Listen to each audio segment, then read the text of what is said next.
Good morning, everyone, and welcome to the Nerd Rage Gaming $1,000 League Cup. My name is Dan Hugar. I am here with Olive Battaglia, and we got a fun day here, Olive. We do. Nerd Rage Cups are always a great time. Yes. So today, as we mentioned, it is a $1,000 League Cup. We were very close to the kicker, but in case anyone doesn't know, Portland Regional is happening today. There's about 8 different League Cups happening this weekend in the Chicagoland area, and that's a lot. Why do they all happen on the same weekend, Dan? It's so Pokemon, and you can provide this feedback to Pokemon should you desire, has the fourth quarter be a little condensed down to just 2 months, so everything just kind of gets squished. But regardless, we still have, I believe, about 58 players here today. It's pretty good numbers. That is a pretty good number. So we're going to see a lot of really high-level competition, and there's $1,000 on the line. It's a lot of money. It is. So Olive, they've hopefully heard of me before because I'm here all the freaking time. Can you introduce yourself? And we'll talk about like Limitless and all that later, but can you introduce yourself and who you are, how long you've been playing? My name is Olive Battaglia. I've played like 2 full competitive seasons. I currently play for a team called Project Artemis that focuses on representing people of marginalized genders in Pokemon. And I'm the team captain of that team. That's awesome. Well, Olive, I'm very glad to have you with us today. So it's awesome to have you here. And we are going to jump into our first round before we talk about all the other stuff. And we are starting off with, who are we starting off with, Bryce?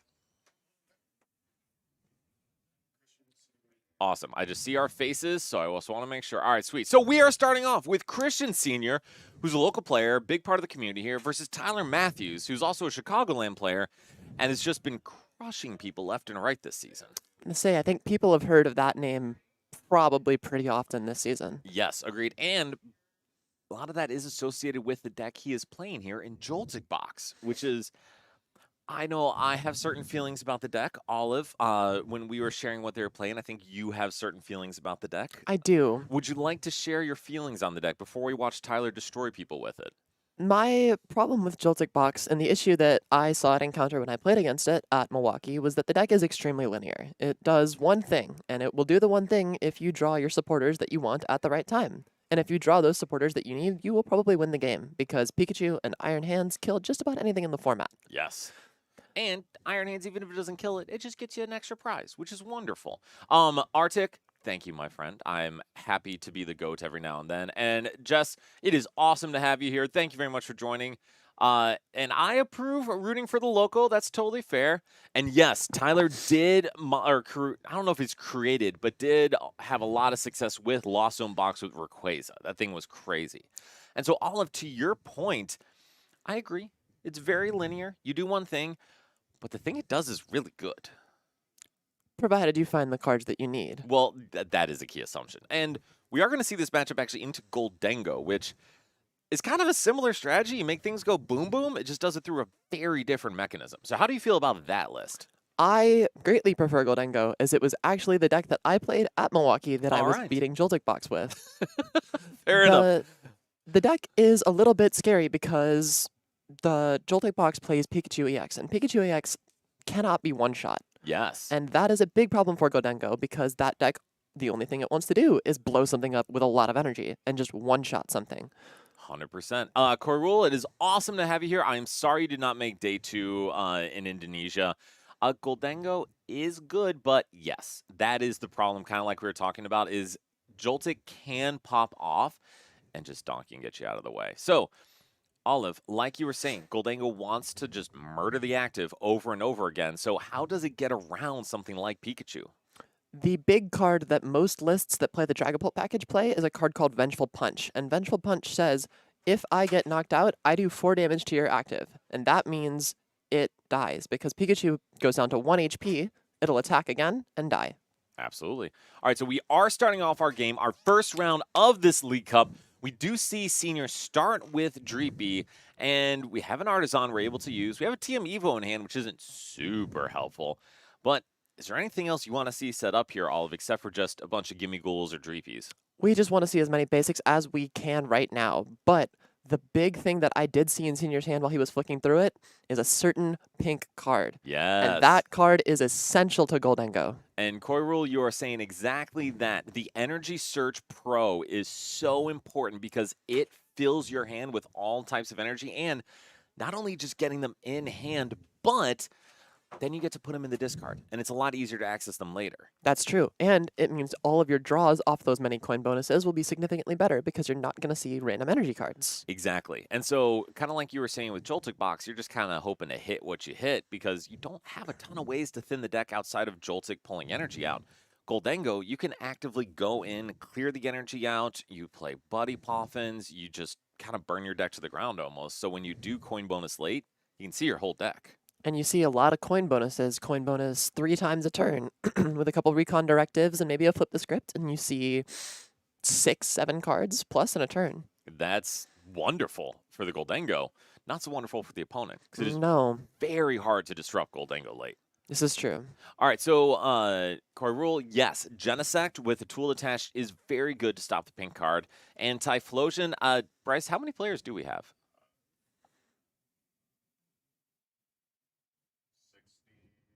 We have 63 players.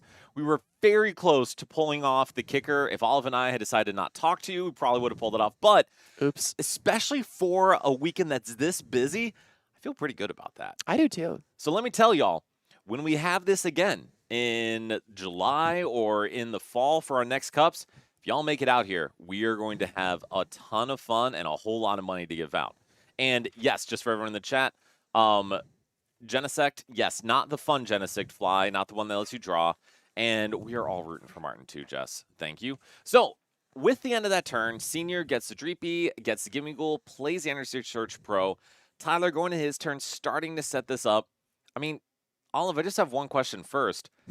Should Senior have played that Energy Search Pro? So there are 2 things to consider here when it comes to the Energy Search Pro. One is that I'm not sure what most Joltik Box lists play, but I don't believe most play Iono. Or if they do, it's only 1 copy and it's not very easy to find. However, as I do have Tyler's list in front of me here, he does play 1 Iono. Yes. So there is the option for a punish if he happens to have that one of in his hand. But the other big thing to consider is that Dragapult is not a very good attacker in this matchup. Yes. And Dragapult is also very difficult to set up because there is no access to something like Rare Candy. If Christian wants to attack on turn 2, he does need to attach to that active Pokemon. And if he doesn't have an energy in his hand, the eSearch Pro will find one for him. And it is a fair point. He did actually have a water energy in hand. So he would have had a way to do that. But to your point, it makes sense. That's something we want to take advantage of to, like you said, thin out the deck, find the draws. There is some punish because if Tyler does find the Iono, but we actually found the Crispin, which is a big deal because now Tyler gets to further set up his board. But for Senior, he does keep all the energy. So for the chat, I would tend to agree to hold, Colin. And there are no Grimmsnarl players yet, Coral, just because even though the battle deck has come out, it is not standard legal until NAIC. All right, so Olive, getting to Tyler's turn, what do you want to see him do? I just want to see Tyler use Jolting Charge. This is a great talk. It's very easy. I think importantly, it comes down to splitting your energy properly because there are situations where if you overload onto a Pikachu and you don't have access to another Crispin, there are situations in which you can get punished because you don't have Iron Hands set up and you need to take 2 prize cards on your second turn as Joltik if you want to be winning the game. 100%. And interesting putting the grass on the Joltik. Why do you think that's the case rather than the Psychic? I believe the attack cost is like grass. No, it's colorless. Then I would have put the Psychic on it. All right, cool. Team is aligned. My only thought is it's saving the... You know, I just have questions all the time. But we're throwing the Psychic on Iron Hands. To be fair, it's all the same. And we do see Joltik's attack find 2 grass, 2 lightning. I gotta imagine at least 3 of those are going on the hands. And then 1 on the Pika? I think I'd like to see 2 and 2. Because now you have the option to attach to Pikachu in attack or the option to attach to Iron Hands in attack. And that makes a ton of sense. And Tyler does go that route. So, dude, I'm glad you're here. Good advice. All right, so now we get back over to Senior's turn. We do see the Goldango in hand, Senior retreating into the Gimme Ghoul, and we see Cypher Maniac. Why? He is going to be looking for more Gimme Ghouls, and Buddy Buddy Poffin putting on top is a pretty good way to do that. So I would agree. The only question I have about it, though, is you have Artisan. You can already thin and set up your board a little bit more. Is there a world where you want to try to reach for the boss knockout on either Iron Hands or to set up Pika for like a Petty Grudge knockout, something like that in this turn? I think that's not necessarily a bad idea. The only problem is that finding that boss's orders is not very easy to do.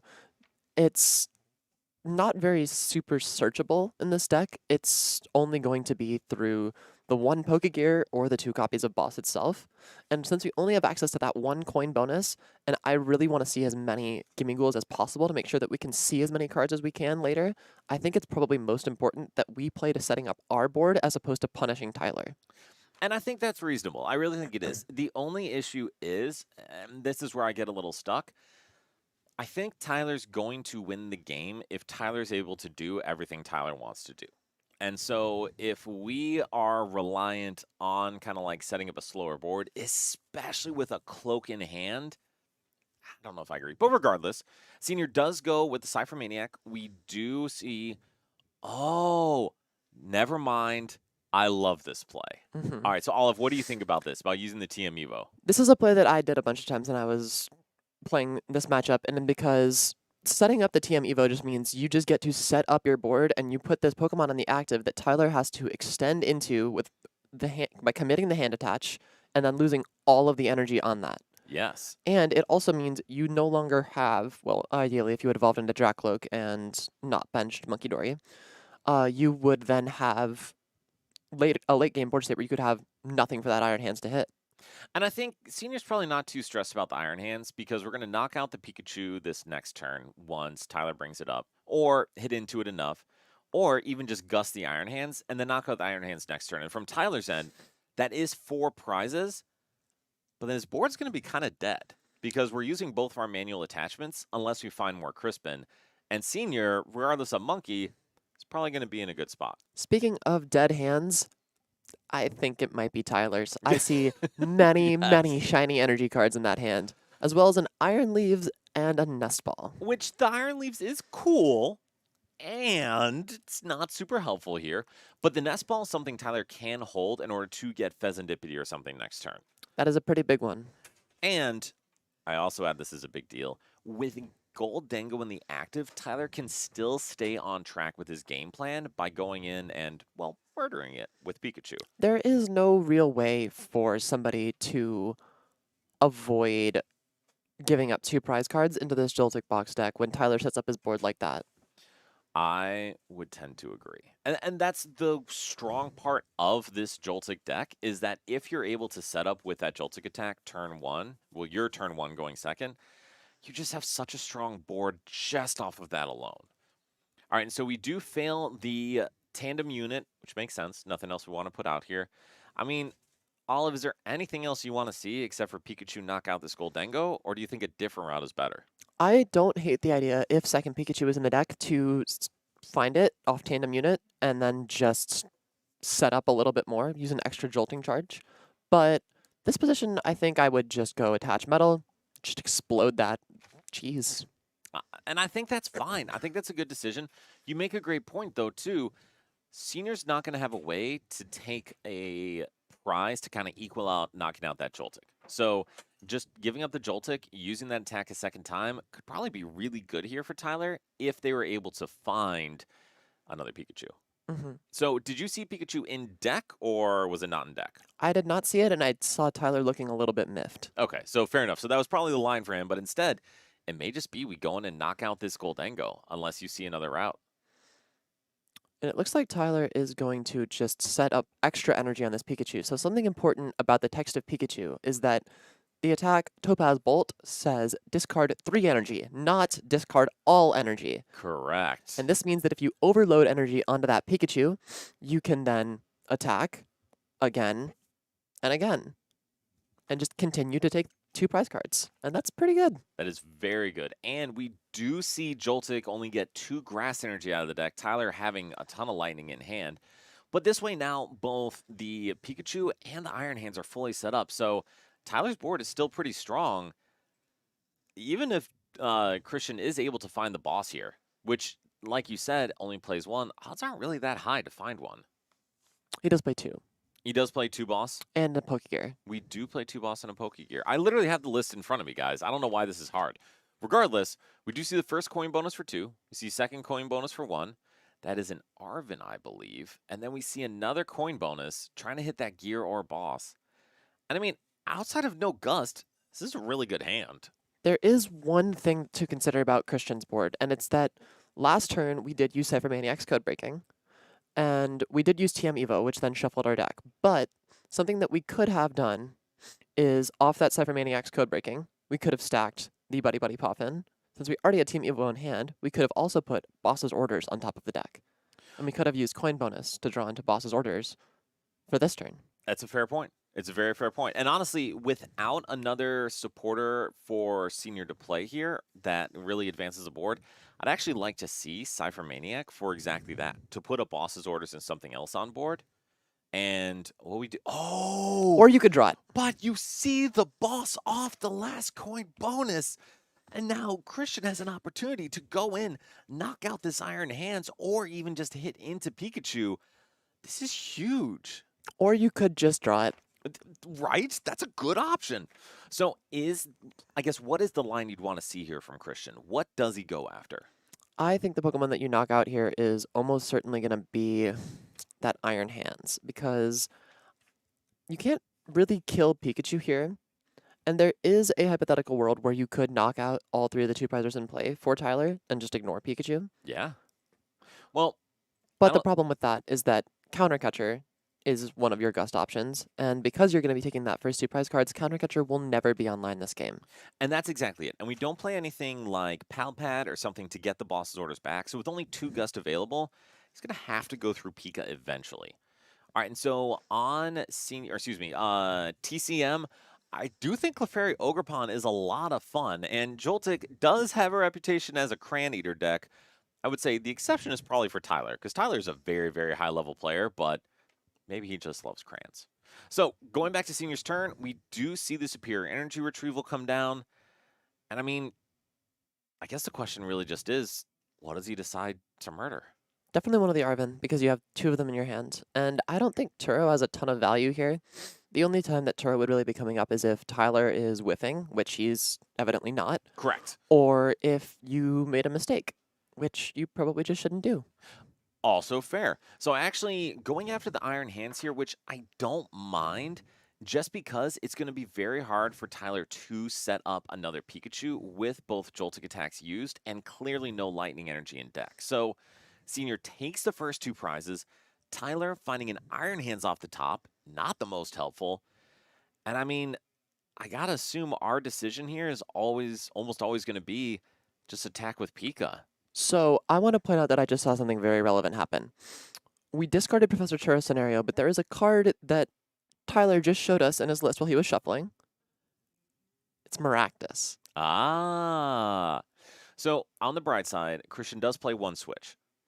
This is true. However, we have 3 Pokemon in play who are not very good at attacking. Also, yes. So this is why I'm glad I have you here, Olive. So yes, and one of the biggest advantages for Pikachu is that kind of sturdy ability that says it can't be knocked out easily, but it does go down to 190 HP.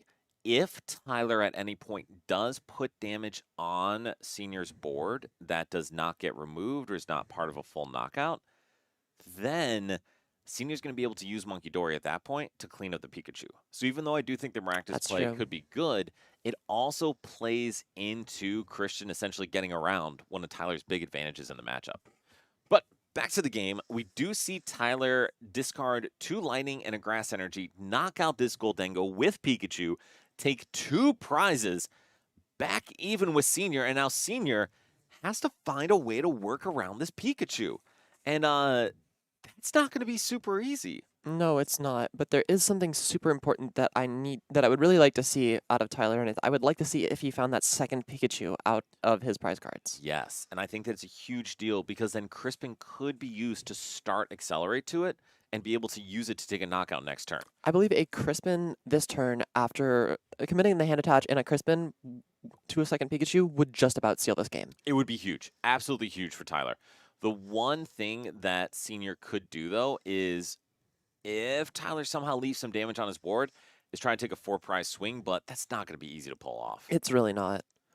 Ooh, but I love this decision from Senior, deciding to go into the Dracloak, and I imagine with the intent of using Jet Headbutt from Dragapult to knock out, or excuse me, set up this Pika, and we actually see a Crispin off the top. Outside of not having the Pulch yet, What? this is such a good line. We did play eSearch Pro. I don't know if the energy is in there to actually set up a full Phantom Dive. Well, and that's the thing is we don't need a Phantom Dive. Well, it looks like we can because I just saw that Fire Energy go to the bottom of the deck. And we don't even have to because we're not worried about setting this up for only having 10 damage left. We can even set up for knockout with Dango, but the other big advantage of going in with Dragapult here is unless Tyler is ever able to get Lily's Clefairy down and Crispin to it, he doesn't have a way to knock it out. No, he does not. And if he does put damage on it without knocking it out, then that Phantom Dive suddenly looks amazing because now the Pika can get killed by that Monkey Dory. I gotta tell you, I was not expecting to see Crispin. But here comes Phantom Dive.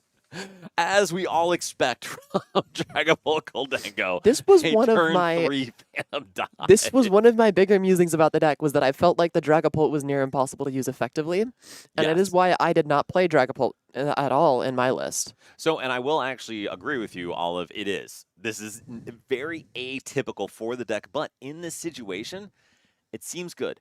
The only downside is you cannot attach that energy, and that's Christian's actually teeing it up for me. The only downside is now, unless Senior Crispins again, he will not be able to monkey and hit with Goldango next turn. This is true. So we do see the 190 go down on Pika, and for the love of all that is holy, Senior, do not knock out Joltik. But outside of that, what do you want to see on that damage? I would like to see just setting up Phantom Dive for a knockout on everything. Ooh. So there is one big problem with knocking out Joltik, and it is a certain bird that is sitting on Tyler Matthews' bench. Yes. Pheasantipity EX has the text that if one of your Pokemon was knocked out during your opponent's last turn, you may use Flip the Script and draw 3 cards. That's a Yes, lot of cards. it is. And it could be exactly enough that Tyler needs in order to knock this thing out with Lily's Clefairy. Or find Iono. Well, that too. To be fair, I think Senior is much less worried about Iono because we already have Dracloak and 2 Goldango on the board. So even if it's Iono, knock out the Dragapult, he's still going to see at a minimum 6 cards off the top of his deck in addition to his top deck. And that's one of the big strengths for Goldango, though, is that if you do try to disrupt when they get ahead, they're going to see a billion cards. It's very true. All right, so we do see the Pheasantipity draw. We see Bravery Charm, Psychic, and what was that last card? Boss's Orders, perhaps? Not the most helpful here. I'm not sure that was Boss, don't quote me. And I think Tyler here is just looking for either that That's Iono the Crispin. or Crispin.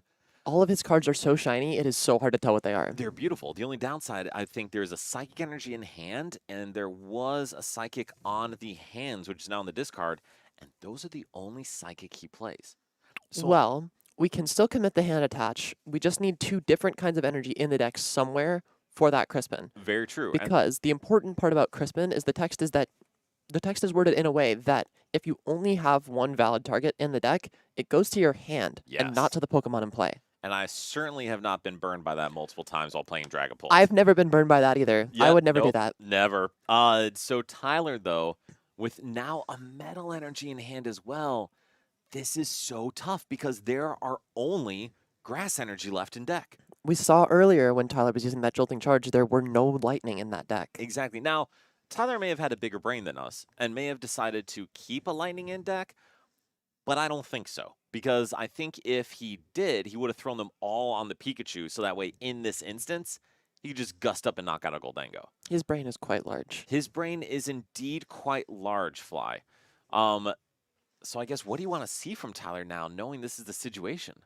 I think the best case scenario here is that we try. This is very difficult. I think we need to we have to take 2 prize cards here, ideally. We do. because this is how your deck works. If you don't take 2 prize cards, you're just in a world of trouble, especially because Senior is threatening game next turn. Correct. Boss's Orders, which we saw in hand, does knock out either of those 2 Pokemon on his bench and puts that extra damage onto the Pikachu. Which is going to take a 4-prize turn. And on the downside for Tyler, 2 of the Pokemon on his bench are within range for knockout by Dragapult. The Miraidon could technically tank a hit, but I think Tyler is now looking at his deck and realizing there's not any energy in there. Maybe a grass, but there's just nothing to be found outside of that. So that Crispin isn't enough here. No, it's not. So then, knowing that Tyler is screwed, how does he unscrew himself in this situation? It's hard to get unscrewed from this position, but I really don't know what I would do here. I think this position is very tricky. We have access to a Bravery Charm, I believe, in hand. So that is pretty important if we can find a second one. But we are going to see Boss's Orders. Just take a Gust knockout. I think that's probably the best thing you can do here. And then we need to hope that somehow there's both Bravery Charms, like I was saying. There we go. So we have avoided the extra turn, the 4-prize turn, because Senior decided to knock out that Joltik. Agreed. And If the extra damage went onto that Miraidon EX, we'd still have the option. Agreed. And now, granted, there's actually an opportunity that Senior saved himself inadvertently by doing so. Because Tyler did hit a Psychic Energy off the Pheasantipity. So really, Senior is actually using the biggest brain capabilities here because he forced Tyler to draw into his excess energy, which is not great. Jamming Tower does win Arctic, assuming there's also associated with a Gust. But, and there is a Jamming Tower in the list. So, if we see Gust Jamming Tower, we can pull it off. So, there is an important distinction, and it's that Tyler is at 2 prize cards and Senior is at 3 prize cards. That is a true statement. So now it comes down to is Countercatcher and Tower in the deck, and we have Countercatcher, but it looks like Jamming Tower is not on that list. I thought I saw it in the hand, but I might be wrong. If it is, then we just have game. That would be the game. All right, so then we'll see. We are definitely getting the Gust, and Senior easily recognizing that that's the move. Now, the question is that Tower in hand? And so if it's not Olive, what do you want to see Senior do here? I want to see Senior retreat Dragapult DX and knock out that Pheasantipity. That seems extremely reasonable, honestly. And I agree because Dragapult is the only thing on the board with 2 prizes that is susceptible to a one-shot right now. Correct. And for Tyler, I don't think Tyler plays a Countercatcher. No, so would have to rely on a Boss's Orders. He does play Prime Catcher. He does play Prime Catcher. Fair enough, fair enough. And I believe that pink card is in the deck, so that's that could be problematic. All right, so we do see Countercatcher, and I believe that was a switch for Senior. And no, we have no Jamming Tower in hand. There is no Jamming Tower, so I think the best play we can make here is to then go Countercatcher and knock out that Pheasantipity. Because if we move Dragapult out the active, like you said, it's the only thing that can get one-shotted here. So I want to see it just gone. I want to see it on the bench. I want to see it hiding. And then we can just, next turn, find a Superior, commit an energy to that Dragapult, and Phantom Dive again if we get knocked out, which seems unlikely. Or we could just go Goldengo. Well, if we explode. get knocked out, the game is over. But This is true. yes, to your point, exactly. And I actually do really like that decision. And we'll see likely the retreat for this Dragapult. The good part, too, of drawing that energy off of Goldengo, just deciding to hit into the Fez, knock out the Pika, and then set up the Miraidon for knockout. I think this is the riskiest play you can make here because by doing this, you've essentially said, okay, well, Tyler, if you have the stuff to win the game, you can take it. Exactly. And so this is where I was talking with Alec about like the feedback we try to give and reasoning. This is exactly the position where Senior got into a good position because the draws went his way and could possibly be playing himself out of the win because he's providing a line for Tyler here. But luckily for Senior, I don't think Tyler has that line just because of how he's drawn his deck. I don't think so either. But I think one of the most important things when it comes to playing Pokemon, especially when you get to a higher level and you're playing against very good opponents, is that you need to be thinking less about what can I do to just win the game and more about how can I stop my opponent from being able to win the game. And it's a careful balance between that two, because sometimes, like you said, I'll see it be too strongly, well, I'm just going to win this way, knowing that they're not knowing they're playing themselves into a corner. And especially when your opponent's bricking, not playing well, I've seen the flip side too, where a That's lot of true. players will try so hard to not let their opponent play that they just kind of forget to play the game themselves. So in this case, though, Senior honestly did a great job setting up his board, going through his game plan.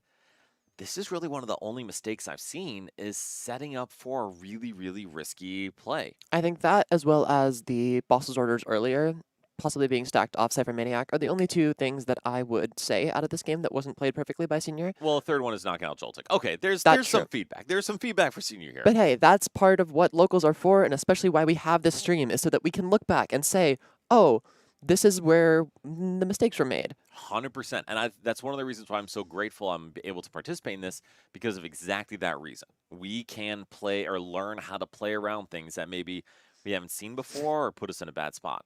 I've learned a lot from my mistakes by watching myself play on this stream. Awesome. I'm glad. See, it pays off. All right, so we do see the boss on Monkey Dory, Maractus in to stop the retreat. Unfortunately for Tyler, A Dark Energy will win this game, but... no. Oh, Dark no, Energy sorry. does Dark Energy not. does not win the game yet. However, Arvin for Switch certainly will. And that's going to be game. And Tyler will scoop it up. So Senior takes the win with Dragapult Goldengo. The last prize was Jamming Tower. And Tyler's last prize was Pika, and Clefairy was prized. That's rough, man. It's a difficult situation. We've all been there before where we're like, man, just if I had one of them, right? Right, exactly. If I had one of the just options. one of those pieces. Well, regardless, so we saw the Crayon Eater deck We did. versus the deck that requires a ton of draws and sequencing. I guess, Olive, what are your thoughts coming out of that first round? I think there's a little bit of mistakes, but it's still the beginning of the day. You know, we're still warming up. That is true. But We're I getting think, into the flow. I think that we played well. I'm not upset with either player's performance and how they looked in that game. And I think I can expect to see both these players do pretty well today. So I would agree. I think Senior starting off with a win is huge. Tyler, incredibly strong player. One loss isn't going to derail him. No. But obviously, especially when you have, like, I would say an advantageous matchup, you always want to see that turn into a win. You do. All right, so we are coming out of our first round. So the first thing I wanted to start with is, Olive, I've shared that you're a pretty good player. And if I didn't before, Olive's a pretty good player. And I would love to do a little more in-depth introduction on that before we start to get to some of our other games and talking about for the Cup. So, Olive, can you tell us just a bit about yourself as a player? What are your strengths? What are your weaknesses? Like, where do you think you can really provide some value on even just the chat here? I think the biggest strength that I've had as a player, especially in the past couple seasons, has been that I've been very good at predicting the metagame and what decks we should be playing. I don't always play those decks myself, but I've done a very good job at predicting what will be good for a certain event to play. Okay. And so on the flip side, I'm a therapist. I always talk about strengths and weaknesses. Like, where are some places maybe in the game where you've struggled and where is an opportunity for you to grow? I think I can get susceptible to tunnel vision a lot and focus way too much on a specific line, even if it's not necessarily my best play anymore. And I think sometimes I'm susceptible to things that Senior does where I back myself into a corner. Okay, fair enough. So, Bryce, you mind throwing up the Limitless for Olive? So I do, oh God, I need to format these images better in the future. Regardless, Bryce is nodding like, yes, Dan, do better. But so you've had some very good success, including a highly unfortunate bubble in Charlotte, but First day 2 and we bubble out of 64. you know, it's all fine. My first day 2, I went 1-3-1. So, you know, it's very fine. nice. But you've had some great success. A bunch of day 2s playing Arceus, which even if the starting game is pretty simple, the long game, especially with the builds you built, were very challenging. And then Ancient Box, which, dude, is just fun. And Brilliant Blunder in that deck was a great time. Yes. I remember us talking about that, and I think it was a really good inclusion, especially in that moment. I'm very, very happy that I settled on that. Big thank you to Callie Moore for getting me onto that because I wasn't 100% sold it was going to be the right choice, but I played it at her suggestion to a league challenge here, and I was like, this card is incredible. There you go. And listen, this is good advice in general. If you have friends, if you have a network, leverage them. Use the resources you have around you. Mr. Blank's tunnel vision and sequencing, those are very, very reasonable areas to like have to grow. I think tunnel vision is especially something I struggled with early on when I was playing, and sequencing is something that just takes time and intentional effort to develop. All right, so Bryce, to introduce myself, do you mind throwing up my limitless page there too? So I think I am the opposite of you to a degree, Olive. I am horrible, horrible at calling metas. Just terrible. I have no idea what is going on, what to play. But where I think my strength is I'm very good at making the ideal decision based on what the board and game state is. And I would agree from playing against you. yeah, that is the guys, I'll say this over and over again. The only thing I'm good at in the Pokemon trading card game is playing the Pokemon trading card game. I'm not good at deck building. I'm not great at meta calling. But if you want to know how to play, I can help you out with that. And I think that's evidenced by the block of my entries there of Lost Zone Giratina. I don't think that was necessarily a bad meta call decision. I'm not Well, gonna lie. It was the best deck in format. That deck People was just didn't know it very, was. very good. Yes. And so it was a deck, and you guys have heard me talk about it before, where you could very easily play yourself back into a game where you should be losing, but you could also very easily play yourself out of a win too. So it was a game where, or a deck where, if you made a mistake, turn 1, turn 2, turn 3, by turn 10, you then realize that decision lost you the game. I think the way we described it, or the way at least that you described it to me, was that Giratina is, oh, I'm losing, I'm losing, I'm losing. Can you sign the match slip, please? 100%. Absolutely. And I think there are some decks like that in the format now, especially Dragapult. And Dragapult Duststorm. The slower Dragapult of that. The slower build of Dragapult, I would argue, is more that way. Yes, I would agree. Because my thing with Giratina is always, I have a horrible deck until I win. And Dragapult right now feels the same way of, I have a terrible deck until I win. They just love giving that to dragon types. And I love it. I'm here for it. So it is on here sort of, but Players Cup Finals where I played Senna Scorch and became a meme with Matthew Burris. I actually played Dragapult VMAX to qualify for those global finals. So I love me some Dragapult and some spreads. So I was super glad I got to play it recently. So, all right. So going on from this here, and now that we know a little bit about us, what we're good at, and where you certainly should not listen to me, let's talk about a little bit of what the meta looks like here. So, Olive, you and I were looking through this, and what strikes you just looking at our meta laid out here? We have quite a lot of Gardevoir. Yes. I think Gardevoir is one of the 2 best decks in the format, along with that slow build of Dragapult, because the Gardevoir deck is just incredible. It is. Dragapult has a lot of strengths in what it does, but there is no deck that compares to the flexibility of Gardevoir. That deck, since it came out, has been extremely good at just getting to do whatever the best possible play is for a situation. And so I both agree and disagree. I think Gardevoir is clearly one of the top 2 decks in the format, maybe top 3 if you're pushy. But I actually think Dragapult is the best deck in the format. I agree. Okay, cool. Team is aligned. But the issue is that Gardevoir, because of Lily's Clefairy, has an excellent Dragapult matchup. And that's really the issue. If Lily's Clefairy did not exist, if Dragapult was not, or excuse me, Guardy was not able to hit Dragapult for weakness, I don't think it's nearly as good as it is right now. Correct. I think that Dragapult having as much HP as it does is a bit of a problem, because when you set up a Drifloon to knock out a Dragapult, you are now putting it into range of dying to Dragapult. 100%. And kind of like we saw before with Sableye and Gardevoir in the past, anytime you're slapping damage on your board and your opponent has an ability to specifically manipulate the damage they're placing, listen, words are hard. Like, it's tough. It can be very tough. And Arctic, I'm actually curious about everyone in the chats, and I'm curious for your thoughts on that, Olive. Is Raging Bolt that good? I think Raging Bolt is excellent right now. I think that deck is in a very, very good spot. I might have played it to Milwaukee if I had brought the cards with me, but I didn't, because I didn't really want to second guess my deck choice. That's reasonable. Okay, and I think it is good. I think the biggest differentiator for me is previously Bolt was go fast, boom, boom. And that's not always great as a deck strategy. But now, because, as silly as it sounds, because you have Baby Raging Bolt, you are no longer a deck that has to take the first 2 prizes to win the game. Now, you can have a single prize board. You can apply significant pressure to decks that are trying to use Budu or something like that, where now the pressure is on them to keep up at all. That's a huge deal. Correct. So Raging Bolt has went from the most linear deck in the format to now being a sort of box deck, because Noctowl allows you to just find the things that you want. Yeah. And when you have the things that you want, you can do different stuff. It's a lot easier to play the game when you can just look in your deck and grab 2 things out of there that you need. I hear that Inteleon card was pretty good. It was pretty solid. I had it on my list. I played Inteleon, Palkia, Ice Rider, 2 Worlds in 2022, and I wasn't that great of a player still, but it was a really good deck. I do remember playing against that deck when I was still like starting out here, and it was a very good deck. It was fun.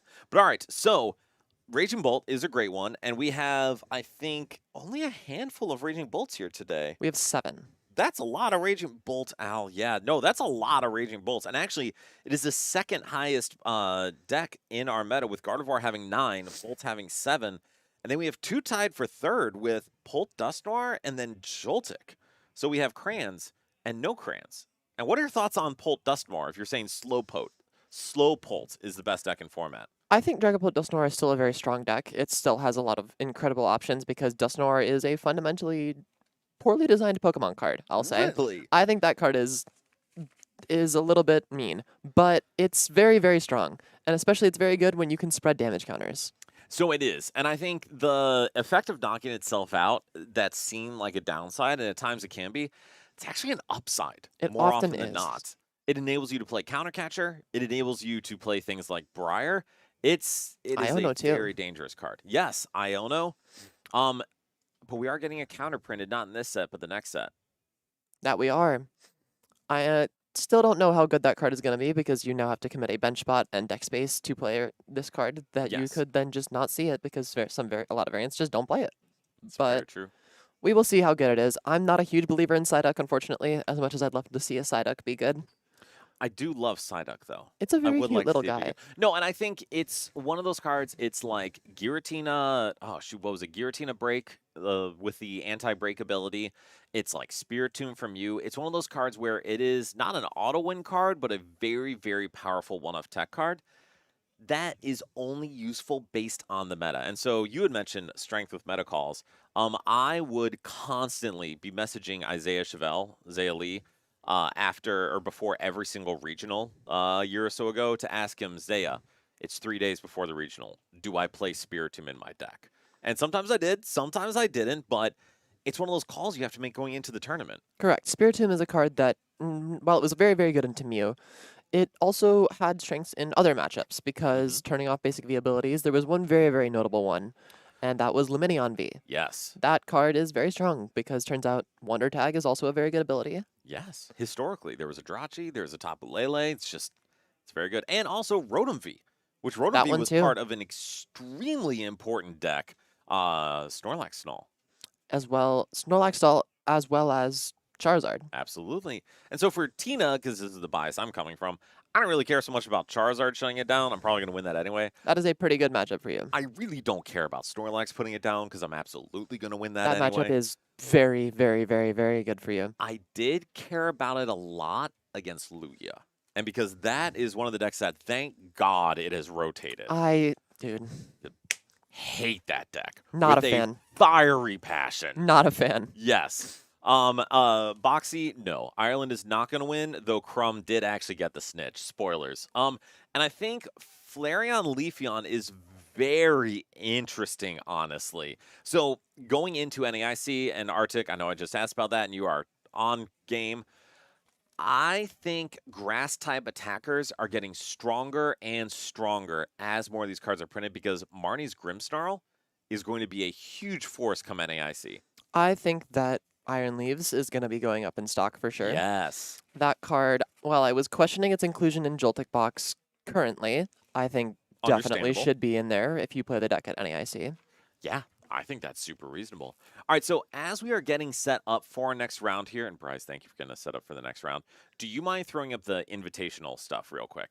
The leaderboard first and then the other one. So we have, as you're all aware, a league series going on right now, which is pretty freaking cool. That is cool. So we've had it going on since end of April. It's an image.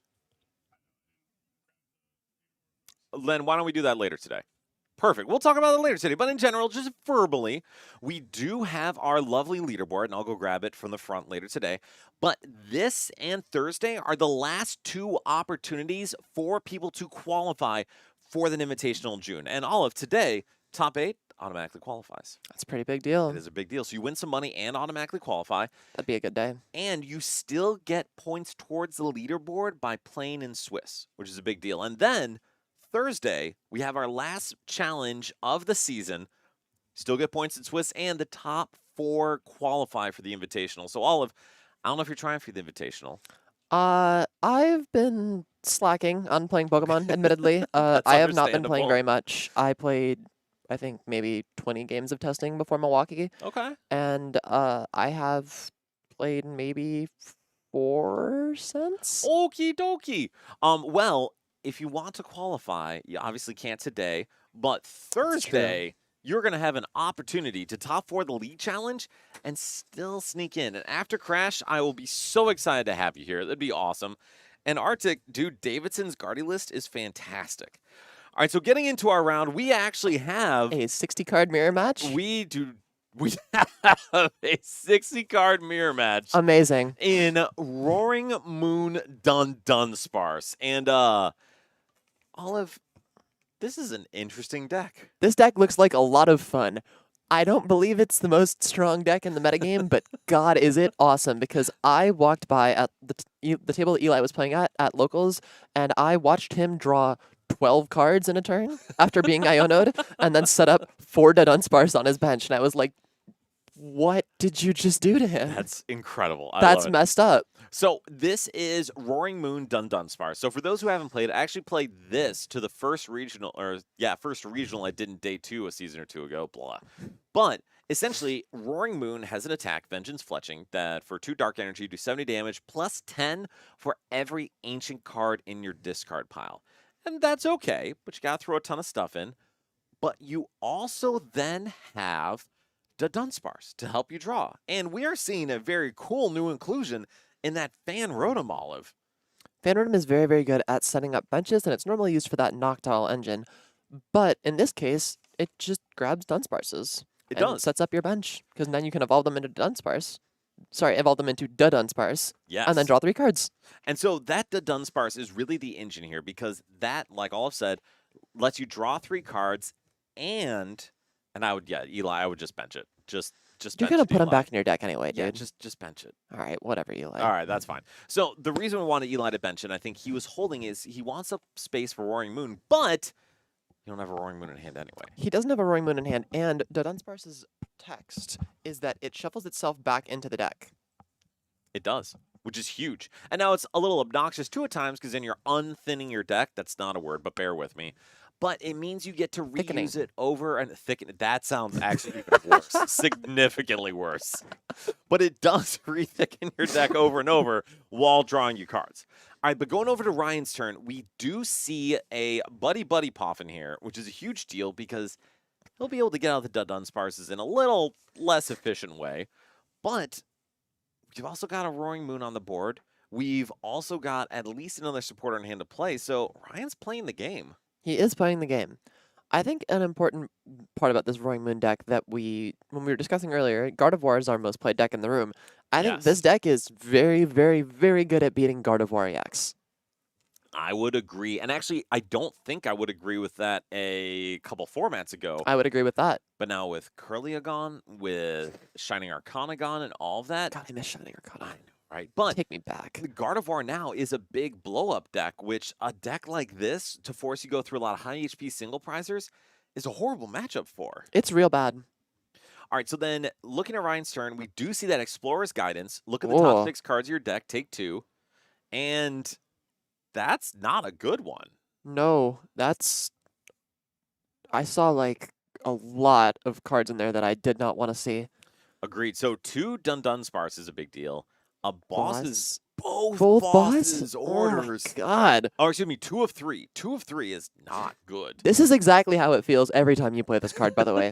That When is I was true. playing this deck, when I was playing Ancient Box of Toronto, every Explorer's Guidance, they're supposed to be like, oh, I'll take these 2 cards and discard these 4 Ancients. My deck is so good. And then you see all of the relevant cards that you want, and you see like double Super Rod, Superior Energy, and Retrieval, and you're like, cool, I lose. Correct.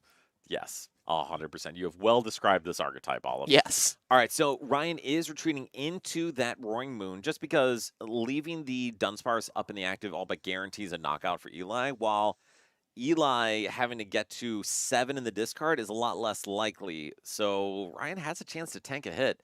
And honestly, with this matchup, barring something like Roaring Moon EX, it's really whoever takes the first knockout wins, It's assuming we can stream attackers. it's a la old Reggie's, where the first player to take a Yes. knockout will continue to most likely chain knockouts because neither deck has any disruption in it. So the one difficult part here is previously you could play a Dark Patch or two to kind of catch up if you miss a Sada. Now Dark Patch is out of the format, so Eli is going to have to play Sada kind of over and over in order to stream these Roaring Moons. And luckily we did hit a Dark off of that the Dunsparce. Otherwise Eli may have whiffed the attack. Eli does have the attack, and he is down 4 of those ancient cards currently. So he's hitting for 110 damage. We need 3 more to get there, but I believe we have 2 or possibly 3 Ultra Balls in that discard pile. Which is a huge deal because now there's only so many outs available to discard the cards. If there are 3, which it looks like there may be, if that's 3, then we have access to 5 left in the 4 Earthen Vessels and the 1 remaining Ultra Ball. And off of that draw, we did see 2 Roaring Moons and I think another Explorer's Guidance. So we're not in a position to take a knockout here. Now, granted, Ryan has 3 in his discard. So the odds of filling up his and taking a knockout are not great. And this is where I mentioned with the Sada being an issue, Ryan can't use that boss's orders right now. Ryan has to play Professor Sawdust. He cannot play Explorer's Guidance to get more cards into his discard pile for that. And he cannot play Boss's Orders to gust up a Dunsparce or that Fan Rotom. He has to take the knockout with the Roaring Moon into the active Roaring Moon. And so this is not quite the Turbo Fest I think both players wanted to see for the first couple turns, but on the bright side, Eli is churning through his deck. Ryan is in a position to draw a ton of cards. But now Eli is just hoping that he can hit enough to reach this knockout. There is one relevant thing I was going to say that if Eli didn't bench that Roaring Moon is that Iron Bundle is in both players' decks. Yes. And we could still Iron Bundle around. We only have 4 bench Pokemon right now. Eli could do that here. He just has to find it. I believe that's what he's been looking for. And this is one minor sequencing thing. I really much would have liked Eli to use that to Dunsparce prior to attaching. Because maybe there's an opportunity for you to say, you know what? I'm going to be able to, like, reach here. Oh, it's only a single Ultra Ball discarded. No, 2. I think he discarded an Ultra Ball with the Ultra Ball Yeah, it's previously. 2. It's 2. Yes, 2 Ultra Ball down. Okay, so we got to 6, which means we are a single ancient card away from reaching this knockout. And Ryan must be breathing a huge sigh of relief, unless there's a Halucha. I see that little smile on his face. Yes. I know what he's thinking. Thank goodness. This is exactly how playing this deck feels because you will always be 1 away, and you'll be sitting there like, man. There is one important card that neither player has put into play yet, and that I think is actually a pretty big deal in this matchup, especially because both players are struggling to hit their numbers fast enough, and it's that Ancient Booster Energy Capsule. Yes. And so it matters less now because we didn't hit it anyway, but and Ryan is very carefully noting we are 1 HP away. Oh, we see an Ultra Ball for Ryan. That's a very good draw. That is such a good draw. And so with 1 Dark Energy only in the discard, I think we still want to use that Sada prior to digging too much out. But if Ryan is able to accelerate 2 energy, this is going to be a huge deal for him. So what is the sequencing you would want to see here, Olive? I think the first thing to do is if we have 2 energy in the discard pile, we should find a Roaring Moon. I think the next thing to do is probably play that Sada because we want to find those ancient cards to then discard to the Ultra Ball. And after that, we can start going in with the Dunsparces. I would agree. I think normally you would say, oh, you know, we want to use the Ultra Ball within the deck. I think it's so important for Ryan to keep that Ultra Ball around because he needs to find ways to discard ancient Pokemon. We see a Night Stretcher, an Earthen Vessel, which is great. Oh, actually, that Earthen Vessel is huge because now we are going to be able to put another energy in the discard pile if Ryan wants to use one of his discards to get ahead in acceleration. And that discard is not only an ancient card because Earthen Vessel is an ancient card. Right. It also thins cards out of your deck that you do not want to draw in this scenario, which are your energy cards. Those are not what you want to see off of your Sada or off of your other Dunsparces. Exactly. And this is where things are tricky. And this is why I think Ryan's going with that Great Ball. It's because Ryan really wants to hit an ancient Pokemon here. And we hit the Iron Bundle or the Dunsparce. Iron Bundle doesn't have a ton of effect here, unfortunately, because if Eli plays Sada, he's getting to 14 anyway. Well, true. And regardless, Eli can push up that Roaring Moon without damage counters. Exactly, And that's what I'm saying. If that yeah, one comes up, it's not stuck because it can just attack and take the knockout because Sada would be enough to get the knockout. true. And also, Ryan wouldn't be able to reach for the knockout himself. True. So, Bundle in this position doesn't really gain any advantage. And unfortunately, in general, it's not really going to gain that much of an advantage anyway. So, we are going to see from Ryan, I think I think he's gonna Night Stretcher for that Dunsparce. honestly, I think that's the best move. I think you have to. I think it stinks, and I hate doing it, but I think it's definitely the best thing to do. The difficult part here is because, Damn. oh, jeez, Ryan keeps drawing non-ancient cards. And that's the big issue, I think, for Ryan, is that he wants to find ancient cards because you have limited discard outs. And this is just not going the way he wants. So Eli obviously gave Ryan a big advantage by not taking a knockout, but it doesn't seem like Ryan's really punishing him. No, both players are not really drawing the nuts here. So then for Ryan, at a certain point, do you decide to just Sada for one to try to reach? Or is it more important to whiff the knockout and get that additional energy down with Sada? I'm playing the Sada. I think you have to take the knockout here. And I would agree. Like we just talked about a little earlier about enacting your game plan versus them enacting their game plan in win condition, if you whiff the knockout here, you're giving such an advantage up. You really are. I think you have to just play that. You have an Ultra Ball and a Vessel in hand. You just have to pray you find those ancient cards. I don't hate playing the Vessel first too, because it takes away 2 cards that you know won't be ancient. And then you still have that plus Sada. That's 2. Correct. So that'll be to 5. Plus if you get 2, then off the Ultra Ball, that's enough. And that's really the big deal, is can we find 2 ancient cards off the Sada? Now, granted, that is 2 of 3. 2 of 3, big money, no whammies. Yes. Come on. But the other advantage is if you do find either a way to discard or a Dunsparce EX, you would be able to. Not the EX, just the regular. Oh, I'm sorry. Or Dunsparce. You would be able to. Oh.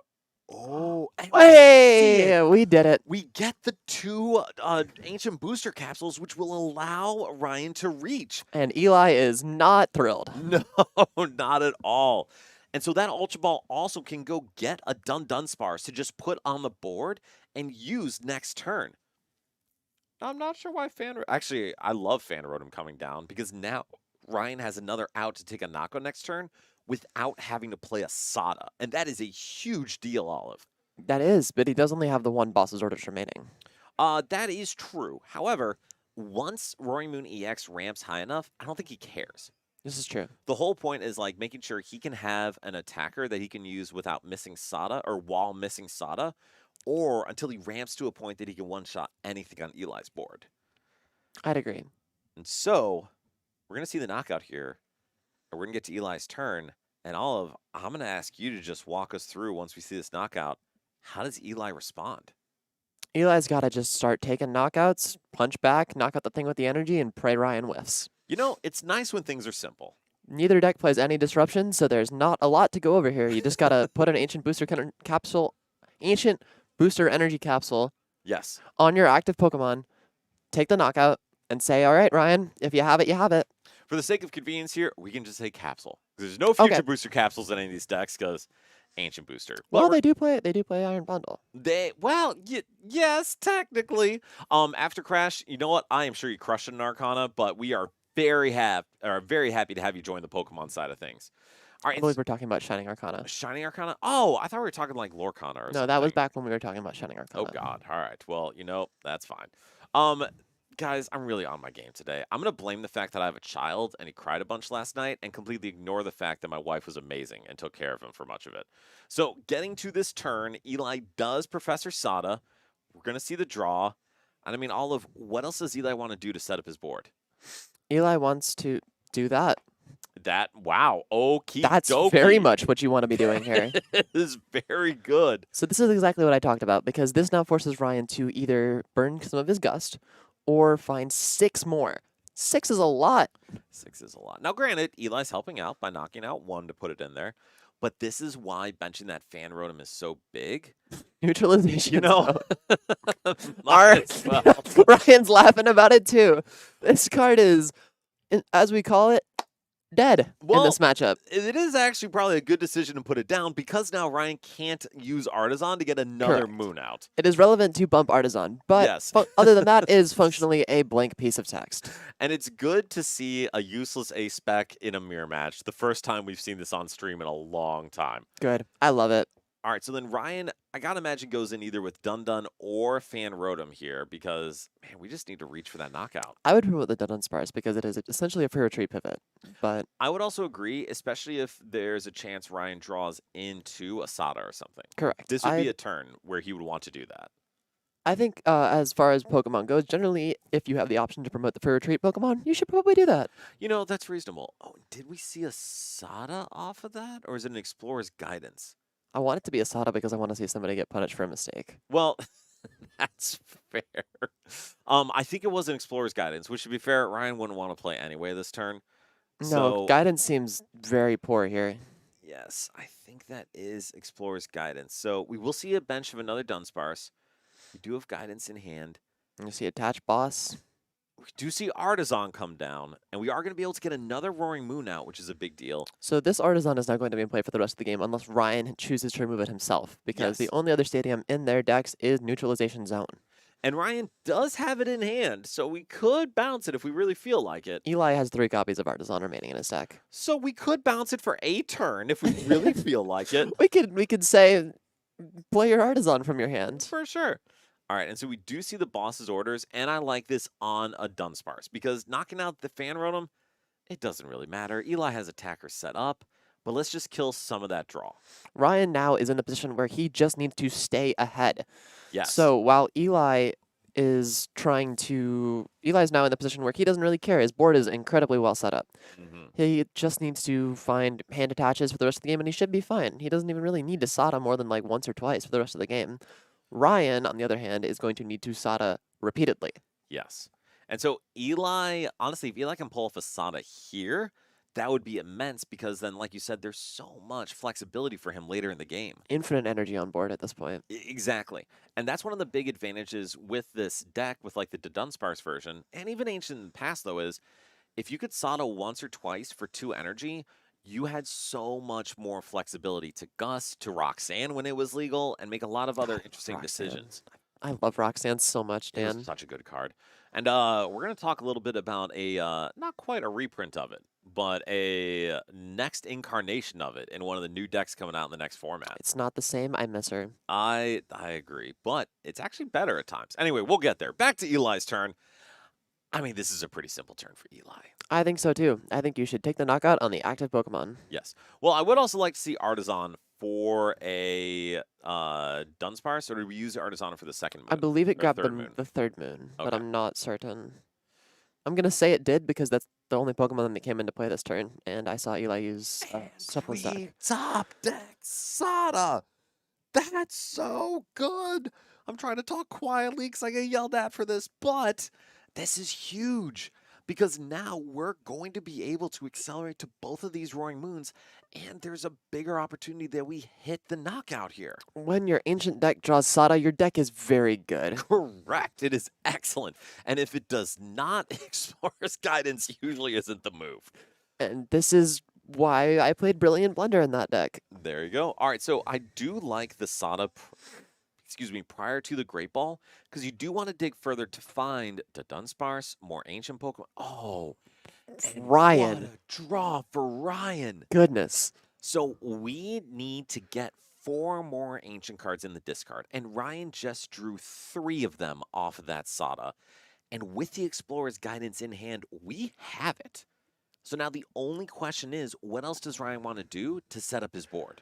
Ryan doesn't really want to discard these Pokemon that much because he did use his Night Stretcher already, and he only has the Super Rod left. But Yes. you got to do what you got to do. You got to stay ahead. You got to press your advantage. The good news is for Ryan, he needs to attack 4 more times.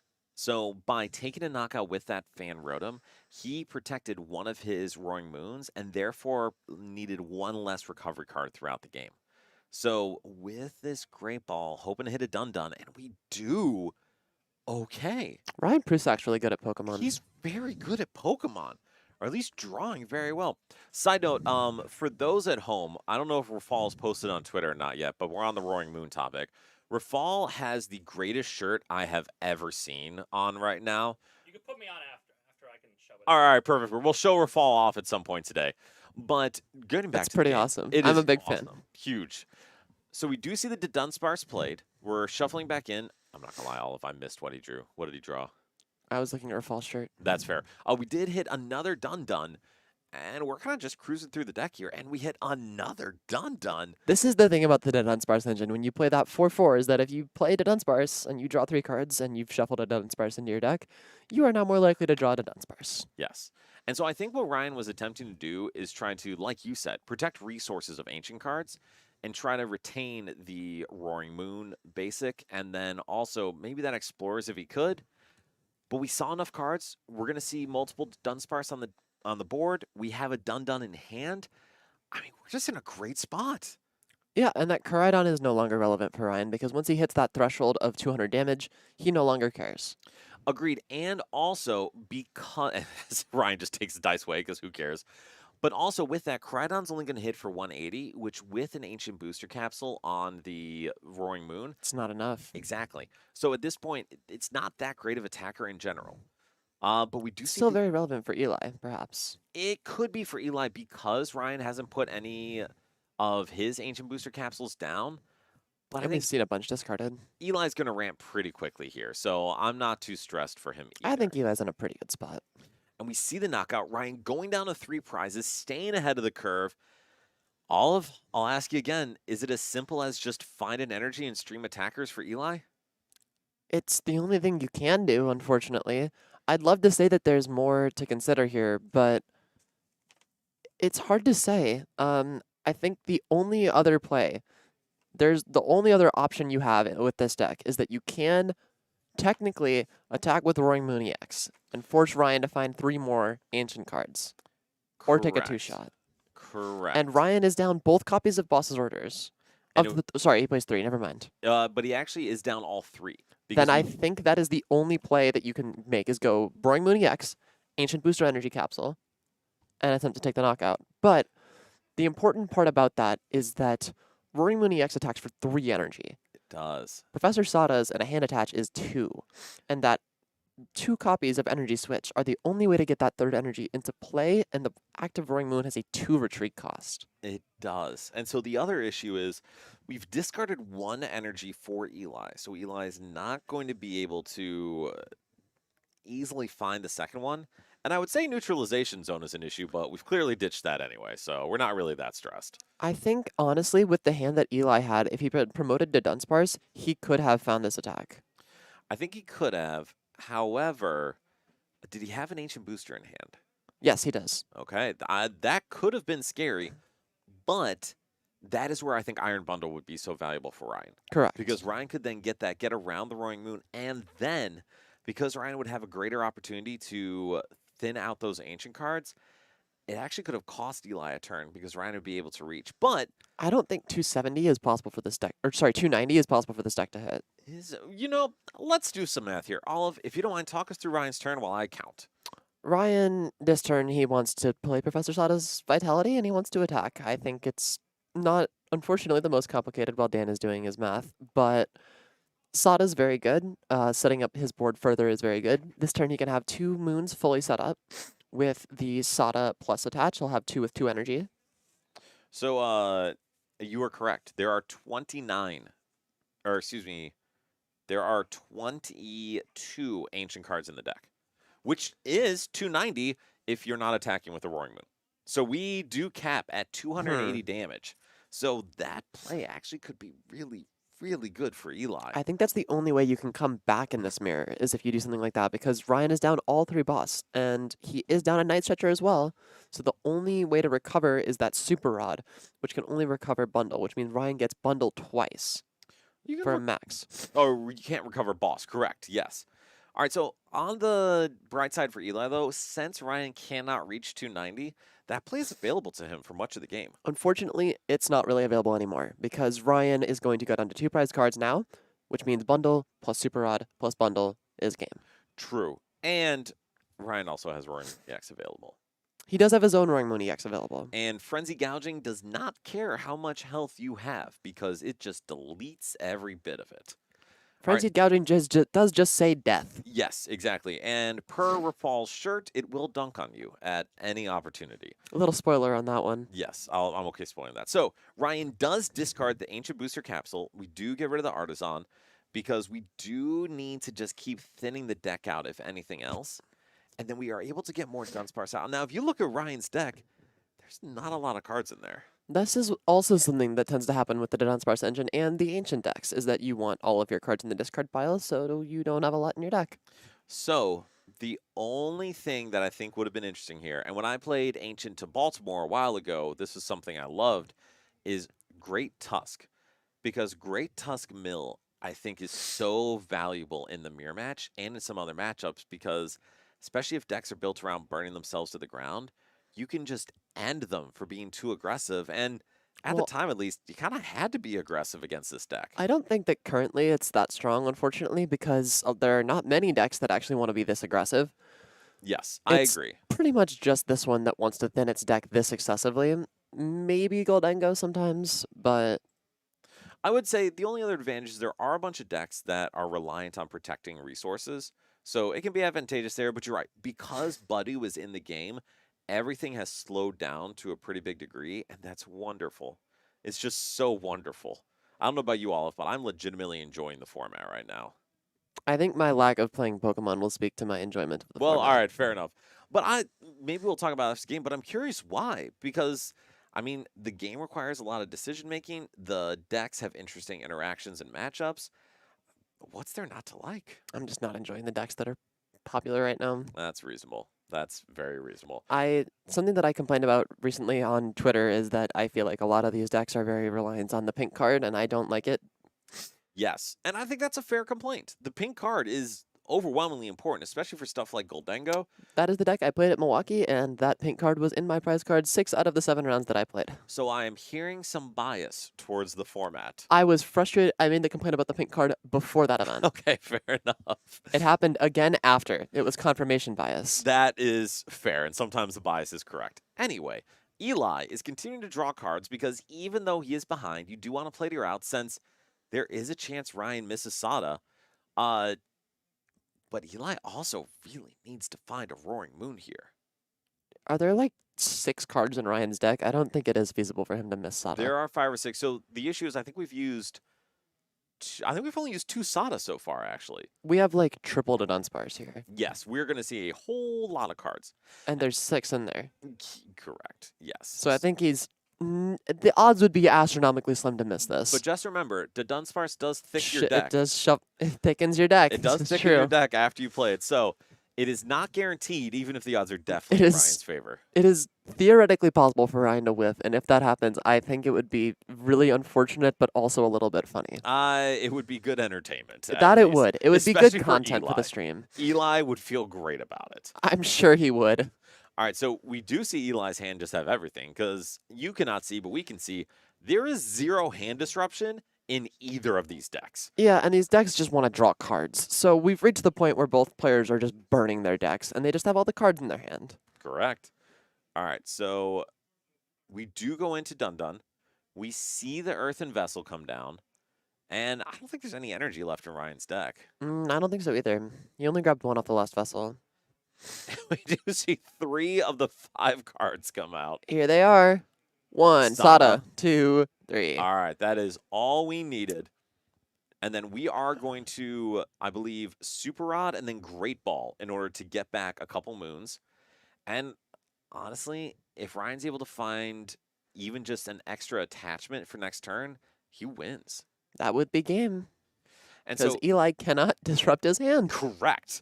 And like we talked about, even if Eli does put down Roaring Moon EX, Ryan just has to play Iron Bundle. And that's going to true. be all she wrote.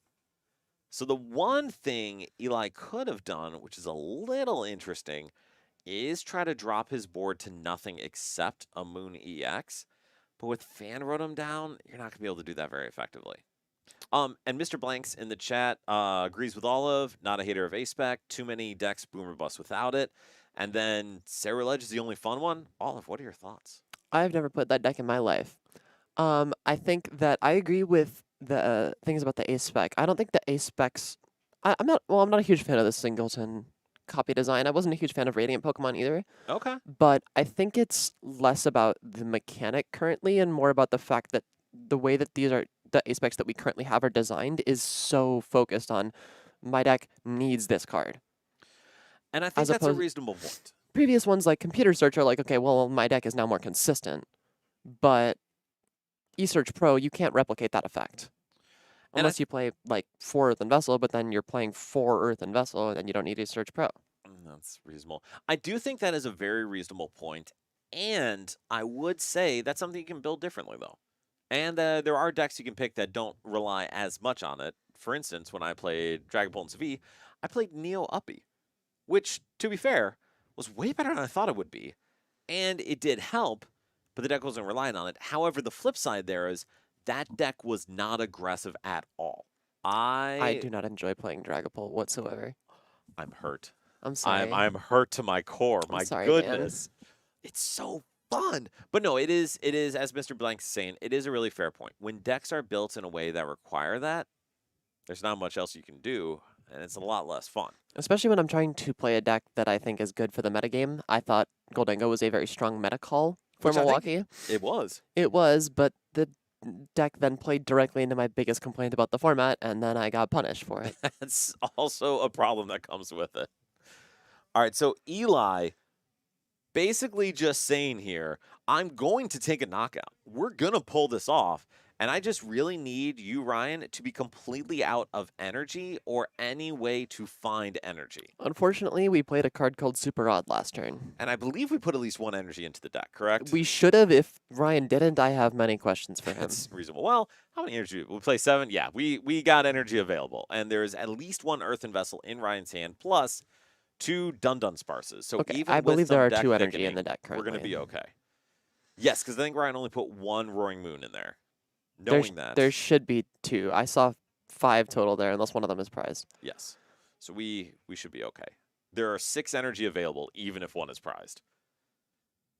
So, I mean, for Eli, play to your outs, play to the hope that that last prize is in energy, or there's something in there, and something got stuck, but alas... I think you're Here out we at this are. point as Ryan gets a double prize penalty. That's also fair. So I did play Michael Davidson, incredible player who I think's crushing it in Portland, at a League Cup once, and he did, as he put it, have a misclick in real life, and We've just all been there. advanced the wrong person, just looked at it and said, why did I do that? So it can happen. We've all been there. Yeah. It happens to the best players. It's possible. I get often texts from my friend Callie White. All She's right. very good at Pokemon, but also sometimes makes misclicks in real life. That's fair. And so Eli actually whiffed the Professor Sadas. That would also do it. Yes, and Ryan, of the 3 cards in deck, 1 was an energy, 1 was a Sada. Awesome. And the last prize was a Sada, to be fair.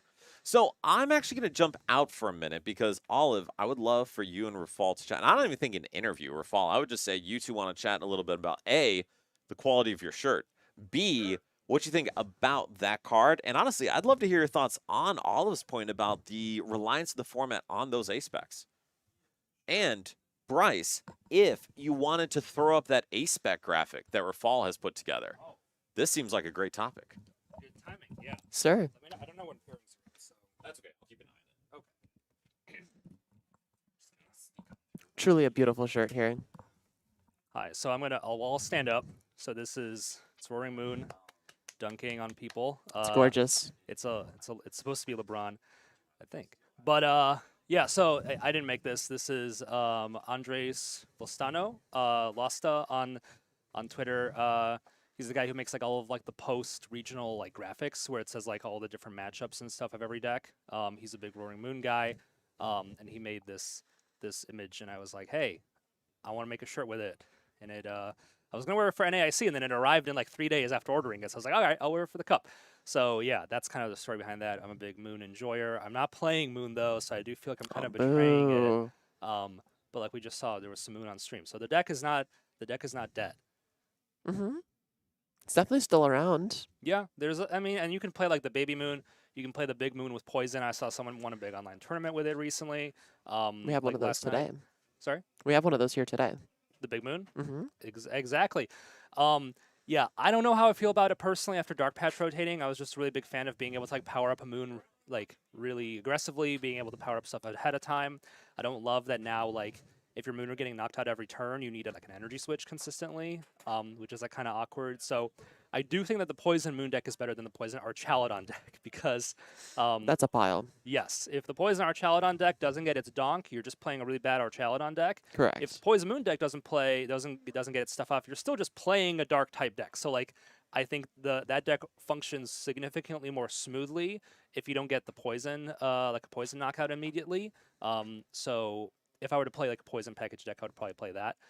But in general, the poison package decks to me just seem like a little funky. So I'm not totally in love with Moon right now, but like we saw, I mean, Ryan's 2-0, Eli's 1-1 with it. Aiden Koos has been kind of popping off at like 2 events now with it. So Mm-hmm. deck seems to be, it's real. I don't know like quite how good it is, but it's definitely real. And Mr. Blinks, I do agree with you about the point about Radiant Pokemon. It's that a lot of them were pretty much just unplayable. Radiant Charge-a-Bug was never going to see any play. That card is Unfortunately. not very strong. Yeah. Greninja was just like the issue with those like one of cards that like some of them are just so much better than others. Don't right? even get me Like, started on Greninja. That card was egregious. We gave it Exactly. one of the most insane abilities, and we gave it, for some reason, a double bench snipe. Sure. Pretty good card. What- Pretty good card. Yeah, so yeah, Radiant Greninja definitely warped the meta, and then it's like, well, what other Radiants are even there that we could realistically play, right? Because then it's like, well, Charizard was also very good. That card was... I Um, actually liked that card. I thought that card was actually well designed. It was so well yeah. designed that they made it a second time. Exactly, yeah, with her Saluna. So also with Incineroar EX, but that's we don't talk about that one. That one's a little less relevant, right? Yeah, I mean, I like Radiant Charizard, but yeah, Radiant Greninja is just like you could play it in decks for the attack, without the attack. If you're playing it for the attack, you also get the ability. It was just such a good card. And then beyond those, it's like, what do we have with Radiance, right? You had your Alakazam a little bit, and then we see here a similar thing going on with Ace Specs, right? Like for the longest time, Prime Catcher was so good. With Secret Box, is it Secret Box being good, or is it Secret Box being good with Gardevoir? I think it's Gardevoir being good. I think Prime Catcher in a vacuum is still by far the strongest A-Spec we have currently. I think that Guzma is really good, actually. For sure. Believe it or not. I think that Unfair Snap is also insanely strong, but I think that card would be... I think that card would see a lot more play if Vesnipity EX didn't exist, which is another card I have For personal sure, beef for with. Sure. Yes. But yeah, it is interesting because I remember at Worlds 2 years ago they were saying they're going to bring back comeback cards, and we got Stamp, but then it's like we also got Fez. So like, cool. you know, my one of comeback is counteracted by your one of comeback, and it's kind of it's kind of a wash, right? But yeah, Secret Box is just such a good card for decks that get a lot of use out of tools and stadiums, because there's some decks where like you just don't really get a lot out of your tools and stadiums. But then with decks like Gardevoir, with decks that use Rare Candy, we're seeing it in the Grimmsnarl deck that's doing well in Japan and is probably going to be a big deal at NAIC. You can use Secret Box, you get your stadium to search for your Grimmsnarl, you get your Rare Candy, you get your TM Evo, like you do everything at once, right? Like, so there's some decks that if you're a deck that really makes use of your tools and stadiums and you play an Arven engine, Secret Box just really unlocks your deck. So as we saw with specifically with Miraidon and with Gardevoir, it just really opened up what the deck can do. But then Gardevoir also abuses the downside of Secret Box, because discarding energy, especially now, is a huge deal. And Yes. that Secret Box, you can abuse even the bad part of the card. Exactly, yeah. For some decks, that's like a really, really big issue. For Gardevoir, yeah, I'm just going to discard 3 Psychics and then get a research, right? It really isn't much of a concern. And then, but like you were saying, Prime Catcher overall, I would agree, is just overall the best A-Spec. We see it in terms of like the types of decks that did well. It has the most variety, right? It's currently being played in Raging Bolt. It's played in Jolting Box. Hypothetically, any deck can just pop in a Prime Catcher and do pretty well. And then the Unfair Stamp, right now it's kind of primarily for those evolving decks like Dragapult. You wouldn't play a Secret Box in Dragapult because your resources are a little bit more You little don't bit have more the valuable. you don't have the draw engine of the raw cards in hand. Yeah, exactly. If you're discarding 3 cards and your secret box, and then you're like looking at 2, putting 1 down, like it doesn't make up for the discard the same way that like researching Asgardy does. Or refinement Yeah, exactly. back in the day. Yeah, but Stamp, Stamp is a good card. Stamp, people had to. Oh, our pairing's up. Pairings are up. Oh, They're gonna well set then. up. Go for it. All right. I do have a quick fun fact about refinement, Curlia, for you guys, and it's that a while ago for NAIC, I borrowed Dan's refinement Curlias that were pre-release copies, and I never gave them back to you. Did you? That's They're mine? correct. That's I've fine. had them the entire time, and I've completely forgotten until literally just now. Listen, when you're friends with someone, I assume I have lost cards permanently to other people, and they Yeah. have lost cards permanently to me. Oh, don't even get me started on how many cards of mine are from Sky. Yeah. I think it's a majority of my collection was at one point hers. I just go, Sky, do you have these cards? Can I have them, please? And then she gives them to me, and then I have them. That's awesome. I do think I have Eli's shiny energy still, so sorry about that, Eli. But anyway, we are going to get our next round up here in just a minute, and I want to come on and note that we just saw the baby Roaring Moon, and we're about to see Big Boy Roaring Moon here Big in Boy just a Moon at second. 2-0. So I'm kind of excited to see because I Oh, think, boy. like we were just talking about, it's not a format where big boom boom decks are as popular outside of something like Goldengo or Bolt. So seeing another kind of 2-prize beast tick is really interesting. It is. This deck is aggressive, and that donk means we could just see this game end like immediately, and that would be awesome. And that's why we have a backup stream. That If is why we have do, a backup stream. That is the plan. All right, so Bryce, do you mind throwing on that if we are good to go? Fantastic. And we're actually going to see it playing into something, thank you, Bryce, that tends to have a very good 2-prize matchup in Gardevoir, like we were talking about. So we will see Roaring Moon starting off going first, which is less than ideal. And we will also see the Pokegear first. And then, Olive, what do you think about that Pokegear first? Pokegear is pretty good in this deck because Carmine is in your deck. It is. It is. And actually, I was liking it in general because there's a solid chance Mark gets Budu locked here. There is. That's very true. I think you definitely want to play it on this turn because you just need to thin because of the Budu. 100%. But I think the most important thing here is that Alex could lose the game. Correct. There's a There's a There's a non-zero shot. chance Alex straight up loses next turn. Now, no with- current not Mark even is next going turn. first. Mark is going first. Correct. How do we? Oh, we do play a very, very good package. What That a includes well-designed card. Heteron EX. However, we don't actually see We have anything come down. a bad hand. Correct. Well, we have a solid hand for next turn. Not great for this one. And Tony, listen, I'm here for the team support. Alex is a great local. Mark has also been coming out more as a local. He's been trying to get on the leaderboard here, and Alex has done very well as well. So He is a It's fun White to Sox see. fan. I respect that. I don't actually. I no longer have positive things to say about Mark, but moving on. Wow. I know. So Alex Unreal. is going to start off the turn with a Nest Ball. And Cleffa, I think actually is a great inclusion in this deck. And I believe this is the Brent list, correct? For Alex? I believe so. Sure looks like it. Yeah, this is. And I mean, Olive, can you think of a time when a single deck list was as dominant as Brent's is right now? Yes, I can. Single strike Lugia. A single strike. So it's close, but I actually think there's more entries with Brent's than with There single might strike be. Lugia. Single strike Lugia was up there. I think that there is actually a more egregious example, and it was Rainbow Lugia. That is also fair. Honestly, the only comparison I have prior to that is Drampagarp. Because even though that was before I your do time. actually know what that deck is. Yes. So it was before your time, it was a little before my time.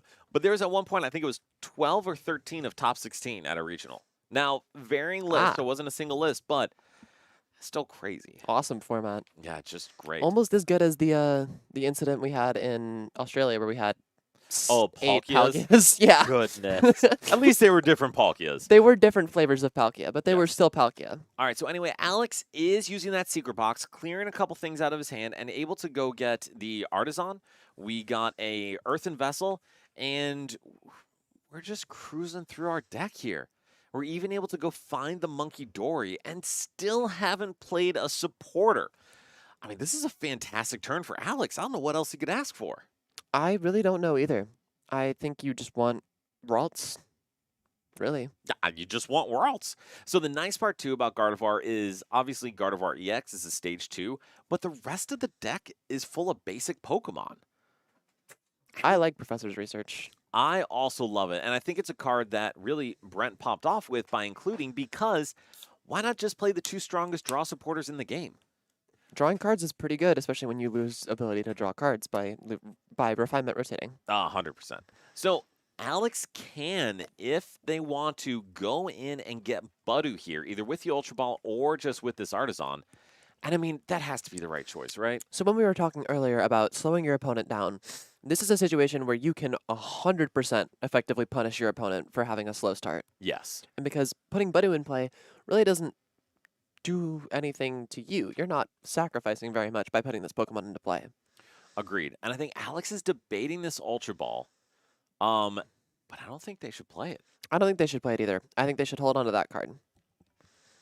I would tend to agree because, I mean, what else would you be getting out right now? You have I 2 don't Curlia. There's know. no real way to snipe them. I would rather not use it, and then I would like to draw Gardevoir, and then I would like to go Rare Candy Gardevoir. So that'd be cool. I That would be like cool. that. Me Yeah, too. I do like that. I don't think Mark would like that, but I like that. No, I like Rare Candy. I've Mm.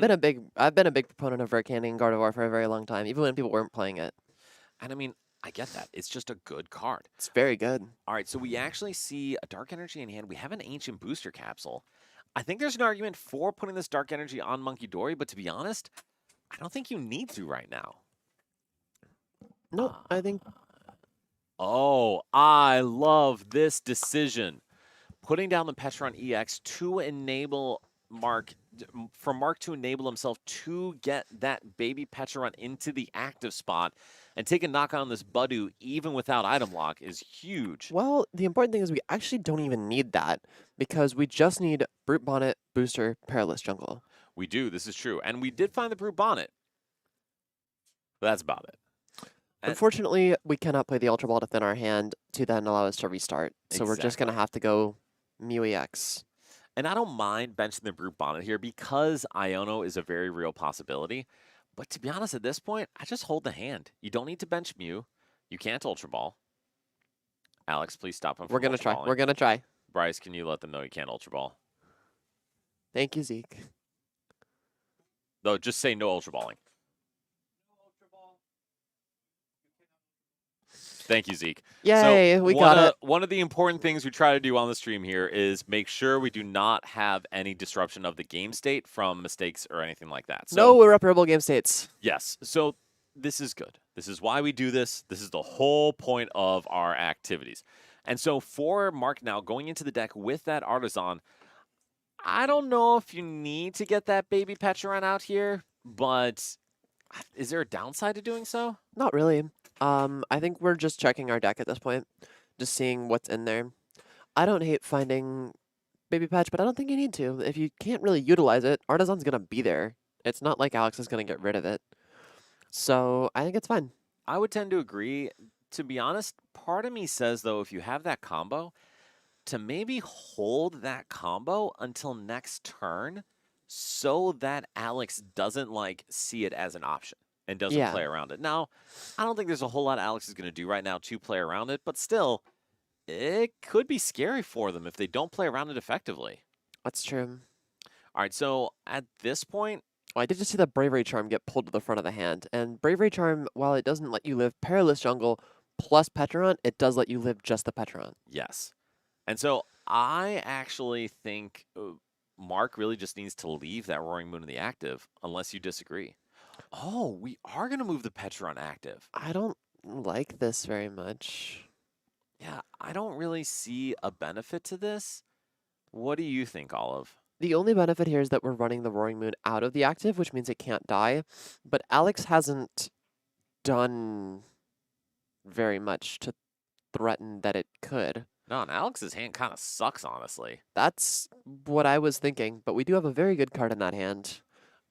It's little, and it's purple, and it draws cards. Oh, Cleffa. And Cleffa, honestly, I think is a fantastic inclusion in a lot of decks right now. God, I love Cleffa so much, Dan, and I love that specific printing of it because I think any card with a pre-release stamp on it is immediately prettier. You know, that's very reasonable. So one thing I would say is another reason I don't like this is if Mark had left the Roaring Moon in the active, Mark could have then used Monkey Dory to knock out that Budu if Alex hadn't put the Bravery Charm on it. Now, Yeah. unfortunately, that isn't an option, and I don't know if Alex would have put the Bravery Charm on it if they hadn't seen the Bonnet Pecharunt combo. Yeah, they might have just held it. And so now, Mark's kind of one opportunity for a surprise steal of a prize to try to get their hand better. It's kind of just out of here. Unfortunately. So the good news is we're at 3 on the Pecharunt, and we are going to be able to use that Dark Energy on the Monkey Dory to start slinging it around the board. The bad news is Alex can just use their monkey to fling it right back. I think the best thing to do here is just take the knockout. Really? I don't know what else you're gonna do. Like, you can't play any of those cards in your hand. We can use monkey, but Alex is just gonna monkey you back, and then nothing is changing except you're building more damage on your board state. Which is a fair point. Luckily, too, the Roaring Moon will not be poisoned by the Pecharunt, so it will be going in with 270 health. Also, as previously stated, Alex's hand is not very good. Yeah, Alex's hand sucks. Mhm. And so if we do end up seeing a Cleffa come into the active, I mean, Mark's then going to be able to Monkey Dory it. And that's a huge deal because He then can that's Monkey 2 Dory it. prizes plus whatever knockout he follows up with. He can monkey dory it. He can then play something like Boss's Orders if he Yeah. has that, which he does have. And knock out he can just knock out Curlia next turn. Oh my goodness. We see the rare candy off the top for Alex, which is less of a big deal because we already have the Curlia down, but Is Gardevoir EX in hand? it is not. Okay. I believe it's another monkey, or excuse me, I believe it's Nest Ball, Energy, Cleffa in hand. Okay. Plus that rare Oh candy. yes, it's the Dark Energy. But we will be able to now draw with Pheasantipity, which is great for Alex, but it's also kind of a win for Mark because now Mark has an opportunity to go after another easy 2-prizer. So the concerning thing now is that if this Cleffa comes into play, Mark's game plan is now, I'm going to use Monkey Dory to knock out your Cleffa. I'm going to take 2 prizes on your Pheasantipity. I'm going to take 2 prizes on your Gardevoir EX. Or we could draw a Gardevoir EX. So the downside, though, is we only have 2 energy. I don't know if there's a way we can take the knockout here. And that's exactly the issue, is we only have 2 energy. There's no way to find another energy to go after. We could technically Night Stretcher for Monkey Dory, but that doesn't even reach for a knockout. I think we're going to see the Mind Bend here. And that is very possible. So the issue with that is... Second EX. Interesting. Well, we're already committed to the 2 prizers. We may as well just full send it. And I mean, that makes sense. I don't... We still have the Dark to attach, no? Well, so Oh, we the Dark's in discarded. the discard, but we used the Night Stretcher to evolve up the second Gardevoir. Tony, he may be goated at this point. I will say, though, and there's no confusion, Oh, wait, that's horrible. Mark is in a really, really good position right now. Alex's hand, yet again, sucks. It does indeed suck. I think we needed to bench... Well, actually, yes, we didn't, because we have Gardevoir EX in play now, but benching Cleffa last turn would have been pretty good to allow it to go up this turn without having to put an EX in play, but then it dies to Monkey Dory. Well, okay, so there is a line here. If we find the stadium, we can knock out this Monkey Dory without actually activating Fez. I think that would basically just lose the game. And I think it'd be a huge deal because then Alex would have to find some way to take 6 prizes before Mark could attack twice. And thank you so much for using the damage counters that are easier to see. Those dice are egregiously large in person, though. When you're using them, Yes, it's they are. especially when this store was notorious for playing a lot of Duraludon, Oh my and we had 6 dice sitting on a guy. It was a little bit much. 220, yes. Yeah. All right, so Olive, what is Mark's ideal turn here? I think Mark's ideal turn is just to use that Pecharunt. I think you want to use Baby Pecharunt. I think you want to use the poison to take the knockout because poison knockouts occur in between turns, therefore not activating the Pheasantipity EX. I think that's just about the best thing you can do here. I have a question. What is your question? Why is there a Roaring Moon on the board? I don't know. Cool. Cool, cool, cool. There was a Now, nest ball played. there was. Probably why. See, the sequence to get there, I wasn't confused on. The reasoning behind the decision to sequence that way is where I was confused. I Now, had figured. now, granted, we can still very easily use that E switch to Monkey Dory, move into the baby Petron with Petron EX, and still reach the knockout on this Monkey Dory in between turns. Well, provided we have an ancient booster. No, we don't need the Ancient Booster because we're going to move into the baby Petron, which will then only take 10 damage, and it'll still knock out the Petron. Monkey Dory is not poisoned. Wait, what? Oh, these are fair points. These are Well, very we do fair have boss's points. orders, and we can just murder Gardevoir. Well, I think we should bring up the one with the damage on it. So here's the thing: we only murder Gardevoir with Frenzied Gouging, Oh, which gives us 10 damage remaining. you know what does 10 damage? A lot of things. Budu. Budu does indeed do 10 damage. Now, granted, I really need to stress how bad Alex's hand sucks. But wait, no, it doesn't knock it out. Please stop them, Bryce. Yeah, that's don't no, don't look at the prizes.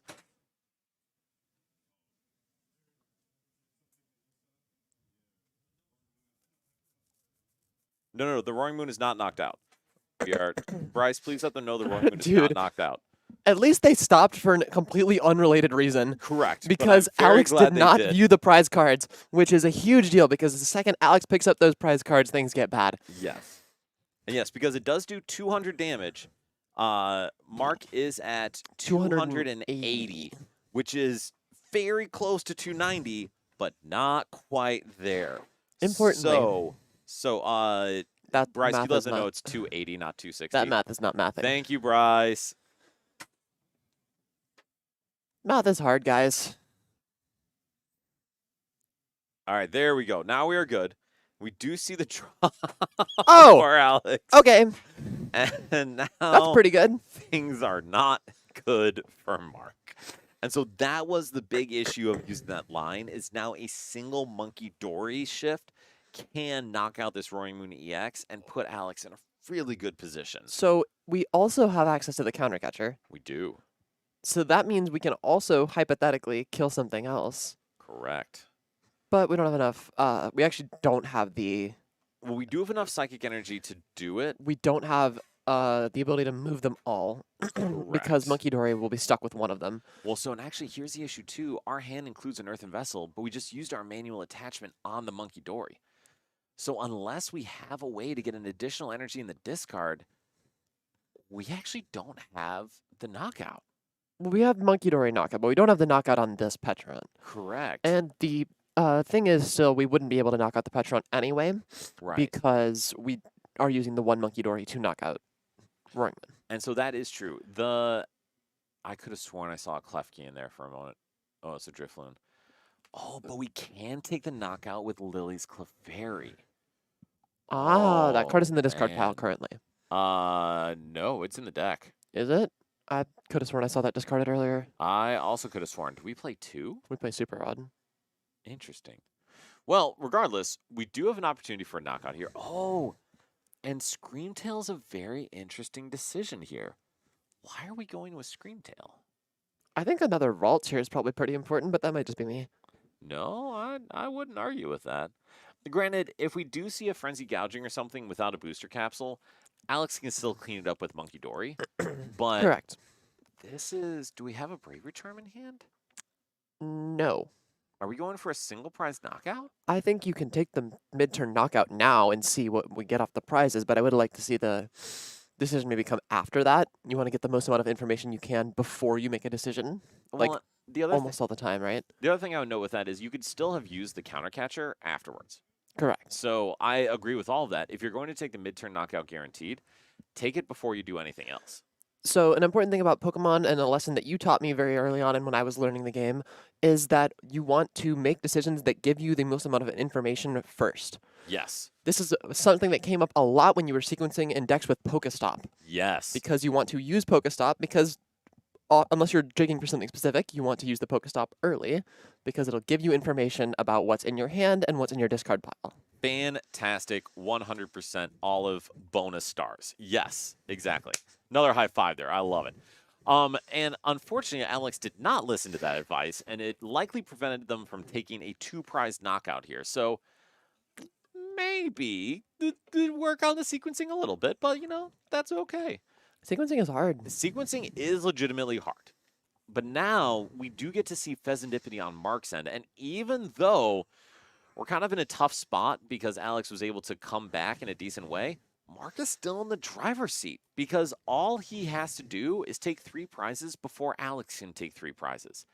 And based on Mark's board, there is no easy way for Alex to skip ahead and take bonus prizes here, unless you're seeing something I'm not. I'm not, but the thing is that it's not super easy for Mark to attack. Petrant does take the knockout, provided we have the booster, but we still need the booster. We do. That is a pretty good way to handle this, though. But we also need to see an attachment or a SATA to that Roaring Moon. We don't actually. Because an attachment to Petron EX That too is also just fine. And there are, I believe, 3 energy switch in this deck. Okay, so the option of SATA plus attach plus E-switch to Petron can power it up in a single turn. Exactly. And we also do have Bear. We have Blood Moon Ursaluna. Oh, we have Freddy. Yep, which if Alex does... booster. Oh, we have the booster. Easy. Okay, we are cooking. We are absolutely cooking here, people. Easy game. So we do see the attachment to Roaring Moon EX. We will see the Ancient Booster go on the Brute Bonnet. And now, if we want, we can thin our hand down and just Carmine. So I think, like you said, I would have actually preferred to see the attachment to the Petron. Yes. But that's a little nitpicky. But it can come up depending on if we see Professor Sada's Vitality or not. Yes. And we do see the Ultra Ball Then in the deck, clearing I out would some assume. of the hand. Yes. And I mean, I got to expect us to see Carmine here, right? I think Carmine is definitely the play. That's why we're grabbing Squawkabilly. We're going to get rid of that bird. Absolutely. And so probably could have liked to see Mew EX go down, stuff like that. But with this turn, wanting to go in with the baby Pecharunt and then have Pheasantipity down, Mew's more of a liability than a help right now. I agree. So we'll see the Carmine here from Mark. And I mean, Carmine's certainly not as good as Research, but we're still going to see a clean hand and thin a bunch out of the hand in the deck. So It's doing its best Research impression. it is. It's doing its best. And I don't think we have any other way to thin cards out, so we're just going to Carmine. All right. 5 cards from Mark here. Professor Sada's Vitality would be a really good one to find. And I also Boss's quite like orders. Boss's Orders. That's pretty good. As long as we have an E, and we've an E-switch. Oh my goodness, we are golden. But here's the thing. Do we want to see the E-switch now? I would, because I am scared of Budu. So I am also a little scared of Budu. Actually, I'm not scared of Budu, because we go in with Budu, we just Oh, wait. we have- Pecharunt again. Yeah. It's a good point. Actually, I think it's fine to hold it then. Yeah, and I think he was debating the poison now or later. It doesn't matter, because you have to poison with Pecharunt anyway. And so, yeah, so we will see. Well, actually, one thing I would like to see is the Pokegear. I would agree. Because Pokegear would be immense here in trying to set up a board if Alex doesn't take a knockout. Oh, we took Sada off the prize cards. That's pretty good too. It's pretty Sometimes good. you just have it. It's pretty good. And with the stadium already in play, Alex doesn't have any way to ditch the stadium without playing one of their own. So, man, we're in a really good spot here from Mark. Mark is in a fantastic position, and Alex's hand is not stellar, and there is no access to Pheasantipity. There is not, because that knockout was taken in between turns with poison. So, man, Alex is in a rough spot. And as much as I would say this has been an interesting game, legitimately has, there have definitely been some sequencing or decision-making concerns on either end that I know you and I are seeing all of. So, it's tough at times. I mean, it happens to everybody, like we said. It's just when you get to the higher levels, those players that are like the best of the best, the Henry Chow, Brent Tonneson, Yes. they make these mistakes far less than the average person, and that's why they're so good. Exactly. That's how you win consistently. All right, so we do see the energy come down, likely expecting to see Monkey Dory attachment here. Do we have 3 energy in the discard? I don't think so. I imagine then we're going to see a Monkey Dory attack here, unless I'm missing something else. So, an important note about the Monkey Dory attack, Petrant will die to poison. Yes. No, yes, because it does 60. Correct. I always forget that. And so we can set up the Roaring Moon so Frenzied Gouging is not an option. And by putting that Bravery Charm on Fez, It's it going on the would prevent. Cleffa. Well, that is also a choice that can be made. Oh boy. I have questions, Olive. What are your thoughts? I don't know why Cleffa's coming into play. Unless I- we're using it this turn, which seems bad, because it currently is dying to poison, because ADHP is dying to Perilous Jungle plus Petrant. Correct. I think if you die to poison here, that's probably bad. I think my guess is what Alex is saying is that if I give up the one prize here, like you're not. Oh, going wait, Petrant still dies. Double monkey. Oh, you're right. You're right. Okay. And so we are able to take a knockout. It is in between turns, so Fez will not activate. And we get to draw 6 cards. We do get to draw 6 cards. So things are definitely looking a little more interesting here. Unfortunately, though, we did see a card called Boss's Orders in the hand. So we do, but we don't actually have a Pokemon we want to use with it unless we get an energy attachment here. Oh, and so this is tough because Blood Moon Ursaluna is in the discard, so we don't have easy access to it. Is that Super Rod on the left or an energy switch? That is an energy switch. So this is actually pretty tight for Mark because we need to get one of those Pokemon into the active or we need to disrupt. And I'm going to be straight with you, there is not a single Iono or anything in Mark's deck. Is there a Nustball for Baby Petch? There are 2 Baby Petch in the discard. So no. Yes. So this is fascinating. So Olive, I'm actually kind of stuck here on my end because I'm not sure what the right line is. Yeah, I think the best thing we can do now is just go Booster Capsule plus Big Moon, take the knockout and hope you don't have it. So I actually disagree. I think we want to not take a knockout here because we are currently tied on prizes. That's true. And Taking a knockout turns on Counter Catcher, and it also, we also can't anyway. well, true. Actually, no, we can't. Well, we could, but Brent's list also plays no boss's orders. That's true. So Alex has no way of moving the active Pokemon. So we can just promote a 1 prize Pokemon.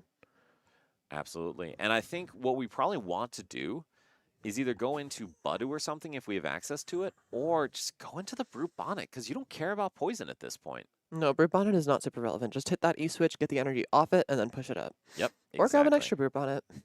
I don't love the extra Brute Bonnet because it's so easy for it to get trapped, but I guess we have Petron EX, so If Petron EX dies, Dan, we do lose the game. that is true. So I stand corrected. There is an important note here, and it's that Alex only has 2 energy, and that in the discard, which is a big deal because it means Screamtail plus Monkey Dory is not currently a knockout on the Petron. Yes. And, we do have a bench space available. We do have more energy in hand. We do have Turo, so we could Turo the monkey to clear some energy. So Alex has a line, but we also don't have access to Screamtail yet. Screamtail's in the discard pile as of now, yes. All right, so then here's a question. Do we take a knockout? I don't think you do. And I love this decision by Mark. I think Mark is playing this very well. I agree. And just saying, you know what? All my stuff set up. Budu isn't going to disrupt me. I win next turn. Yep. Can you stop me? And we will poison.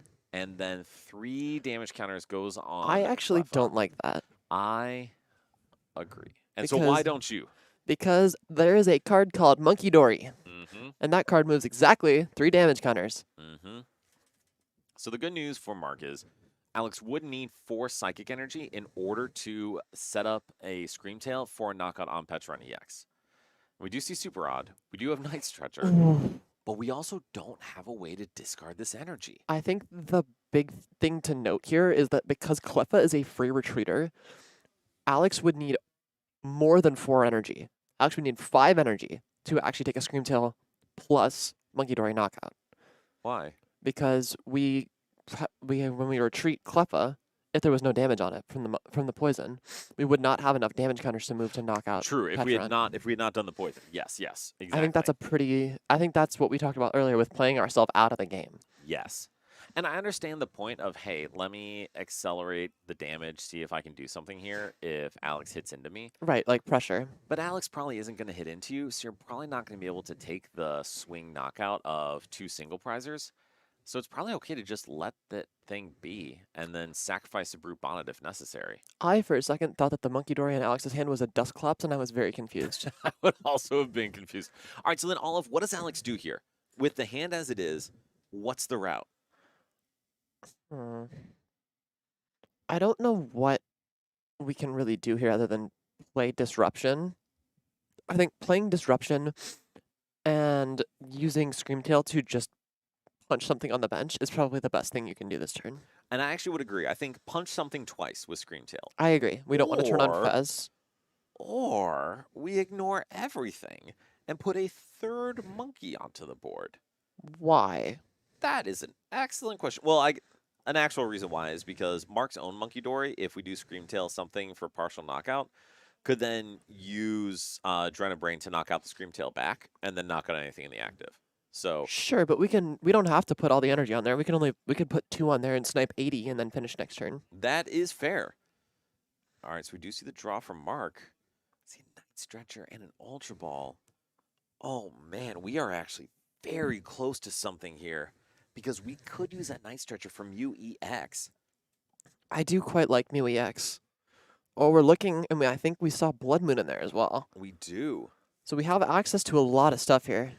I think Mew EX is definitely the Pokemon to grab here.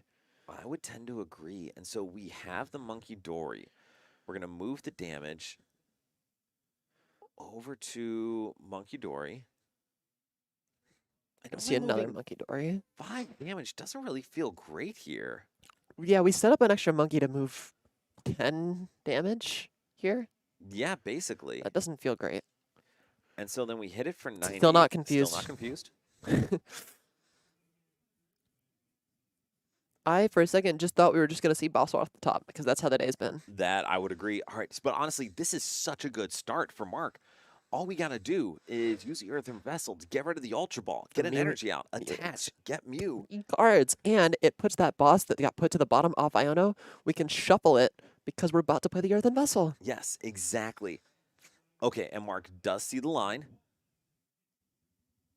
And it looks like we are in turns.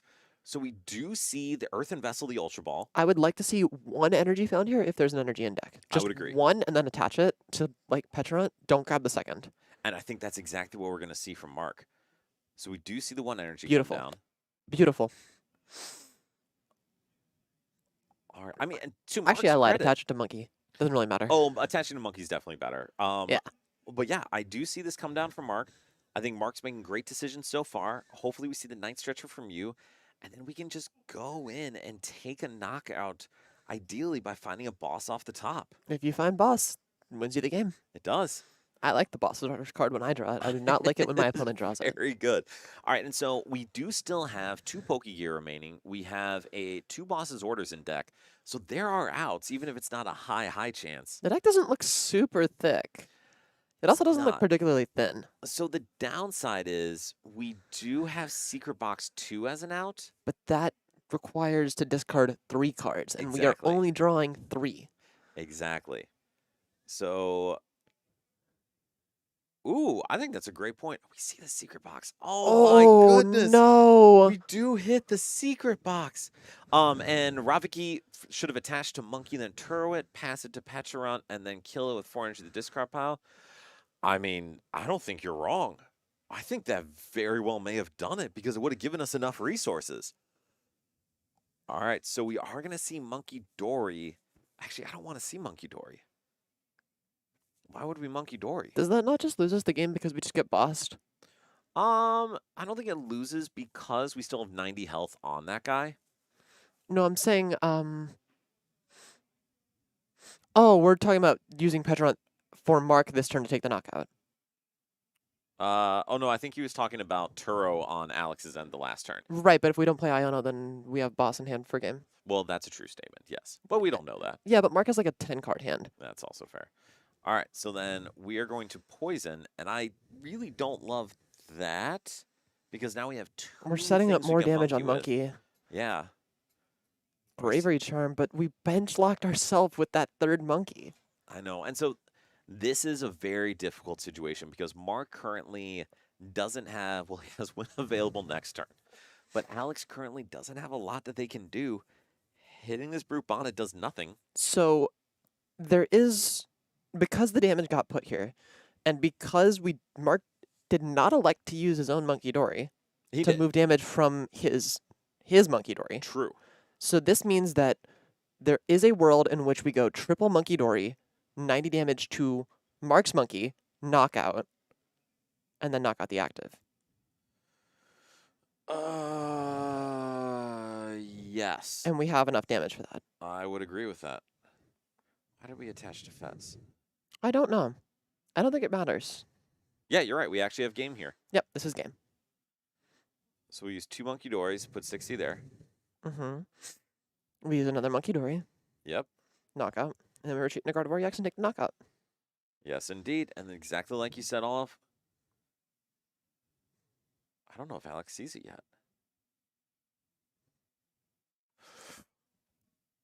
We just attacked What? with Monkey Dory. We had game. We had game on board. Why did we do this? Why? Well, okay.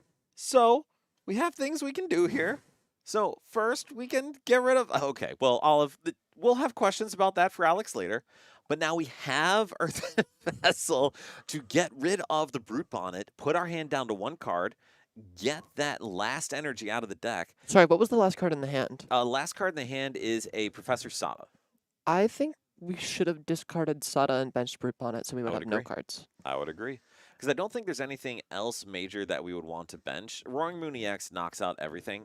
I would like to draw 3 cards and then draw 3 more cards. I would agree with the statement. Now, granted, drawing 2 and then drawing 3 is still good. 5 cards we're going to be able to see. Yeah, but if that 6th card is the boss, you're going to feel real sad. Arctic, I have certainly had that tunnel vision before myself and just lock in on a certain play. All right, I had a moment, and we see the boss's orders. That is game 4, Mark, stealing a game here. Mr. Blanks, yes, I think we just saw Alex have that realization at the end of their turn. I've done something worse on the stream actually before. Back when Iono first released and Gardevoir had the reversal Gardevoir deck, and Yes. that became a thing. I was playing that deck at this local. Okay. I was playing a Gardevoir mirror match against like standard Gardevoir on Sure. the stream, and there was a point where I had 3 prize cards remaining, Okay. and I did not properly assess the board state, and I could have put the Mewtwo V Union into play, and there were Okay. exactly 16 damage counters to win the game. I did not see it. Instead, I attacked. And then proceeded to lose the game. And then I realized it in Portillo's with Ryan Prusak, and I just put my head on the table. I think I actually remember seeing a message from you afterwards like, what did I do? And Tony, he had Turo not that turn, but the turn before when Alex Iono'd, which granted would have lost in the game, but we don't worry about I think it's that. probably fine. incorrect because of the amount of cards that are in hand. Well, actually, honestly, Mark only had 5 in hand. Did he? Well, Yeah. he has 5. I don't know. 5 cards is a lot more than 2. And we have like multiple outs to boss's orders. Also, Iono guarantees that secret box is never an out. So I haven't been an engineer in a while, but that math does math correctly. So, Mhm. all right, fair enough. So I'm an English major, so that's fine. Words are great. So one thing I wanted to talk about next is, as we're waiting to get into our next round, we have next format coming up very soon, and we have got some very cool trainers Pokemon as a part of it. So Olive, I want to ask you, what is a deck that you're really excited for coming up in the next format? honestly, I haven't been looking that much at the next format, but I think that the Grimmsnarl deck is very cool. Okay. I don't think I'm gonna play it personally, but I think it's a pretty cool deck. Bryce, do you mind throwing up Grimmsnarl while you're working on that?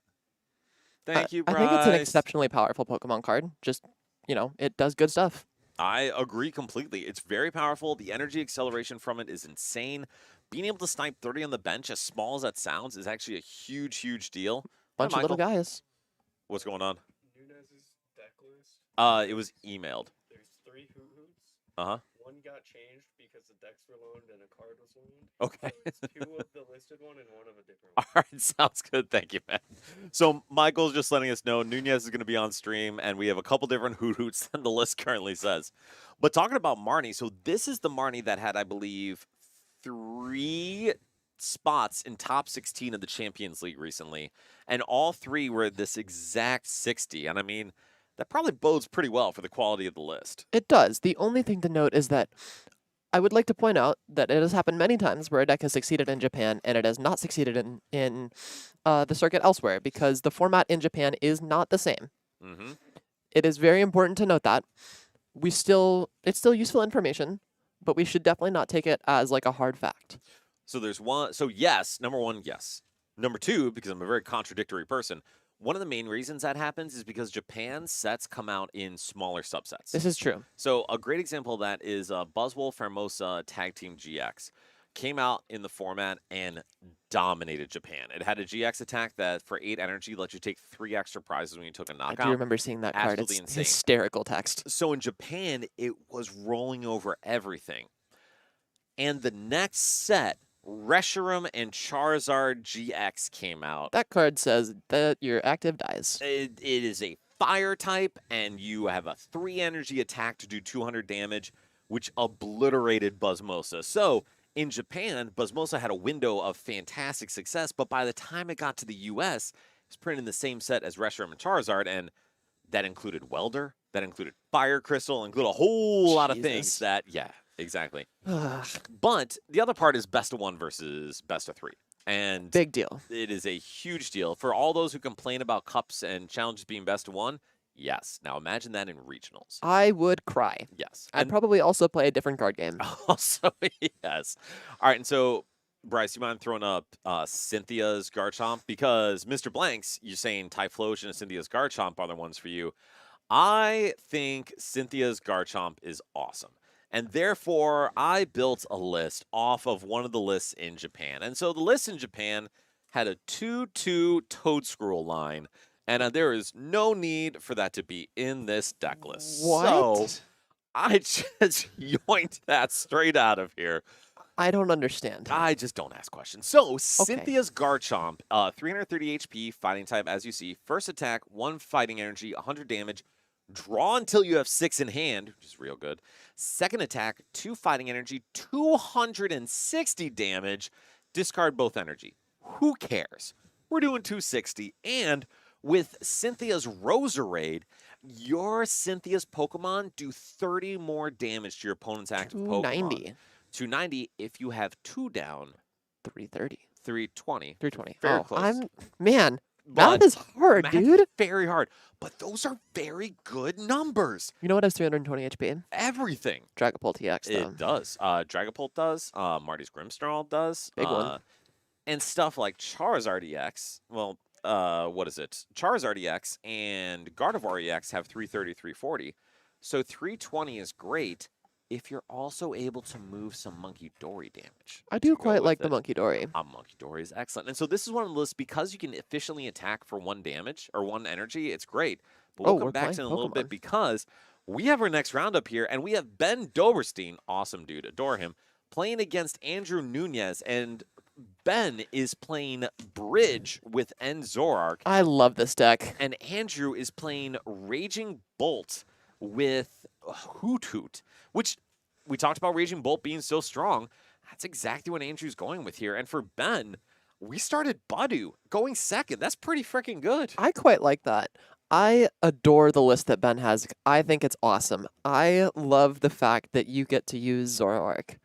Zorark's trade ability is still strong. We're going to get to Zorark in a minute. I'll let you talk through it. But for Nunez's turn here, we got Fan Rotom out. And Fan Rotom is the engine behind everything that this deck tries to do, because Hoot Hoot enables you to get Professor Sada, to get Crispin, to get Ball Search, just anything you could ask for. So being able to get down 2 Hoot Hoots and Noctowl in hand is so good. I agree. I think this is an insanely good start. I mean, that's the one card we want to see in every Noctowl deck, right? Absolutely. And not even that, we get to retreat into that Transformation Ditto to go get a Teal Mask Ogerpon.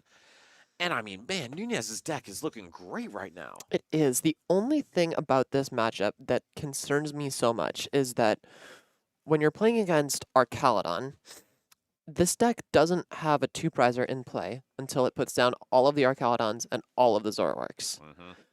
Nunez has to have them down. Yes. because he has started with the Blood Moon and then has put down a Teal Mask and put down a Latias. Mhm. So if he wants his deck to work, he has to put down a 2-prizer, which means Ben can just go 2-prize, 2-prize, 2-prize, because Black Belt's training lets him take a knockout on those higher HP 2-prizers. Yes, it does. And he does play 2 black belts training, which would let him hit through a Raging Bolt. And you know what's very helpful to help find those Black Belts trainings? N's Zorark. Trade. It's pretty good. All right, so for Nunez, the rest of his turn, honestly, if you're Nunez, I don't think you could ask for a better setup than this. No, You this is have pretty good. 2 Hoots. You have a single prizer that can knock out a single prizer. You have Blood Moon Ursaluna. You have your Teal Mask Ogrepon, which is kind of set up to take a knockout too if need be. And for Ben, well, Not a stellar hand. I would have liked to much see the Precious Trolley, but I did not see it. I would agree. Turo's not terrible, but we are also item locking Nunez, which is a big deal because we can go get a Crispin, which is pretty good. But other than that, our options are a little limited here. I low-key don't hate just attacking with Teal Mask. I agree. I think it's very efficient, and you already know you're going to give up a 2-prize knockout. The one thing I think I would have liked to see, though, is if Nunez would have used that Earthen Vessel earlier to discard the Lightning Energy rather than the Ultra Ball. So that way a Professor Sada's would be an option here if we got the stadium down. I have a question. Yes, Does Enzoroa have 60 HP? it does. I think Baby Bolt knockout, that would also be very good. Actually, it's a lie. I think it has 70. Never mind. But I yes, take it back. Baby Bolt would have been excellent there. We don't have the Baby Bolt in hand, and that would have been tough because with no items being available, we're not going to be able to nest ball for it or something like that. This is true. All right, and so we do see with Crispin, the Fighting Energy, Grass Energy, we have plenty of options. You can just put the fighting on the bolt, and then you can put that grass in your hand, go Teal Dance, and take a knockout. And I like that lots. Exactly, and we already have the Lightning in hand, so we would be able to set up for a Raging Bolt knockout next turn. Also don't hate retreating here, though, because Ben's start was not stellar. It was horrible.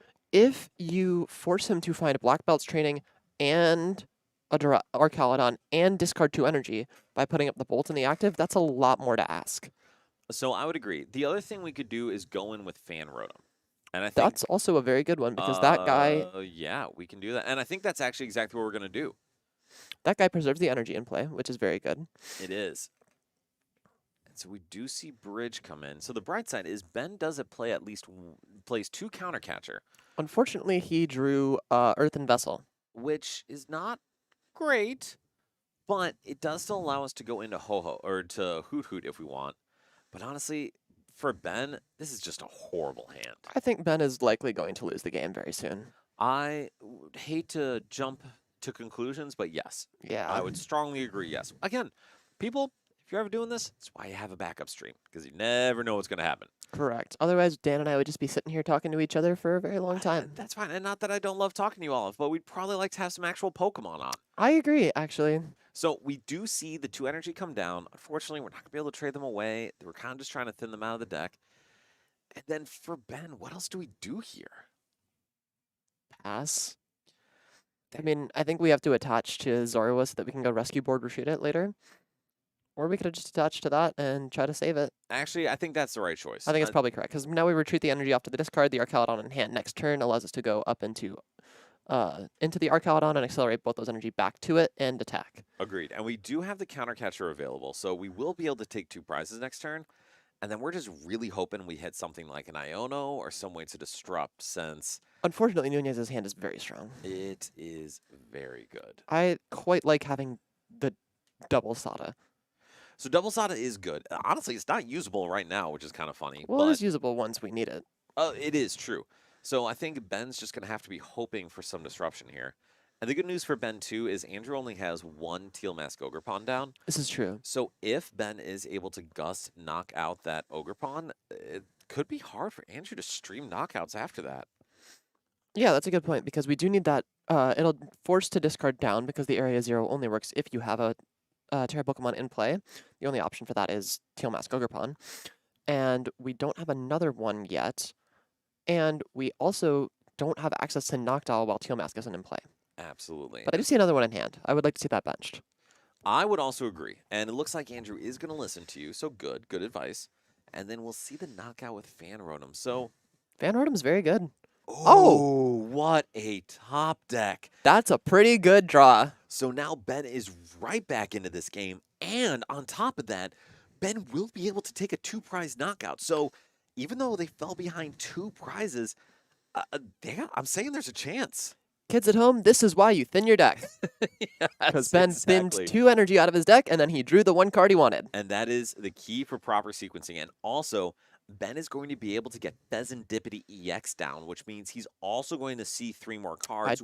Oh, he does. Okay, I was going to say, I think I didn't see it. Yes. But he did. Means he could also hit Iono here and disrupt Andrew, which, if we're able to knock out that Teal Mask Ogerpon and Iono down to a lower hand, I mean, this could go from dire straits to a very good board for Ben here. Things could get a lot better here for Ben, for sure. Yes. The only thing is that we still have access to knockdowns, so there are quite a lot of outs still in the deck for Andrew, but we would Certainly. need to probably chain Iono into a second Iono next turn. And I would agree with that. And we do see Night Stretcher. Okay. That does not look like Iono. No, it's not. But that's okay. We're still going to be able to gust and knock out this Teal Mask Ogerpon. And if we want to... we don't see a tool either, unfortunately, to turn off Prime Catcher.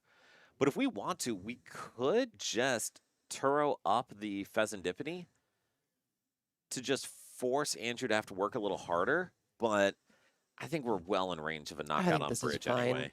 Yeah, but Andrew has many options and a lot of energy in the discard now that Teal Mask is dead that had a bunch of grass on it.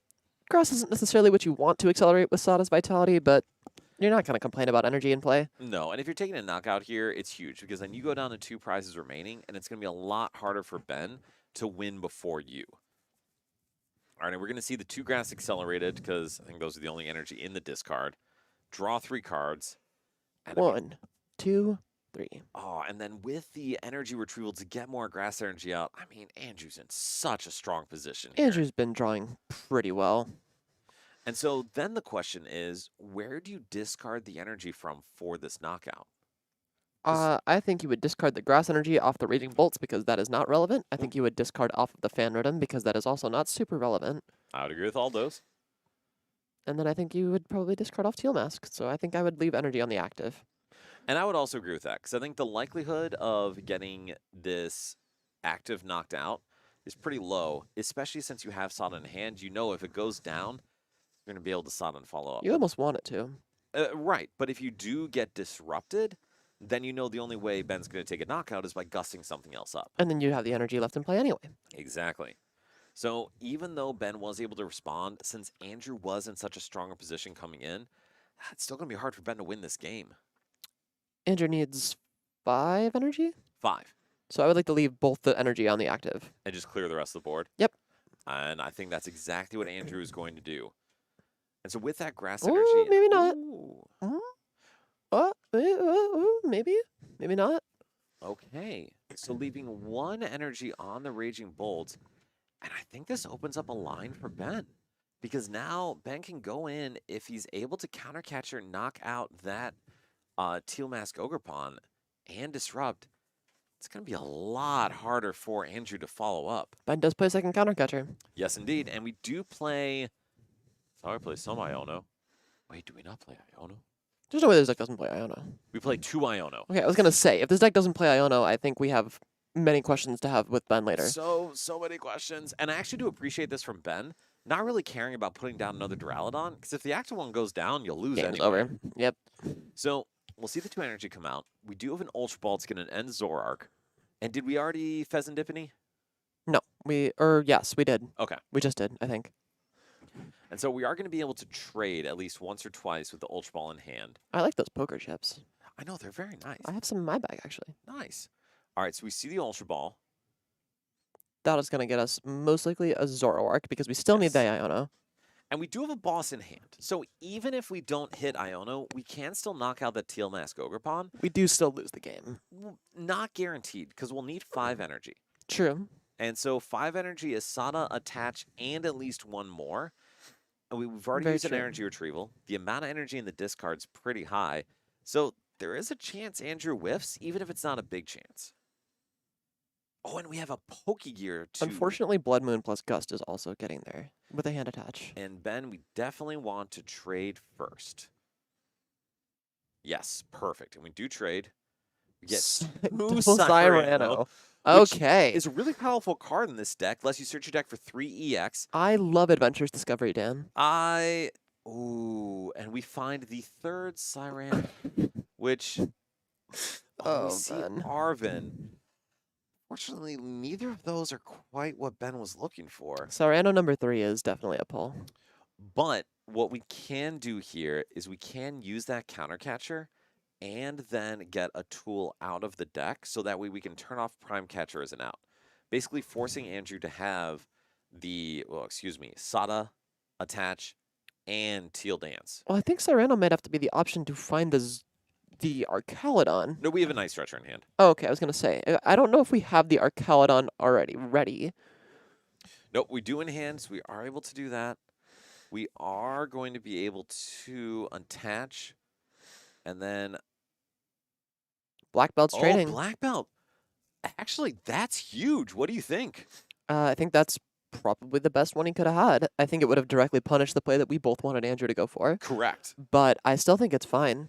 I don't think that's like bad for Andrew at all because his hand still has Sada in it, so it's not really punishing him very much. It does. We are still in a good position, and if we find a boss, it's even easier because we just need to attach and then go in. Oh, and now we have the Nest Ball too, so we get Pheasantipity out of the deck. I would like to see the Fez be the first thing used here because otherwise, we could just find the boss and just win the game that way. Well, actually, I stand corrected. The downside of getting Fez is that your Sada gets you 1 less energy. That's true, but it also opens up an entire another out for you to win the game.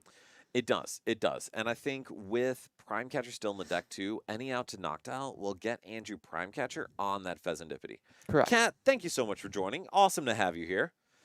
And we'll see the cut. And I imagine we'll see the flip the script. 3 energy need or 3 cards. And Ultra Ball. You know what? And did There he we just go. draw boss's orders too? We did just draw boss's orders. And we Sometimes see boss it's on the that Fez. easy. And so Andrew takes the game over ends Archaludon. I don't know if I say that correctly. And do we have a second game, Bryce?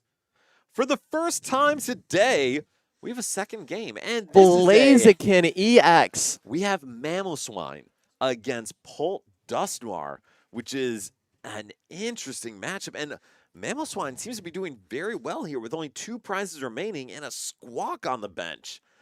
Dude. You know what? Kat, I got faith in you. Absolutely.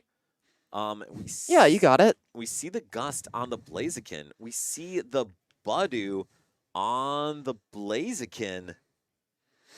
And now Dawn drawing for turn. I mean, all we need is a Gust and an energy in our discard. Unfortunately, I don't think we have that. We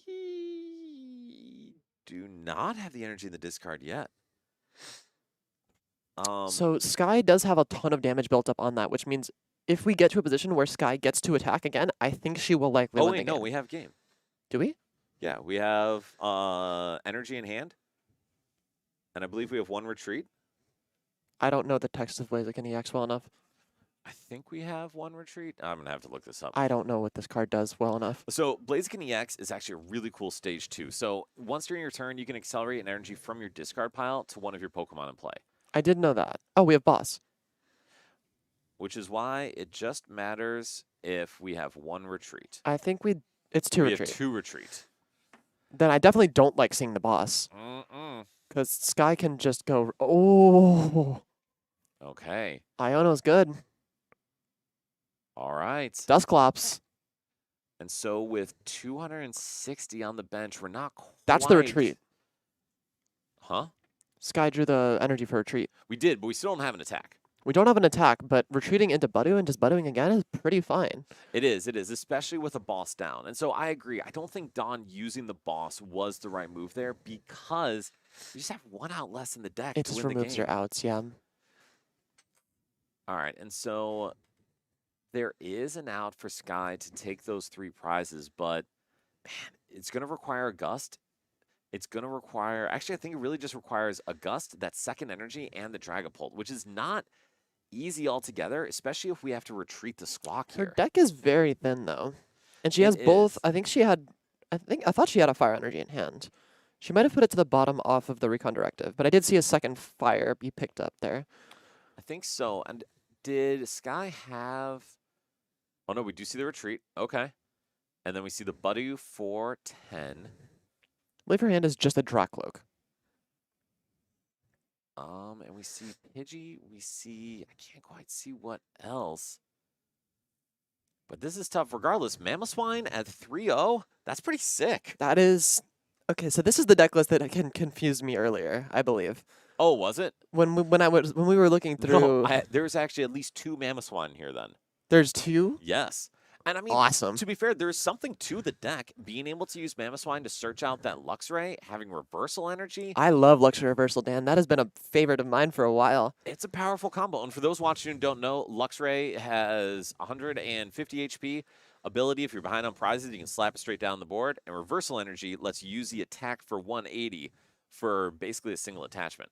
And it's really cool because when you played that card in Lugia previously, you used to be, when I played it in Lugia at least, you could use it in, does Sky have? We do not have a Not, Dragon not yet. Okay, I was going to say, I was like, does Sky have game? But no. Not yet. So we do see an energy off the top, and that's pretty good. But unfortunately, we don't have a way to do anything except for take a single knockout. That does turn off the Dusclops, which is a pretty big deal. It does, which is a huge deal. And it also enables Don to be within 1 knockout of winning. And with the energy now in the discard pile, Blaziken would be able to accelerate to help something retreat. That's pretty big. All right, so I imagine we do see The the glare is retreat brutal knockout. today. The glare is very intense. But I imagine we see the retreat knockout here. Do you see a reason why not? Do you need to retreat? Oh, you're right. It's 2 energy. I was gonna say, I think you just attack. Yeah, I would just love to see the knockout here. I like knocking things out. It's pretty good. And I think Don's just debating whether or not to do the knockout. And we see the knockout. And so Blaziken can't attack next turn. Oh no. But we don't really care. All right. We see the Gust on Mamoswine. How much does the retreat cost on Mamoswine? 3. So we're just trying here to say, oh, we didn't use Recon Directive. We did not. Definitely would have liked to see us use Recon Directive. But why not just win the game? We can't win the game. Oh, wait, yeah. Mamoswine has 340 HP. Okay, that makes sense. So we do see 200 on the active. We see 60 on the bench. And I think that would have been the only argument to retreat the Blaziken, so that way that energy is in the discard and available to actually reach a knockout. Apparently there's a big air balloon in this deck that we have not considered. There is from 151. Let's I don't see. think we've seen We it yet. don't Unfortunately, have it. that's not it. I think Sky's gonna get there. I think Sky maybe not stole this one, but kind of stole this one. Yet again, losing until you're not. Exactly. The Dragapult way. And so I don't think Don has another play here to get back into this game. Maybe I'll sleeve up Dragapult, Dan. Listen, it's the best deck in format. It is. I know it is, but I don't want to. I really do like using quick search, though. And I mean, that's something we're saying. Play the decks that you enjoy. Because if you don't enjoy them, you're not going to play as well. You're not going to see the lines. You're not going to be as engaged. This is why I played Arceus Control for those 2 regionals. Well, it wasn't necessarily the best deck in the format. It was well positioned, and I was good at it. That's a very good reason to play it. Absolutely. Also, I really liked the fact that people kept playing Lost Tina because I beat that deck very badly. I don't know if you should have. It was actually a pretty close matchup. No, it's not. You go Radzard Belt. You go Radzard Belt, knock out the Tina. They knock you out. You go, okay, Roseanne's back up. Put all of it back. Do it again. Assuming they knock out the Charizard. If they don't knock out the Charizard, you just knock them out again. And then you have fair. no 2 prizers in play. That's fair. All right, so Sky is, I don't think there's much for her to do except for take a knockout. Don's just trying to think through, is there any kind of way? Yep, Sky's going to get it, I believe. And Don's just going to say, you got me. So Dragapult goes to 4-0, and I do think Dragapult Dusknoir still the right way to play it. So, Olive, I'm going to ask you a favor. What's up? Can you go snag Nunez? Because we haven't seen I much will do Raging that. Bolts, and I think it'd be good to talk through a little bit of why that deck is so good. I'll be right back with Nunez. Thank you. And then, Bryce, do you mind throwing up Cynthia's Garchomp again? So we were talking a little bit through next format, and I do think this is one of the decks that has a little bit of legs to it. Efficient attacker. You have the say it again. Oh, fair enough. That was easy. Gabite lets you actually search your deck for Cynthia's Pokemon each turn, very similar to the old Dragon Search Gabite. Monkey Dory lets you move damage counters. You get damage boost. You can leverage Budu. You can use TM Evo. Like, dude, this is so good. Kyle Larson, bro, I don't even know if you could get through that many laps in one day very efficiently. So I'm going to go ahead and say low. And we have Nunez joining here. Dude, have a seat. Put this on. Yeah, go ahead and put that on. And so, Andrew, you were playing Raging Bolt, Yes. and Ben certainly helped you out a little bit with their draws there, but yeah. how are you feeling about that deck? I'm Especially very because it's not surprised. your deck. Yeah, so I was gonna play the Baby Moon deck. That Can thing you move eating. the mic a little closer to your Oh, face? yeah, my bad. Is that better? A little more. Okay. Yeah, There, there you we go. Okay, yeah. I was going to play the Baby Moon deck that Aiden Koos played, I think, a few regionals. Mm-hmm. I had it all sleeved up, had my deck printed out and everything. I get here, and the first time in my life, I'm like, oh, I forgot my deck. It's a nightmare of every Pokemon player. Yes. But luckily, I have some good friends who were able to scrounge me the cards to play Raging Bolt. Never played Raging Bolt in my life. Never touched it. But it was either that or Joltik Box. I've been playing Joltik Box for a while. I'm like, let's switch it to Raging Bolt. So All right. it's been working well. I mean, It's you're been working 4-0. well. Yeah. That's Can't pretty complain. good. It's- Yeah, that's can't pretty good. complain. All right, so why is this the first time you've played it? Because it's one of the bigger decks in the format. Yeah, I don't know. It just it was definitely always on my list of things to test. I think Okay. I might have gotten some test reps in back when it was like more of the concealed cards, like Turbo Bolt. But like this Terrible, I've never played it, but I've seen it played on stream a few times. So I'm kind of just trying to harness that power. The deck's a lot different than how it used to be pre-rotation. It's very different. There's a lot more plays you actually have to use your brain for, is what I Yes. would say. And I think that was my big complaint about the deck pre-rotation is Yeah. just, all right, slap some energy, murder. Oh, you did something like non-linear, I guess I lose. yeah, exactly. But you actually got through this without even the baby bolt, which is one of like the key pieces of it. Yeah. I didn't get to utilize the baby ball in that matchup. Would have been pretty good. Luckily, I mean Ben drew pretty poorly. Yeah. If he drew better, I think it's a different game for sure. His deck's pretty good. And my start wasn't the worst, but wasn't the best. I was average, but yeah, no, baby ball's been pretty good though. I've used it into a Charizard matchup, which is cool. Oh, okay. Got to snap some Pidgeotos. And I've been using it a lot. Oh, I used it into Frostlass Badoo too. That card was like the MVP. Oh, that's Yeah. such a good card into that matchup. Yeah. Dang, because if you put down Latias, you're able to continually go back into it. Nothing much Exactly. they can do. Yeah. That is really good. So, Mm. one question I wanted to ask is, with this deck, obviously Baby Bolt is a good piece. Yeah. Do you want to still, go second to use it turn 1? So I've been choosing first. I don't know if Okay. that's correct. I don't know what like the Pokemon hike like zeitgeist says is correct or whatever. Okay. But I've been choosing first just because I know when I used to play Joltik Box, if they went first, I knew I was probably losing the game because they Yeah. get to get their fan up, get all their stuff, so their turn 2 is almost perfect almost every time. So I've just been choosing that. I've been getting the Bolt on my second turn with like owls and stuff, so if I need to. Okay. So it's been working. I don't know if it's correct, but hey, we're don't Look- fix what ain't broken, I guess. Listen, man, you're 4-0. Right? Yeah. Like, clearly something is going yeah, well. Something's going right. Yeah. All right. So then, what advice do you have someone picking up for the first day? Because you are literally picking it up for the first day. Like, how easy is this deck to pick up and roll with? I think like the general. I think I had some talks with some of the folk here. I think generally, I think the floor is pretty low. You don't have to know too much, I think, to do well with the deck, but the ceiling is pretty high. It seems, especially when you're talking about like your choices with the Noctowl engine. Yes. Since you're really cherry picking what you want in your deck, you have to be making sure that it's what you need that turn, and if it's not for that turn, how you can use it in future turns, Yeah. and also keeping track of resources. Honestly, a lot of times I've kind of just didn't have to think like for 80% of the game. I would say a lot of it's Okay. just like Sada attach, Bolt, knockout, Sada attach. If they miss a turn, and we're in there. But no, I think that's the main piece of advice. I think also just take things slowly. Is like the main thing. I think sometimes like I used to get pretty nervous and I'll just start doing things. I don't Yeah. think things through, and I like, oh, I missed this step. I could have Sada'd here, attach this energy from like this card. That's another thing too. This card pile energy from where you attach it actually matters. Yeah. 100%. Yeah, I learned that the hard way, but we still got there. But, So, yeah. and that was actually one thing I saw early in this game. So you chose to Earthen Vessel away. I think it was an Ultra Ball or Yes, something. yeah, rather yeah, than- Okay, yeah, so you know yeah. exactly what I'm No, talking yeah. about. There's a couple things I did wrong in that game. For one, so that turn I probably shouldn't have gotten rid of the Ultra Ball. I should have gotten rid of the Fighting Energy, I think. Yes. Or I think it was a Um, Lightning Energy in hand. Or but Lighting yes. Energy, yeah. And then I think the turn after, I was like playing as if I didn't have Lottie in play. So it threw things off. It I didn't know what other lands I could have went through, but I thought I had the retreat of the Ogre Pawn. So I was like, okay, I'm gonna put a Fighting Energy on there, retreat, Sada, attack with Rotom Fan. I'm like, oh wait, I have Lottie. So I'm like, okay, why did I committed to this play? I might as well go for it. Yeah. It was still like probably like a mid-tier play, but like it wasn't exactly. I'm like, oh, okay, so lines could have been a little different. No, But yeah. I think going into the fan rotom was 100% correct. Yeah. And then getting the teal mask out of danger is also correct. Yeah. Maybe overcommitted a couple energy. Yeah, I think that's where I messed up on the resource management energy. The nice part is, though, because Ben is going to put a Yeah. big HP 2 prize in the active, you had plenty of margin. Yeah, it's pretty. Yeah, I think once like I can establish like the momentum of taking the first knockout, especially taking the first two, I think it's like pretty good in my favor because they also really can't knock out my Bolt.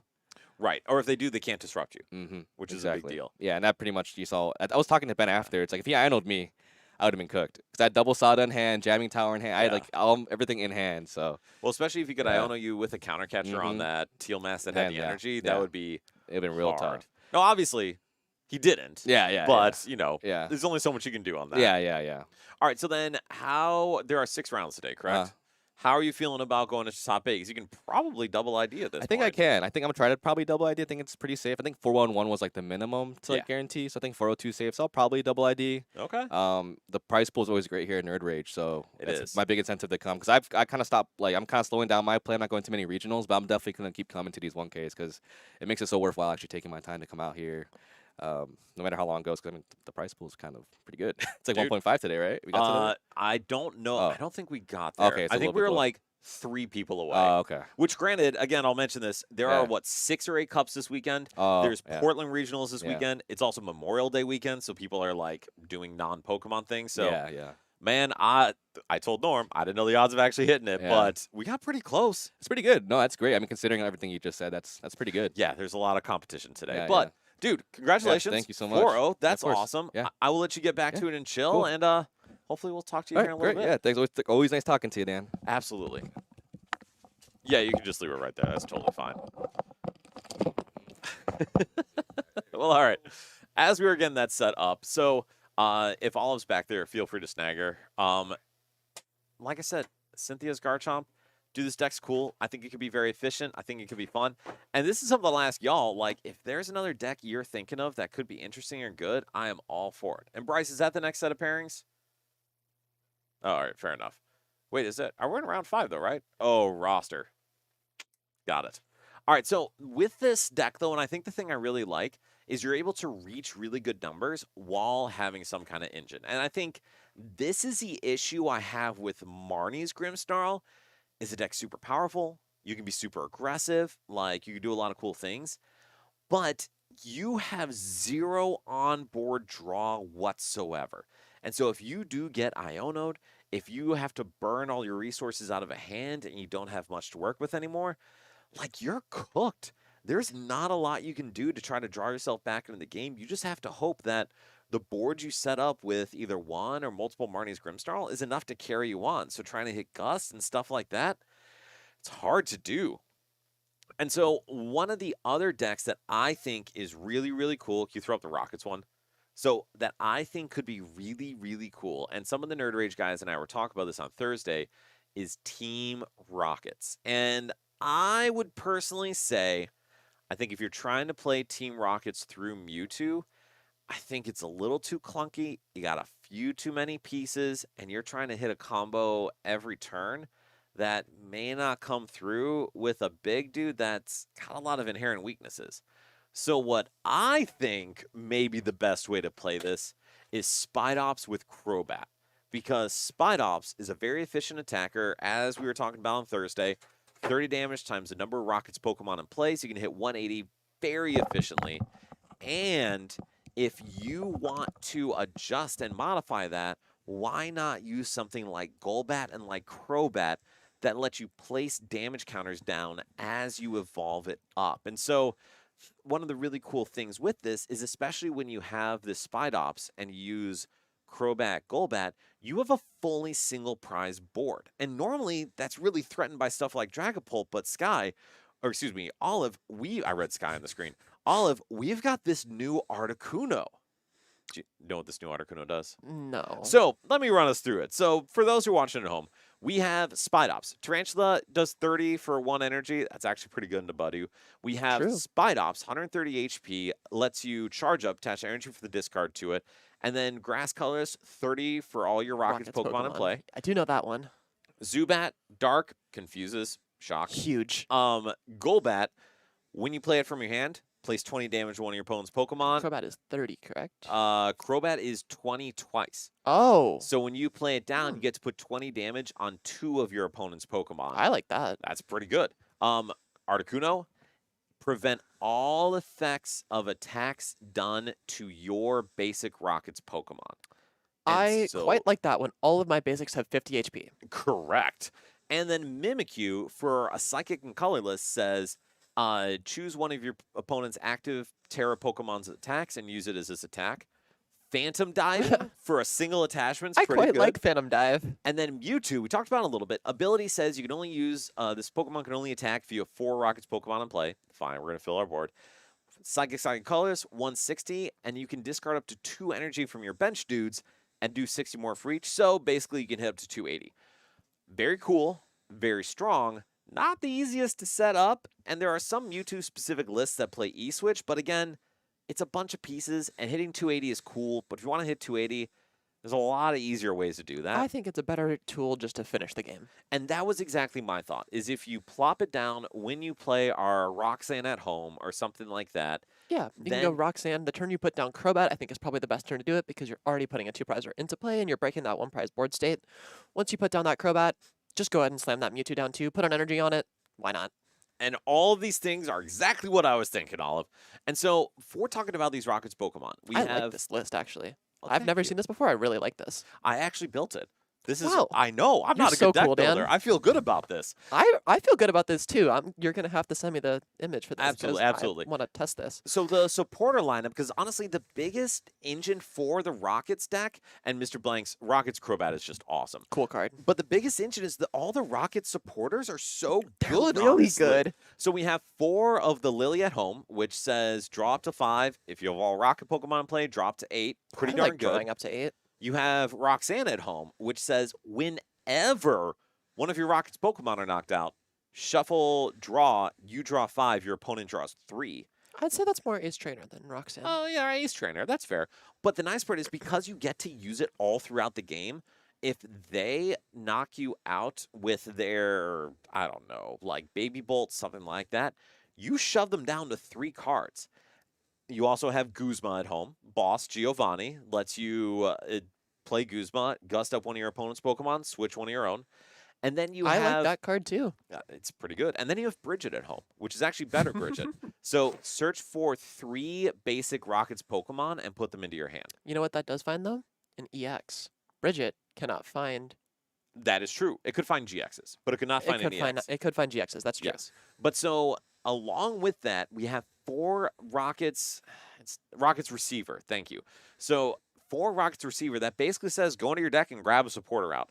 And that is huge. It's any supporter you want. so Literally you are any, playing except for 4 Turo. Can't grab Turo, but... You're playing 4 extra copies of every single supporter in your deck, essentially. And it's a card you can burn. So if you are late game, you don't need to gust. All you need to do is find your last Spidops, and you have a couple of these in your hand, burn it. You can get rid of it. You can toss them, and that is just fine. And then one of the last key Rockets cards, we have Rockets Energy, double fighting, or double dark, double psychic. Pretty cool. Works great with Crobat. But the Rockets Factory says if you play a Rocket supporter that turn, you can draw 2 cards at some point. So the fact that you don't have to do it immediately is so crazy. exactly, you draw till 8, you play your Buddy Poffin, you play your Earthen Vessel, you receive out another supporter. I think I want 2 cards now. Exactly. It's such a good inclusion. It's so strong. And because you are already playing multiple stadiums and trying to win the stadium war, I thought that Neutralization Zone would be a hell of an inclusion in this deck. And It Olive, certainly seems funny. I would like to know your thoughts on that. I have never thought that Neutralization Zone is a particularly strong card. I think Neutralization Zone is a card that will almost always be played to capitalize off opponents being greedy. True. I don't think on its own it's very strong. But depending on the metagame, depending on what people want to play, especially into a fresh format, it could be pretty good.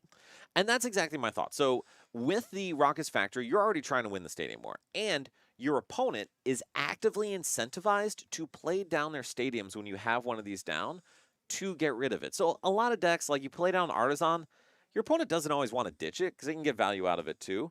But if you have a stadium that only benefits you, they're going to start playing stuff down. So you can often, especially with a series of Roxannes essentially that you're playing, slap it down. And if you even buy a single turn of Dragapult not being able to hit your active, and because of Articuno not being able to spread any damage counters on the bench, And because of Mimikyu, you get to Phantom Dive. exactly, that's actually pretty terrifying.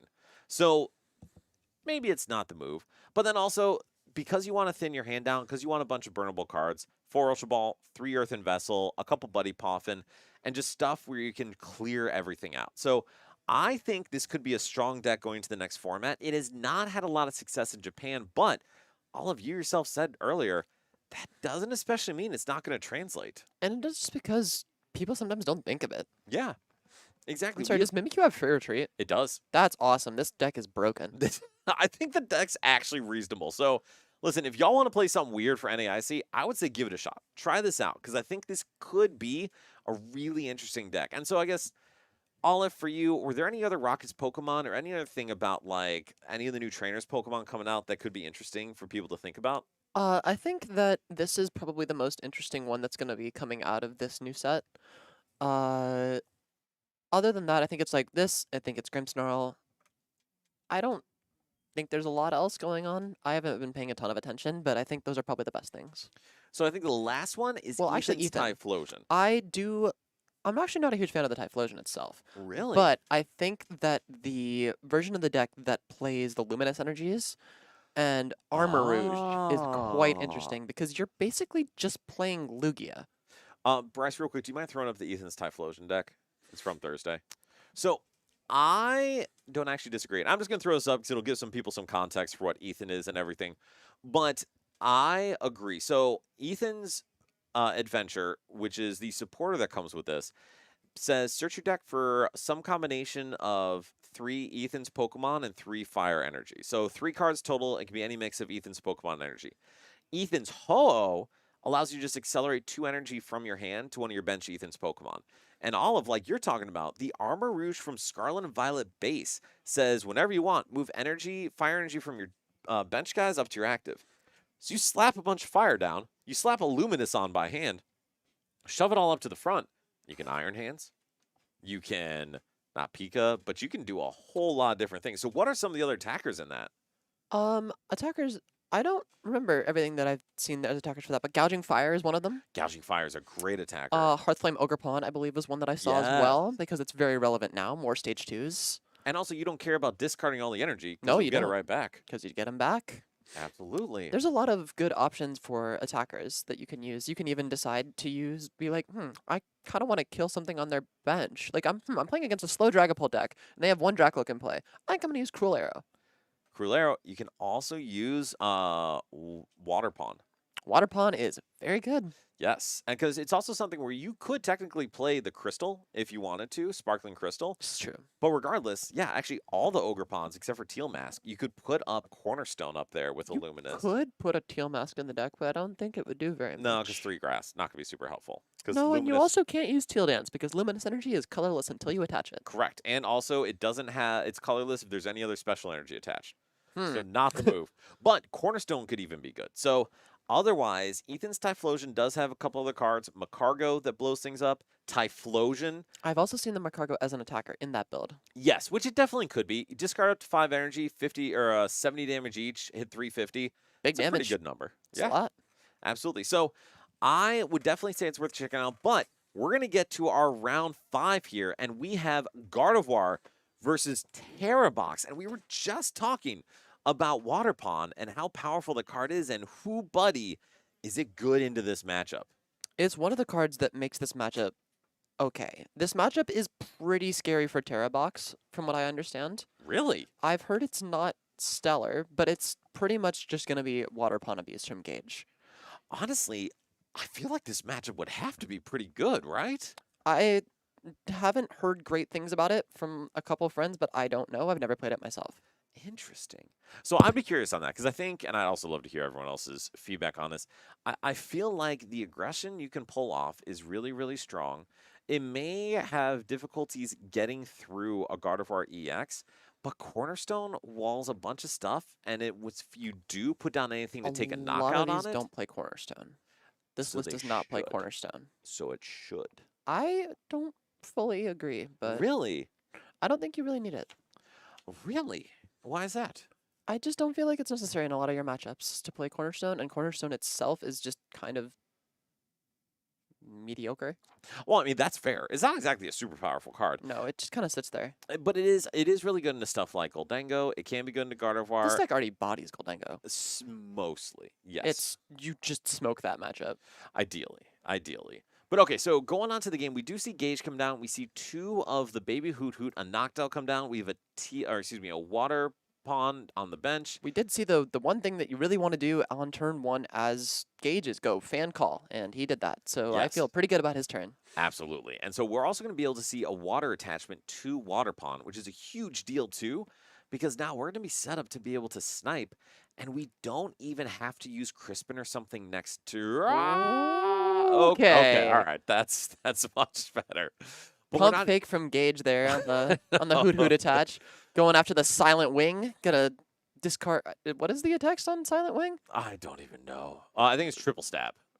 Oh no, is that not true? That's That is Silent Silent Wing. Wing. I think they reveal their hand. I believe you. Anyway, what Gage does have going for him though is now he'll actually be able to play boss next turn. That's correct. And that is a huge deal. With that Mew EX in the active, that Gage could go after both Curlia. It's actually a pretty good starter for Alex in this matchup because we want to avoid getting double vault sniped.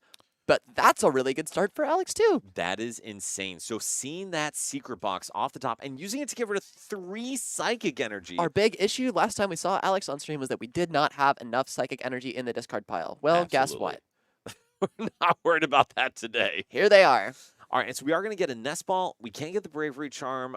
Supporter-wise, we're probably just going to get something we want to shove to the bottom of the deck, and then that Artisan. I think I would like to see the Bravery Charm attached to Ralts.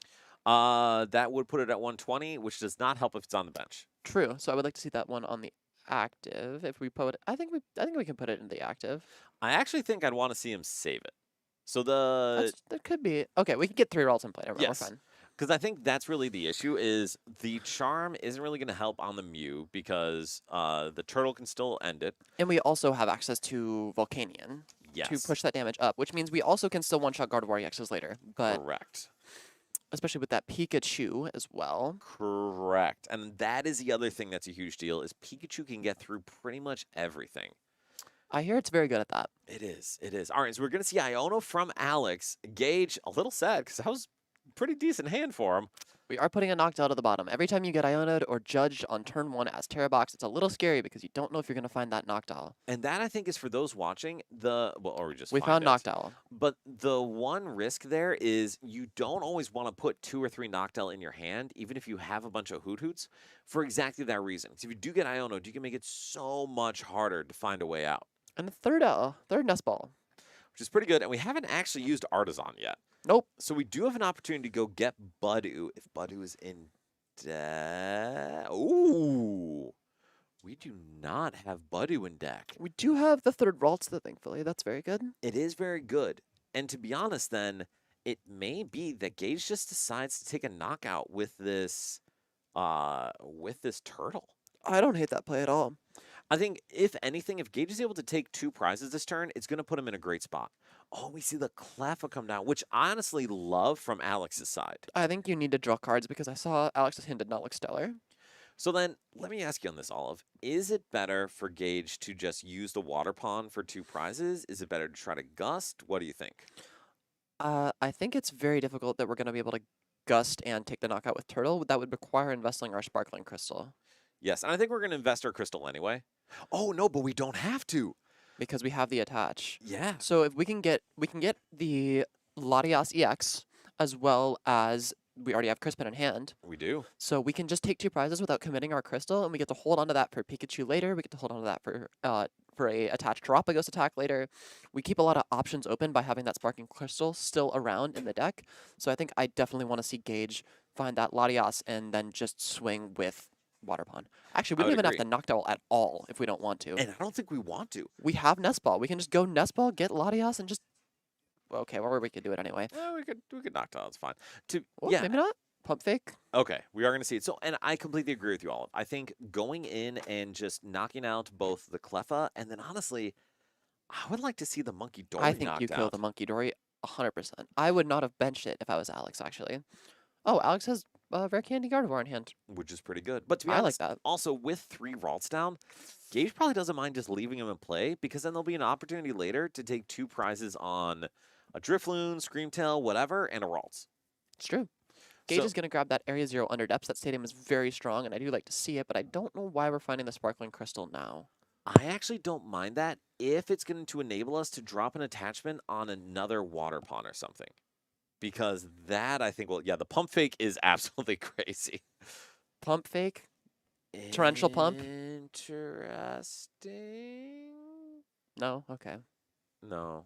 Sorry. no, I applaud we the don't effort. have Latias yet. Okay. We do not. But we also have literally 3 Nest Balls in hand. Yeah, I was So- just wondering why we were moving the water pond up, and I was like, there's no Latias yet. No, we are just setting up for that. Arizo under depths, 8 things on the board. Skyfield is good, Dan. Skyfield is a very good card. And we are going to see the Crispin. I gotta imagine both of these are going to go on the water pond. They definitely should. The one thing I would say too, though, is I don't mind 2 going on the water pond with the crystal and then a manual attachment to another water pond. That is or, threatening a second water pond, but I believe that Alex is most likely going to take the knockout this coming turn with a Gardevoir EX. and I would agree with that. And we can't Crispin and Gust in the same turn. Correct. And I think that's a time then when something like the Terapagos will come up and be good and maybe reach for knockout or Pika. But that's But if actually we- the other argument for If we saving commit the crystal. we can't use Pikachu. Exactly. Well, we can, but it would a have to lot take more 2 effort. turns. Yeah. All right, so we do see the water pond. We have the energy in hand. The real question is, why don't decks just play Sparkling Crystal and Prime Catcher? God, if only. If That only. actually does not sound like fun. No, it does not. So we will see the nest ball. I gotta imagine for Teal Mask Ogrepon here. We still need if we have it in Latias. deck. Okay, so we actually don't have Teal Mask Ogrepon in deck. This is to- why I like the second copy of this card in this deck. It feels very integral to get the attachment down. I don't mind only 1. And I think prizing it, obviously 10% of games, it's very frustrating. But in general, you never really need more than 1 down anyway. You don't, but it's very important, and if it gets knocked out, I want a replacement, and I don't want to have to recover it. So that is true. I think in this instance, it's definitely a nice to have. Because the good side is, Gage is going to be able to manually attach to this turtle and have the next attacker set up already. And so we're going to be able to retreat. Well, Gage also does 280 plus Volcanion Burn is 300. Exactly. And there's It likely doesn't going to be at kill. least some damage on the Gardevoir. True. Oh, please kill the monkey. Please kill Gage, the please kill the monkey. monkey.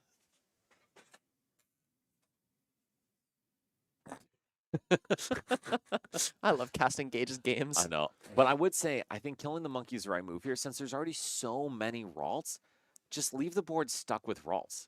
Oh, that's okay. fine. So we see the knockout on the Ralts on the bench. Well, it is actually notable that the routes with the energy would be very easy to not have to use monkey to, or would be able to get out of range, if any, would be able to. It would be And- that one. And that is a good point. Well, no, because we would still get to... Actually, we'd still have 10. You're right, though. We would be at 290 with Burn because we would be hitting for 270 with the Turtle and then 20 more. So we would be 1 short. But okay, so we go back into this turn. Alex decides to go ahead and lead with Ralts. Again, I have questions. I would much rather prefer going to Mew, but we do have the Gardevoir down on the board. And I think the idea is we're going to accelerate to Ralts to have something to use with Monkey and then actually attack with Drifloon. We see the Ultra Ball come down for Curlia. I definitely like attacking with Drifloon here instead of attacking with the Gardevoir because we've seen Sparkling Crystal committed, and we know Gage has no way of putting a... Because Gage did not find the Teal Mask, Right? we can infer that it is not in the deck, because otherwise it definitely would have been put into play. And that means Gage has no way of using Water Pond next turn. Yes. That is a lie. The deck does play Oh, we can still Energy use We can Switch. still Energy Switch. That's right. Yeah, This is effectively the same thing as Tail Mask. it is. Absolutely. So, Somebody has food. someone does have food. I think we have pizza. Okay, I was Which gonna say I is smell it and wonderful, I'm hungry. Because those watching at home, we have been talking for a while. And if you have been Oh my listening god, is it for us round for a 5 while, already? thank you so much. Yeah, we're happy to have you guys here. Yes. I'm happy to be here. And I'm glad you're here too, Olive. All right, so now Alex is digging into the deck. We are going to Professor's Research, choosing not to counter Catcher, which, to be honest, yeah, we Yeah. want to kill this Water Pond. I want to kill Water Pun. But then what else is Alex trying to do this turn? Alex this turn definitely just wants to. I mean, I think putting Curly in play was the big thing. I think you just want to get the Dark Energy committed to the Monkey if you can. If you can't, that's fine. I would like to also bump the Stadium because Area 0 is good. It is. I think it's a pretty easy pick for Gage, though. It's always Noctowl because you want that Hoot in there so that you can Night Switcher for it. Tony, Or sorry, the Noctowl. love the support. Thank you very much. It's always good to be yapping up here. The downside here is it looks like Alex did miss the Dark Energy. And that is a big deal because now we need a Bravery Charm on this Drifloon in order to reach high enough to take the knockout. And that means the damage is going to remain on Curlia.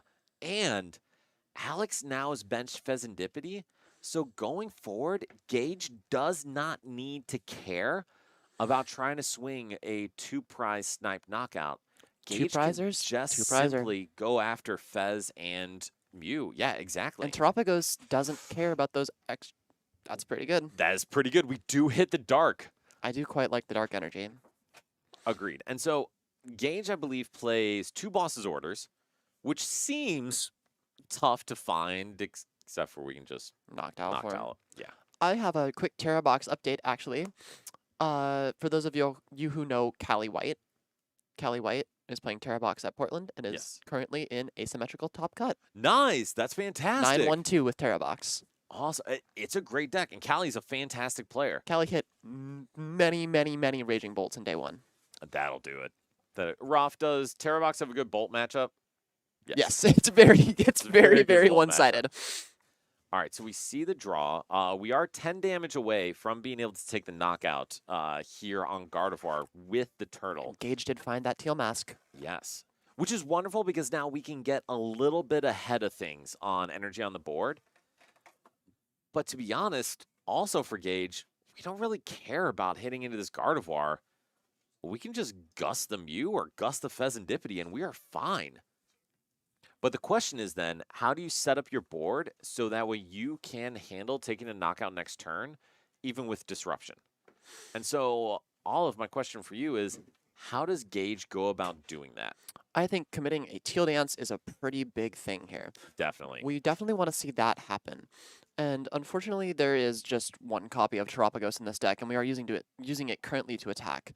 But I would like to see Blood Moon Ursaluna come into play this turn, I believe. I actually would agree with that because if Alex decides to chase down the Blood Moon Ursaluna, the turtle lives. If Alex decides to kill the turtle, the Blood Moon lives. And either way, there is an opportunity for Gage to have his last attacker on the board. I also definitely want to see that Mew EX in Gage's hand come into play.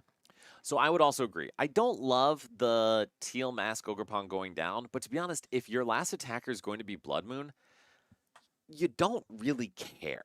No, you don't. And I don't think I love seeing Pikachu here. I actually do. Really? I think this is great because if we can reach on the Gardevoir without using Noctowl and we're able to put Mew down on the bench, suddenly we're in a position where we have 2 Gusts available in deck, we have Noctowl outs available and Mew to draw, and we're in such a strong position. It's going to be so much easier to find our last outs to win the game. My only problem with that is that Mew EX can't come into play unless we have an Area 0 in hand, which we haven't seen yet from Gage. Yes. Meaning we would have to commit a Noctowl to find the Area 0. And we would also need to... I also want to see Fez come into play if we can. I think because Fez coming into play would be huge. Fez and Mew EX guarantees that you see at least 6 cards. I think Alex is nicely yelling at Gage to move it along, which is totally fair. Even though Gage is currently doing a lot of things and moving his hands a lot, we still have not actually taken an action. So So, unfortunately, in the Pokemon trading card game, if you take too long, people can call a judge. because it is considered slow play, Yes. and we only have a certain amount of time to finish our rounds when we play the Pokemon trading card game.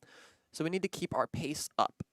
And I would say that for everyone, if your opponent is slow playing, call them out on it. Do not be afraid to call a judge. No. It does not matter how new you are. It does not matter what your opponent thinks. You're probably never going to see them again, And I especially agree at a with that. regional.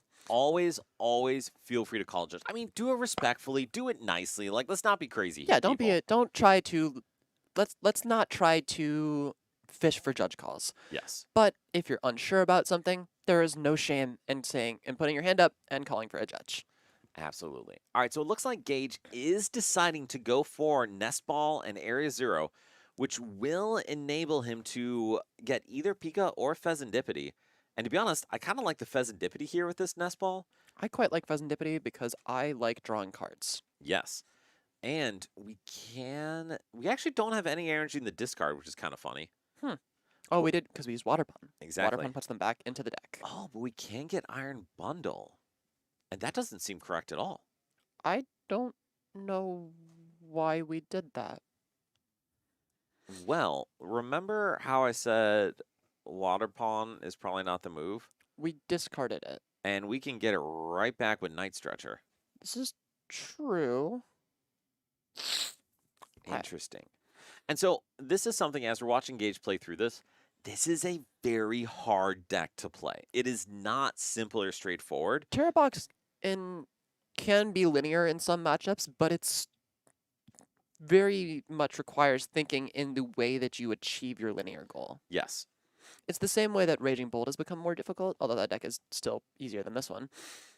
I would agree with that. And we had a good talk with Andrew about that. When we're actually choosing to Iono. Okay, I here? really don't understand why we put down the Iron Bundle then. I am confused. Now, granted, there is an out here where Gage is going to be able to use the Fan Rotom in order to take a knockout if Gage decides to. However, we're kind of in a tough, awkward spot here since we don't have the energy. And now we're going to have to use our second last knockdown. That doesn't feel good. It doesn't. And I think that's kind of frustrating because that Iono could be good later. But now, even if you take a knockout, the amount of resources you've expended to do so is just not good. No, it's really not. So then, Olive, what do you think would have been the right move here for Gage? I think like we were talking about trying to find a line for the... I don't know...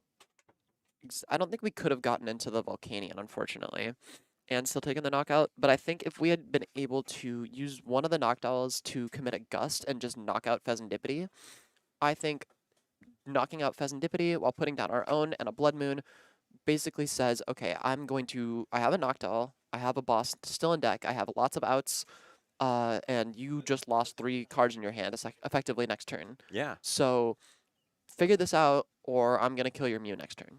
Yeah. I think that's I very think that's the reasonable. play that I would have chosen. So we do see the 2 energy come down. To be honest, I would probably want to see I just think 1 energy. We just do 1 and then restart. But it looks like Gage wants to set up his hand to have that attachment later. And That's so, fair. for me, I think you want to attack with Fan Rotom here, right? I definitely don't think I want to attack with Terapagos, That's reasonable. because we have our... Oh... Counterpoint, we attack with Terapagos. And Counter- that's fine. Counterpoint, Psychic Energy Monkey Dory 2 Monkey Knockout. Correct. So that is very possible. And if Alex responds in that way, things are going to get really tough for Gage. Now, Because the Gardevoir EX and the Active will have no damage on it. and we decided to not Pheasantipity. What? My guess is it's just a miss. I think he just forgot. Yeah.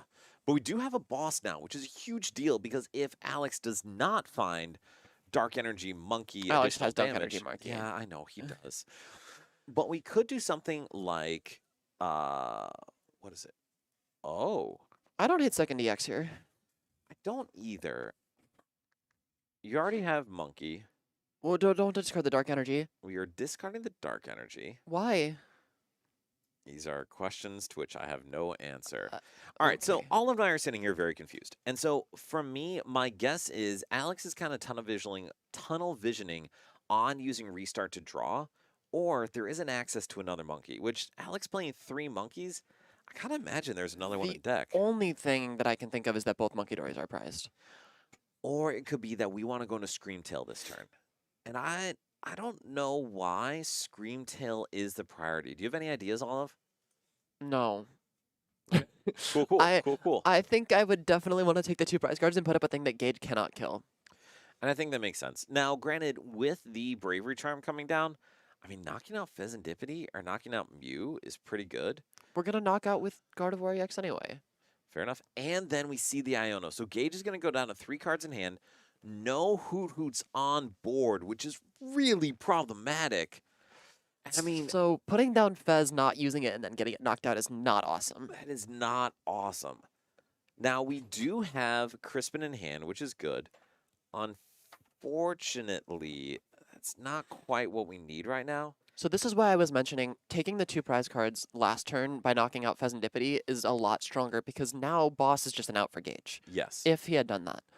Agreed. Instead, we're in this position where we have to somehow take 3 prize cards, which is not possible. Not this turn. And Alex is going to be in a good position because Screamtail's there. exactly. We can Bravery Charm, Screamtail, and knock out that Mew EX or Latias on the bench. I actually think I would like to see the Bravery Charm committed to Screamtail earlier, but I'd agree. But regardless, Alex does take the win, goes to 4-1, likely will be able to ID into Top Cut based on the organization. And Bryce, do we have a game 2? We do not have a game 2. I'm Man, going to go eat pizza. I mean, well, we're currently on camera, but Okay. we'll eat pizza in a little bit. All right, so Bryce, do we have current standings on how people are doing? Do you want me to grab someone for a winner's You know, interview? actually, let's do this. We were going to talk about earlier, and I'm thinking about standings. Let's talk about our league series because we have standings that are very, very relevant and important there. So, Bryce, do you mind throwing up just like the general one? Yes, perfect. Whatever you have there is great. So, we have our current standings of our league series. So, we have Moshi Jr., Trevor, Kevin, Rafal, Moshi Sr., Reno, Alec, Josh, Lane, Ethan, Alfredo, and Pep, all currently qualified if things ended right now. And on top of that, we have Martin, Ryan, Larry, and Dan Ibarra. Dan only came to one event and just happened to top 4 it. But all Sounds of about whom right. are automatically qualified for our event. And I mean, all of that's pretty close for those last 3 or 4 spots. We got a It really 1-point is. difference. I think I'm somewhere in like the 46 or something I mean, like that. that's fair. For all those who are watching, you absolutely can check your own standings and where you're at online, which is wonderful. I don't know how to do that. That's okay. We will have a link after the stream for that. But today, our top 8 players all qualify. That they do, and I think one of them is. I think we've actually seen a bunch of them already. Exactly. Nunez likely going to be able to double ID in a cut. Alex, Sky 4-0 Sky is 4-0. She beat the Blaziken player. likely be able to double ID in a cut. Alex likely be able to ID into cup. Though we'll see how it goes. So we're going to be filling out this group pretty effectively. That we are. All right. And so one thing to note: if you are in the top 12 and you automatically qualify, your spot doesn't take up a spot. We're going to go for the top 12 that don't auto qualify. Good stuff for that. I know. I'm a fan. And so, Bryce, can you throw up the... Yeah, Bryce is already on it. And so this is the actual date and information for our invitational. So Saturday, June 21st, we will have the invitational here at Nerd Rage Gaming. There will be a trophy. There is a crap ton of store credit that is going to be available. And then we're going to have this on Twitch, on YouTube. I'm not going to be playing. I'm going to be talking. It's going to be a great day. I can come talk if I'm not playing. You know what? I may hit you up for that. We'll probably have Brian for it, but I'll hit you up That's for it fair. if you don't mind. Yes. But I mean, Olive, on your end, any thoughts, any questions, anything you think we should tell the people about the invitational? I think the only thing left to say is it's going to be pretty awesome. Yes, And this is a post NAIC event, right? it So we is. are going to get to adapt to the metagame from NAIC, which is pretty cool. And it is actually the week after NAIC. So another reason we did it is because there's going to be a dearth of Pokemon content. So we're going to have something good for everyone to watch. We played Expanded last year in We that time did. period. And We did. Colin and I played a best of 3 on stream in like 30 minutes. Because That he was is playing Mew and I absolutely was true. playing Electrode. Yes, because Expanded is an interesting place. He played one turn, I went Horror House. Boom. Bang. That is very fair. All right, so we had a couple of the things that we were going to talk about today, and I just need to pull them up. So one of the things I wanted to talk about, thank you very much, Bryce, is I wanted to talk about Portland Top Cut, actually. So, Olive, you just saw that Callie was in Top Cut. Do we have Yes. the rest of the information on that? I don't know. I only know Callie's in Top Cut because she texted me. I mean, that's incredible. So we have at least one Terrorbox in Top Cut, which is awesome. And so let me see if we have the rest. We do have Christian Fontenot at 902, who apparently is trying to get his winning in. That should be. Fontenot should be in. He can ID. He should be able to ID, yes, assuming that nothing crazy happens. That's there. a guy who comes here. Dude, it is absolutely awesome. And Christian Fontenot is a local. But while we're figuring this out, we do want to talk about the day one meta at least. So I'm going to let you look for that, Sky. We have day one in Portland, a whole lot of Dragapult. We talked about Raging Bolt a bunch. And Guardy, again, is top 3. And, I mean, these seem pretty clearly to be the top 3 decks. So the other one on here that we did talk about a bit is Ogerpon, Noctowl Toolbox or Terrorbox. And one we haven't seen yet is Eevee. And Olive, how do you feel about this Eevee deck? I thought Eevee was incredible, and I wanted to play it to Milwaukee, but I did not have the cards because they cost a lot of money. They do indeed. They're kind of expensive, which is super frustrating. All right, so I am looking here. So Olive, talk us through some of these things. So why is Eevee good? Like, why is it something that is 7% of the meta in Portland? Because it has just strong effects. Flareon EX is reminiscent of a favorite card of mine from the past, Okay. Arceus. That is Arceus reasonable. V-Star, because you use Noctowl to search for 2 cards, a la Starbirth, and then you accelerate energy, a la Trinity Nova. That's pretty good. Flareon also has a big attack that just says, I'm going to blow up your active Pokemon. Which And is also pretty good. I hear that's good. We have that with Pikachu, and that card is very good. Yes, it is. Sylveon is also good at punishing slow starts because Angelite can just mess up people's board states. And Magical Charm is pretty good at sitting there and taking less damage. It's like something like Gudra V-Star used to do. And when you put down a Lily's Clefairy, that Sylveon actually hits Dragapult for weakness. So Which is insane. not only do you knock out the active Dragapult, you also take less damage. That's absolutely wild. Like, being able to, like, wall essentially. Well, actually, no, hold on. Let me clarify. The effect is on the opposing Pokemon. So they can retreat it. Well, no, you also kill it. You also kill it. Yes. That's pretty relevant. And, Okay. but that is a It's not huge good, deal. Joe. Being able to wall Dragapult, and also 270 is a little bit awkward because it can't get knocked out through just a Phantom Dive and then damage counter placement. It also doesn't get knocked out by Dusclops. Plus Phantom Correct. Dive. Which is a huge deal.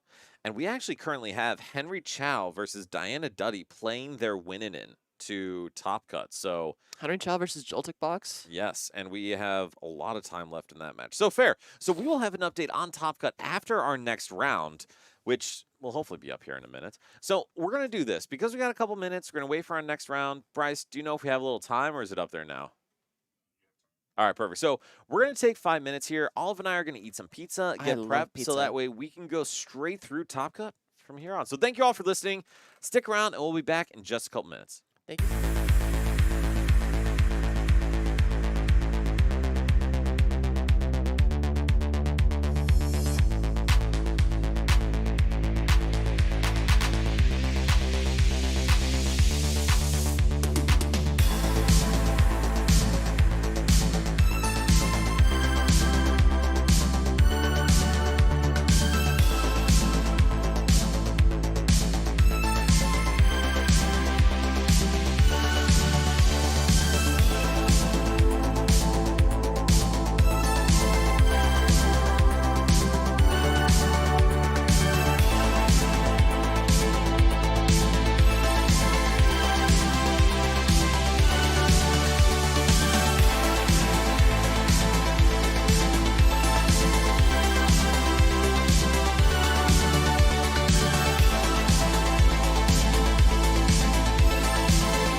Hello, everyone. Welcome back to Nerd Rage Gaming.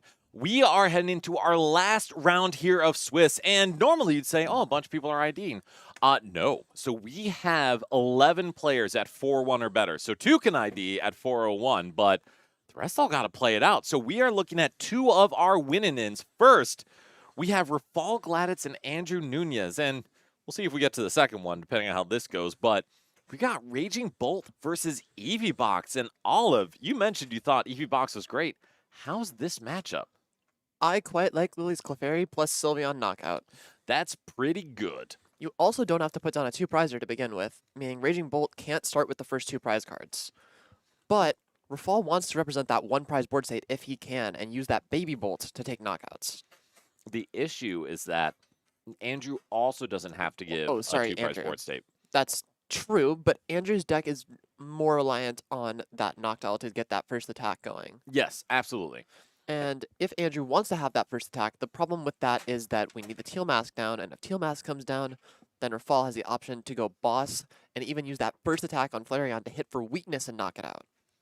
Which is fantastic. And unfortunately, Eevee does not play the Water Mask Ogerpon. So there could have been a chance to steal 2 prizes there, but like you said, Andrew's putting down that Teal Mask Ogerpon, so there is a chance that Rafal can take the first 2-prize knockout. And while Andrew could just simply say, you know, I'll go into single prize bolts and try to steal a turn or 2 that way, it's still going to be tough to pull off, especially if Rafal keeps most of his Pokemon out of easy reach. So It absolutely is. And the Teal Mask is already down. So now if you're Rafal, you want to avoid putting down a 2-prizer, and you want to try to take the knockout on that with that Flareon EX, because Flareon's attack hits Teal Mask for weakness. 100%. And we do see Brock's Scouting, which is honestly a card everyone thought was pretty terrible, but with Budu being so prevalent, it's actually found its way into a lot of decks. It's a pretty cool card. It is, and that'll just let Rafal get 2 basic Pokemon out of the deck, one of which will be Fan Rotom. Then the other, maybe something like either Eevee, EVGX, something like that. I definitely need to buy copies of Brock Scouting, Dan. I also did in Sevilla. So I have a couple copies of Rocco's Urkundung, Ah, which awesome. typically are not allowed to be played in English, but Sky happens to be using them because Sky borrowed my deck. So Oops. it's fine. It's all fine. Slight oversight. So we do see the Eevee come down. We do see the Fan Rotom searching for a couple more cards. I gotta imagine we're gonna see another Eevee or 2, and then another Hoot Hoot, maybe a Noctowl. That Eevee has a stamp on it. It does. It is I don't know which one beautiful. that is. I don't either. Awesome. But then we do still see a couple Terra Pokemon in Rafal's hand. So, kind of like you said, not giving Andrew an opportunity to take a 2-prize knockout and setting up a board where he's going to be able to respond pretty well to whatever Andrew does. I think it's very strong here, and we have the energy to commit even, which is pretty good. I'm a pretty big fan of that myself. But we're not going to use it. And I think that's okay, because you can Crispin to attack with Flareon and still knock out the Teal Mask Ogerpon. We can, but that requires it to be in the active. And we are going to need the boss, but we do play Sparkling Crystal. Oh, yes, I think this is under the assumption that this Hoot Hoot gets knocked out. And I think Rafal is assuming Andrew's going to do so, and to be honest, Andrew kind of has to do so unless he decides to snipe around it, which is a very real possibility. I do agree that it's correct, but the only thing about using Flareon plus Crispin to attack is that you wouldn't be knocking out the Teal Mask because it's on the bench. Well, assuming you guess, and I believe Rafal does play, Oh, Counter Catcher. yes, 2 counter catchers, so Never it mind. would be able to go get it. I forgot Counter Catcher exists, guys. It's a pretty good card. It is. You'd think I'd remember it. And but honestly, it's kind of funny to me that it's so included in a bunch of 2-prize beat-em-up decks, but the format right now is just kind of complicated. Weird There's format. It is, but it's in a good way to me. I know you don't love it. But outside of the reliance on pink cards, there's a lot of variability. Most decks have varying lines into different matchups. It's kind of fun. All right, and so we have not yet seen the teal dance from Andrew, so we'll probably see that. But what is Andrew's best line here, Olive? Fan Rotom. All right, good. I'm glad we had this talk. Just Fan Rotom the active? I like Fan Rotom knock out the active. I think that's a very good position to be in because Fan Rotom does not discard energy. It does not have any qualms about it. It just takes the knockout on the active, which I think is probably the most strong thing you can do here. I think that's pretty good. To be honest, I would also like to see Asada onto a Raging Bolt EX. That'd be pretty cool. Because you already have the Teal Mask Ogrepon down. You already have the opportunity to give up 2 prizes. So why not set up so you're less reliant on it later? I agree. I think if we have no other supporter we want to play, we may as well. Yeah. Another supporter that is in some Raging Bolt decks, I don't know if it's in Andrew's, but I believe it is Judge. Judge is. He does play at least one Judge. Judge does do a very funny thing where it says, hey, remember that Noctowl you put in your hand? Bye-bye. 100%. And that actually could be a really good play here because Andrew doesn't know how good or bad Rafal's hand is, although playing Brock Scouting, while good, isn't great. But yeah, if Andrew decides to Judge, I think it'd be fine. We only have 1 energy in the discard right now, so it's not a great Sada target.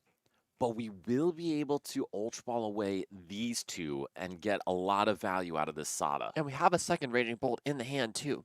The only do. issue that we currently have is that there is not a Stadium card.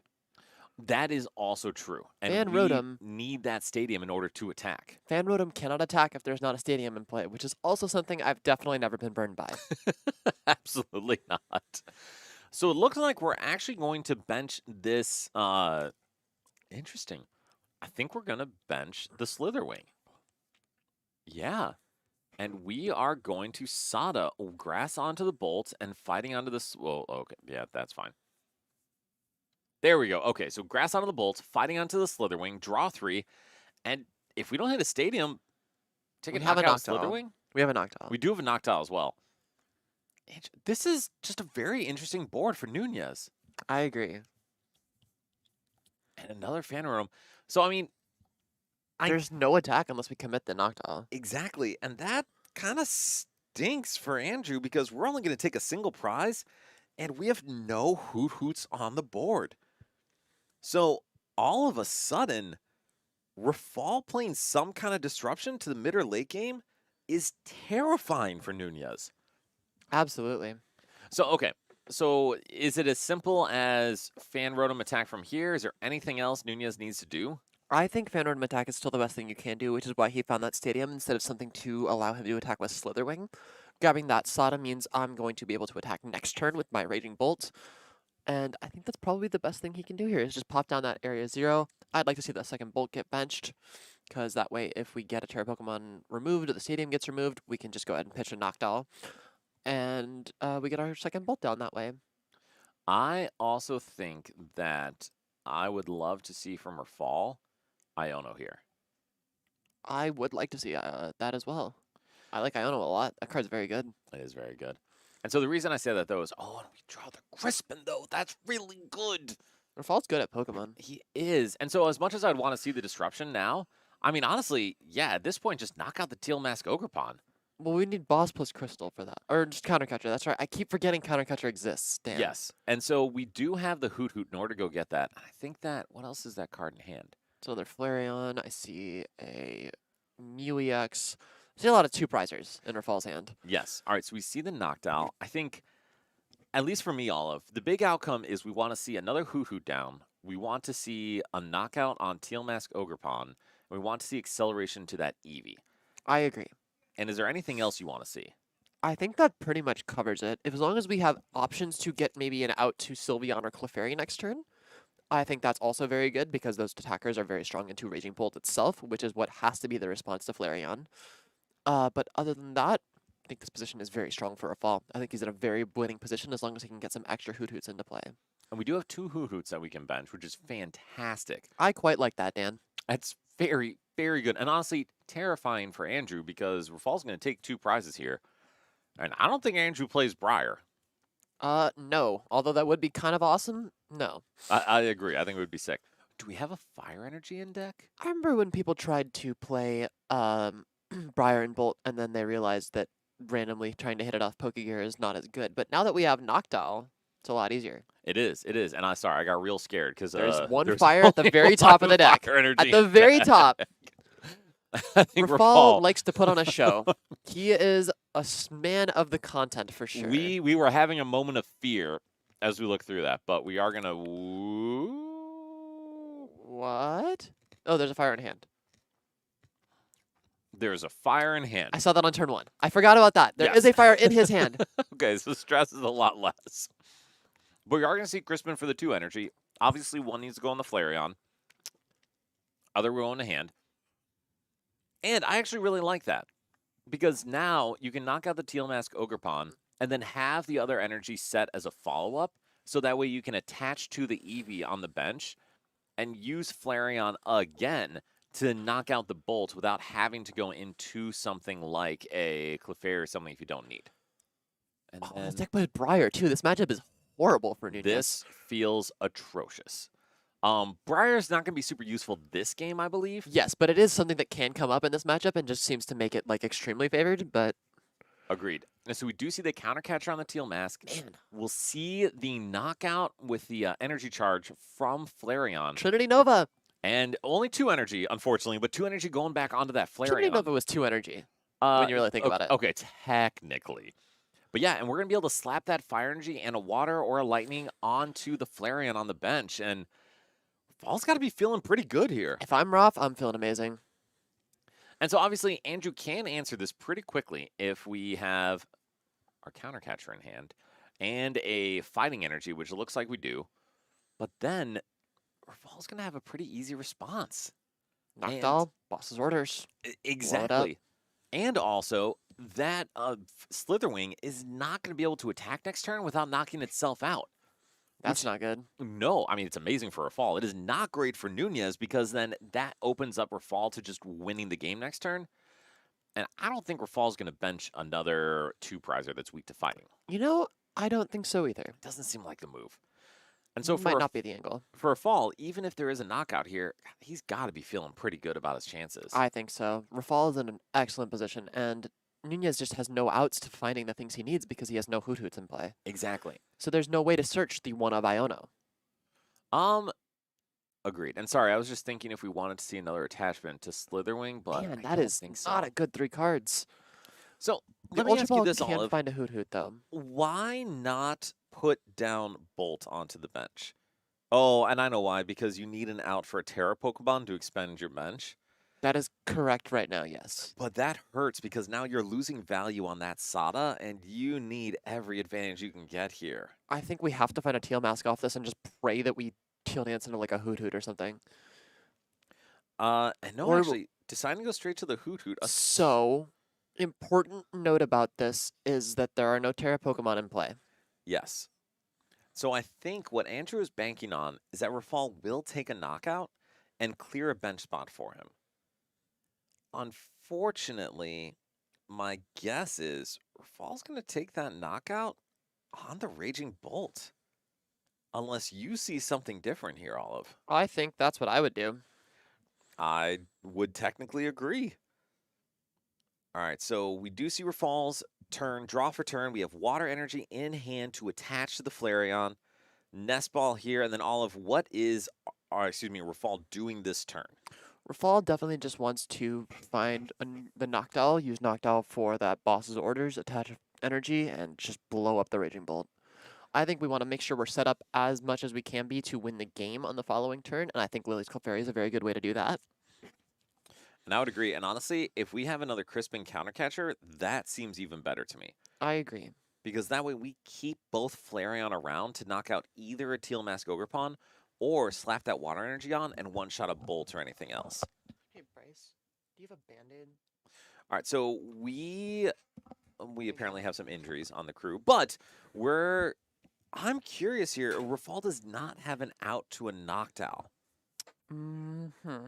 So that's kind of tough because we don't have a way to track down a 2-prize knockout here. Falling into this odd board is not great because this is exactly what Nunez wants. It is, because this is his opportunity to kind of get back into the game, because now we are going to be able to take a knockout with a 1-prizer. The Fan Rotom Wars begin. So let me ask you a question on that, Olive. Would it have been better to go in with a Flareon?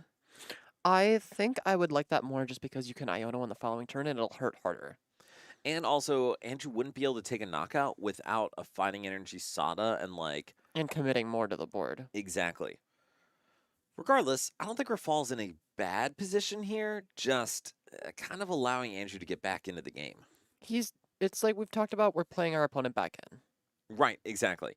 All right, so Fall's hand, a little dead, bunch of Terra Pokemon, nothing big. Oh, wait. Earl Briar. Thank you. That was exactly it. So So Nunez has to take 2 prizes here. basically, and I don't think there's a line for him to do so because we don't have a Terra Pokemon in play. We have a Knockdown in hand. We have Sada, but we're currently tied on prizes. So there's no real way for Nunez to reach here and take a 2-prize knockout unless he hits Prime Catcher. Prime Catcher would be pretty good, but you have to find it, and we can't use that knockdown. Right. We see Boss, we see Teal Mask. We can Teal Mask, and do we have Knockdown in hand? We do. So we found it. We can Prime Catcher here. The question is, does Nunez see it? That is a very good question. All right, and then we will see the Teal dance. We see Mew, which is pretty good, especially to manage disruption. But yeah, the question's going to be, does Andrew see the line? And because we're playing Knockdown, I gotta imagine he does. And it's prized. That is definitely one of the outcomes. That is catastrophic. That is an because we had understatement, it. man. My I goodness. think catastrophic is an understatement because this is nightmarish even for Nunez. This is this type of stuff that crushes dreams. And seriously. This is, oh my goodness. And you can see on his expression just disbelief, oh yeah.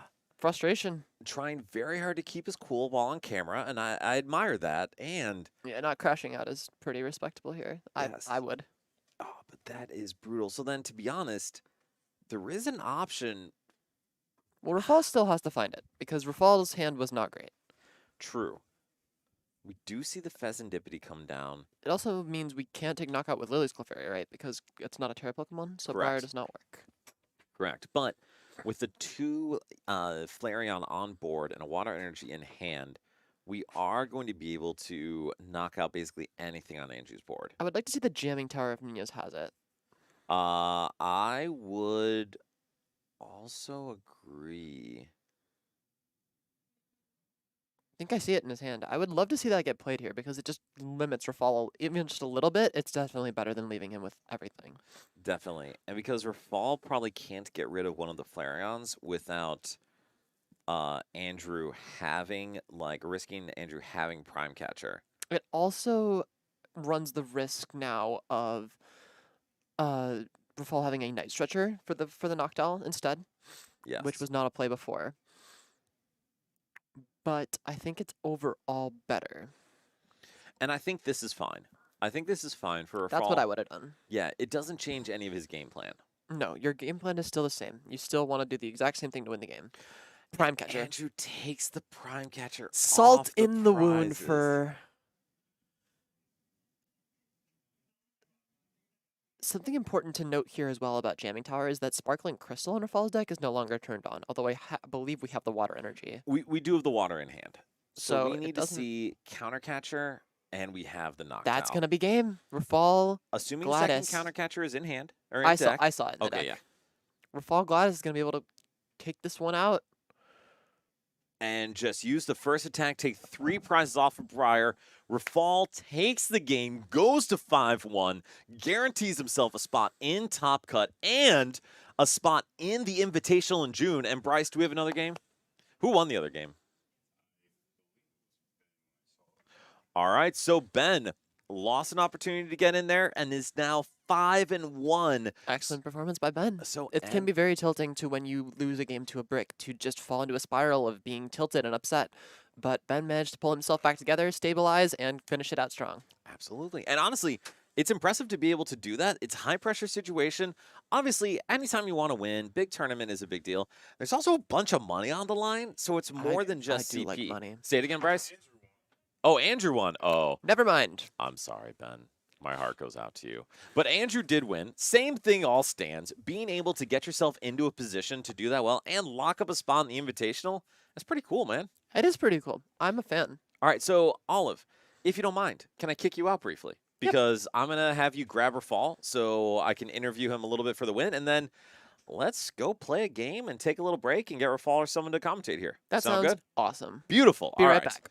So going into Top Cut, just so you guys are all aware, standard Top Cut rules. So the round is going to be best of 3, and I believe we do an hour for time here. So plenty of time to finish a 3-game set, barring some people playing very slowly or just bad matchups, weirdness. We've seen a lot of control the past few times in Cut, but today, pretty sure everything's trying to take prizes. So I have a feeling things will move along. And so we're going to get Rafal in just to talk a little bit about this Eevee deck, because we haven't actually seen it on stream yet. So I'd be curious to hear his thoughts, see if Flareon's kind of the only guy you want to use into this matchup, and from there. So hi, Rafal. How are you doing today?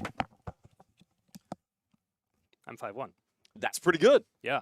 That's pretty cool. You also put on a bit of a masterclass there Yeah. into Andrew. That was Yeah, pretty cool. That felt pretty good. Him prizing Prime Catcher was very relevant Yeah. for how that game Yeah. panned out, though. Yeah, I think because my thought process was like, if he does do it, Can you move the mic a little closer? Look closer. Okay. My thought process was like, if he doesn't get it, or if he does get Prime Catcher and blows up a Flareon, I just like counter catcher his Fez, Iono him, and just like Carnelian, and just hope that he doesn't like get it because he still needs 4 energy or 4 energy to knock out a Flareon. Yeah. But him just straight up not having Prime was preferable. You know? Not gonna won't Definitely complain the about that. outcome, You know. Yes. Um, Did you have Noctowl in your hand the previous turn, or did you get that off the prizes? I got it off the prize. That is So, also a big deal. Yes. Yeah. Which yeah. you would have been able to draw a little bit, like drop some stuff on the board, thin your hand, all that, but still, Yeah. that's a little sketchy. Yeah, honestly, looking back after he benched the Slithering, I should have just not used Fez. Because Yeah. like I needed like the combination on my second turn for or like my third turn for the attack. My second turn was like so simple. I just needed like counter catcher Crispin, which I already had Crispin, so I just needed counter catcher, right? So me going out of my way to Fez and like put down that liability was like in hindsight a mistake, because like Yeah. after he knocked it out, I was like, ooh, well, that's awkward because like I don't have really control over this match anymore. Fair response. Yeah, because as you saw, like after that, I had to knock out the Screamtail. Ideally, I just like boss it, right? Because like Right. I get to like Fez, hopefully draw into like a Noctowl, but you know, it did work out. So yeah, I made a bit of a misplay, but it did work out. Yeah. That's fine. Listen, all's well that ends well. Yeah. And so you are 5-1. You have locked in a spot for the Invitational, which is pretty cool. True. Let's Yes. go. Let's go. It's nice to have like more team members lock up spots, because we're not homers and we're not going to just say you're on the team you're in. So Oh, for sure, for sure. Nicely yeah, done. I had to fight for it. I know. I had to fight for it. But you also get some money. Extra- So additional money. 'Cause additional it's money. now at 1.5K. We were Wait, told. did we hit it? They counted the juniors and seniors into Oh! the total, so it's a 1.5K. So everyone gets 50% more than they would have before. Oh, so, no shot. That's fantastic. So let's advertise that, because holy crap, we hit. Dude, Rafal, did you expect to hit the kicker this weekend? It was getting scary because I was like advertising it to people, and I was like, "This person's in Portland. This person's at a cup. This person's got this going on." I was like, "Well, you know, we're cutting it kind of close, but you know, shout out to everybody who came out. We had great turnout. You know, clearly like 60 something players with the juniors and seniors added. So pretty good. And it did lead to like some weird situations now with like the standings, Yeah. because like as a 4-1, I would love to ID, but I think we had 11 players who were 4-1 or did. better. So it was super awkward. So I was telling everyone, like, you know, if you're 4-1, like you got to play it. Like, sucks, but maybe for like the 1-4-1 who hits like a 4-0-1 and they want to ID, like maybe you're like, oh, maybe they'll boost my resistance because they're undefeated. But if you're a 4-1 against a 4-1, like, it's just not safe. Like, Yeah. I've made that mistake before, and you know, you just gotta play it. That's fair. I've made the mistake a lot, Portland. Anyway, but no, like, it's super exciting. I didn't even realize. That's fantastic. So in the weekend where none of us expected to hit the kicker, did you expect to hit the kicker? Because I didn't.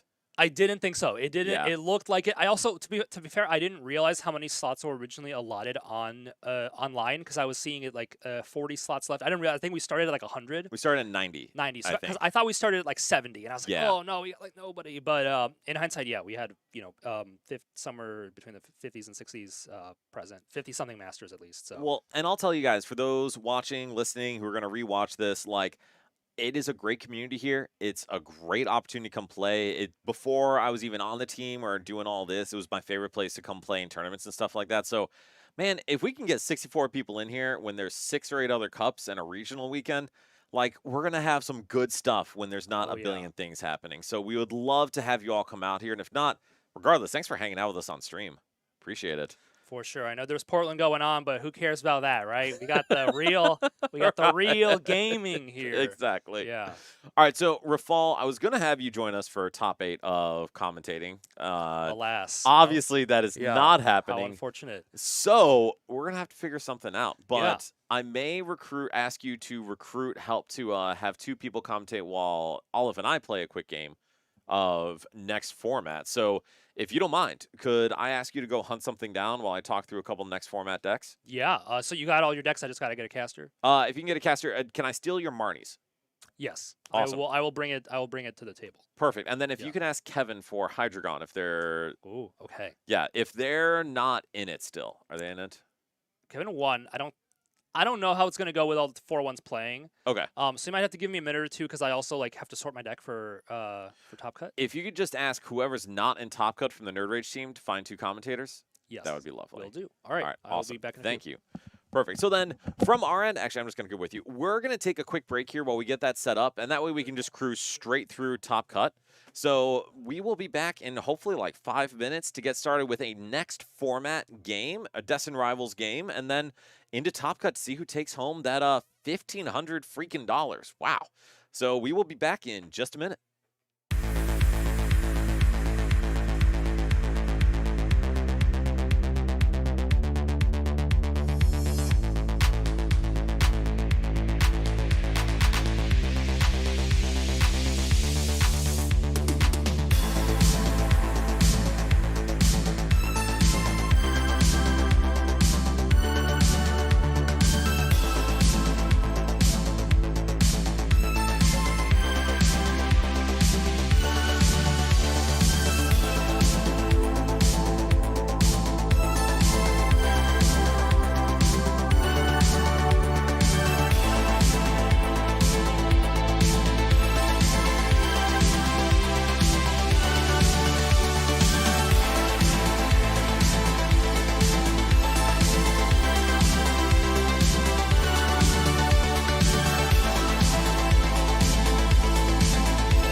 Hello, everybody. Welcome back to our 1.5K 1.5K quarter this time. 4 yeah, League wow. Cup. I am not Dan Hugar, as you can probably tell.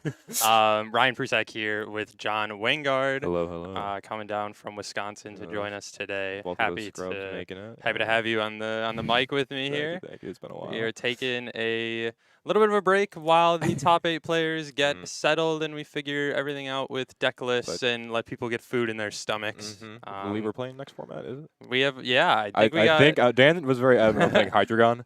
So I believe we have a little next format show match going on believe here so. from your main casters for the rest of the event. Yeah. I believe Liv is playing I think it's Dragapult Charizard on the and left, then Hydreigon. Hydreigon on the right. And that's like fine.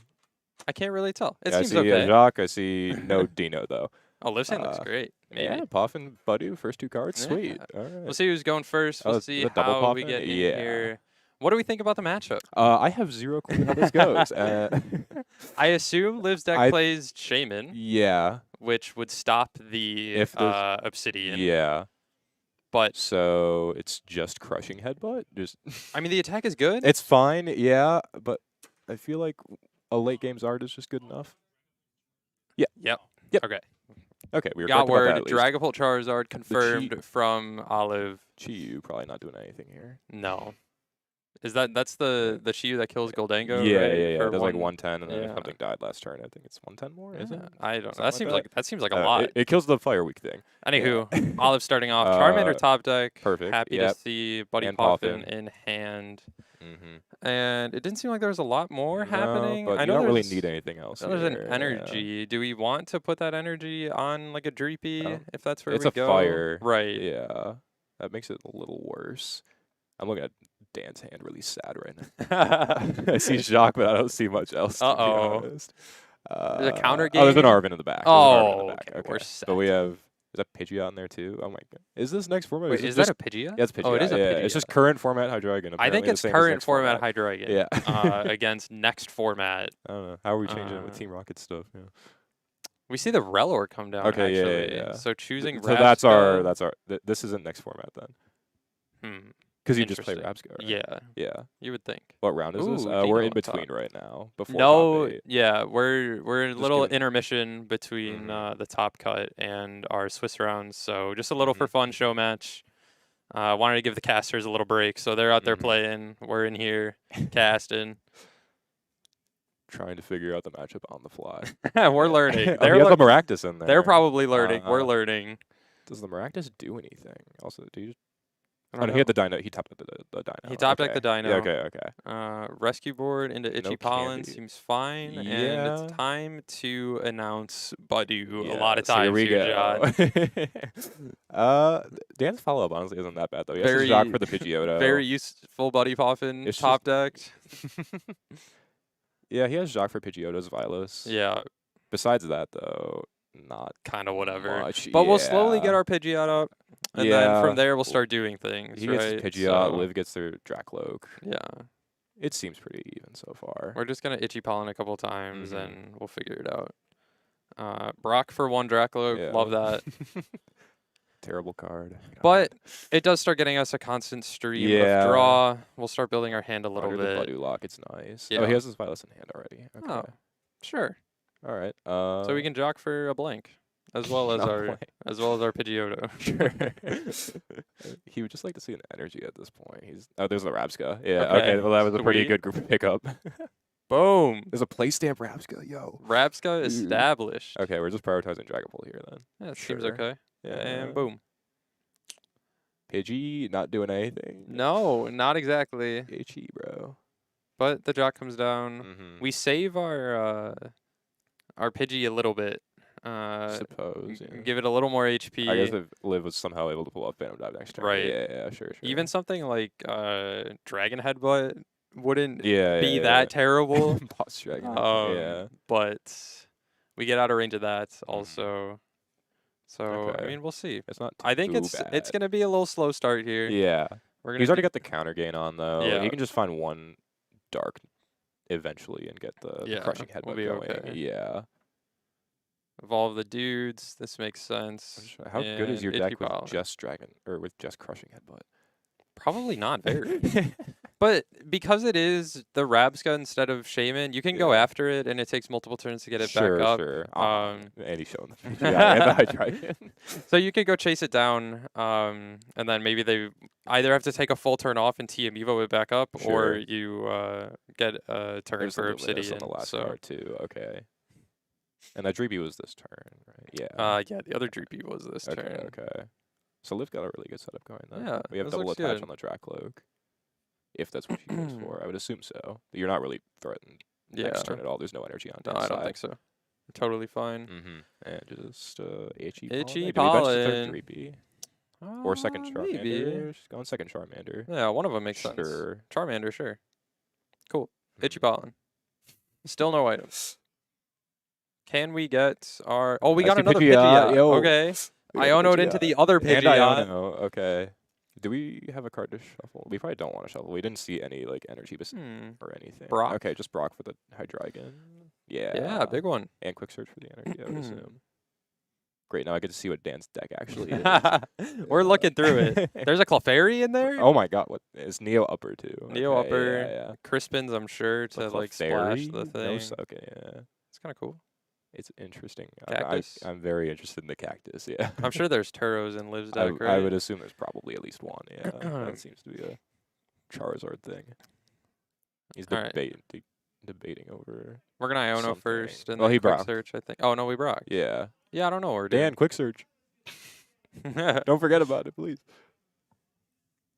He doesn't want anything. We don't need to use quick Fail search. quick search? Yeah. If you could only. Decline to use it. Seems okay. Ultra Ball, yep. Sure. Yeah, play the Ultra Ball dance, see what Seems good. happens. Okay, we're just prioritizing Monkey here. Oh, you can. Okay. Is that? I don't know if I like that. I think it's okay. That's like fine. I don't think it's awesome. Okay, so you see but the it's knowledge fine. before quick search. There Yeah. you go. Yeah. Oh, nope, not pass yet. Wait, what? Oh, Yeah, yeah. but you just Yep. is that fine? Okay, now I still think you should send up the Dracloak though. You know there's no threat next turn. You can just get in the active for free. Yeah. If there's like a fire to retreat or something, then I it's guess. pretty whatever. But Sure. we're gonna see the Itchy Pollen come down again. We see live draw for turn. Still no items. Nothing. Yeah. we have mul- Arvin. We have but Arvin, which is yeah. really just not exciting. What did he quick search for? Oh, second Dino. Yeah. Yeah. Okay, sure. Is that Ooh. fine though? Oh, well, that doesn't matter. A couple of item-based couple recovery of, cards that we cannot play, nor would we really want to. I'm just trying to think if the monkey on the Badu was correct. I don't know about it. It seems like okay, I don't but like Dino has 70. Yeah. I think it's I just don't like giving Liv Fez. you're gonna do it either way though, right? Yeah, I get. Because you're either gonna itch for knockout or Oh, nice. Yeah, I guess it didn't matter. I think Okay, it's fine. Sure. Arvin for Ultra Ball that we can't play, and TM Evo that doesn't really do Well, anything. we don't have an energy in hand, do we? No. If we promote the Dracloak, we could, but then that would be a really bad Evo. That'd be really bad. Yeah. Well, and Dan can't attack next turn because he has no energy on the Hydreigon. Yeah. So it would have been perfectly safe. Well, yeah, Crispin. You quick search for We don't play Crispin. Crispin. We Oh, do play Neo Crispin. Upper, I guess. We Neo Upper, definitely yeah, do yeah, play Neo Upper, Crispin. yeah. No, we don't play Crispin. We definitely No, do. no. I think I want to start attacking. I would but agree. Yeah, we get some headbutts in there. Dan, And we're up to. Dan enjoys playing the game slow, so I would not be surprised if we don't start attacking. But I think we're in a position where we should start attacking. I would agree. Yeah. I wouldn't hate maybe Okay, waiting nice one draw. more Nope. turn. Not 6, Dan. He drew 6. Dan did draw 6. Dan put a card back. The Poffin should be on the top of his deck. Yeah. Oopsies. DPL. Dan, you have 5 prize cards. Yep. All good.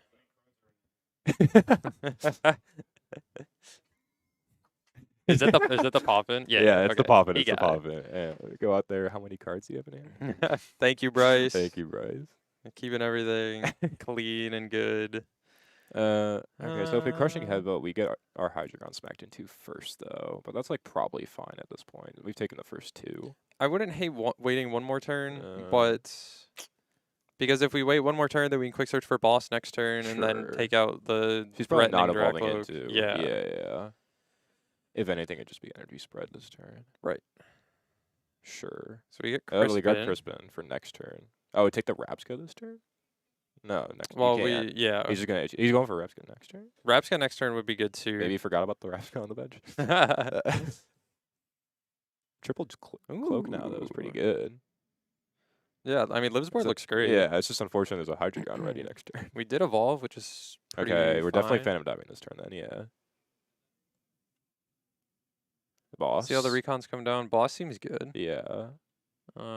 Either Monkey Sure, or Fez. Smack and a Fez. Yeah. Both seem fine.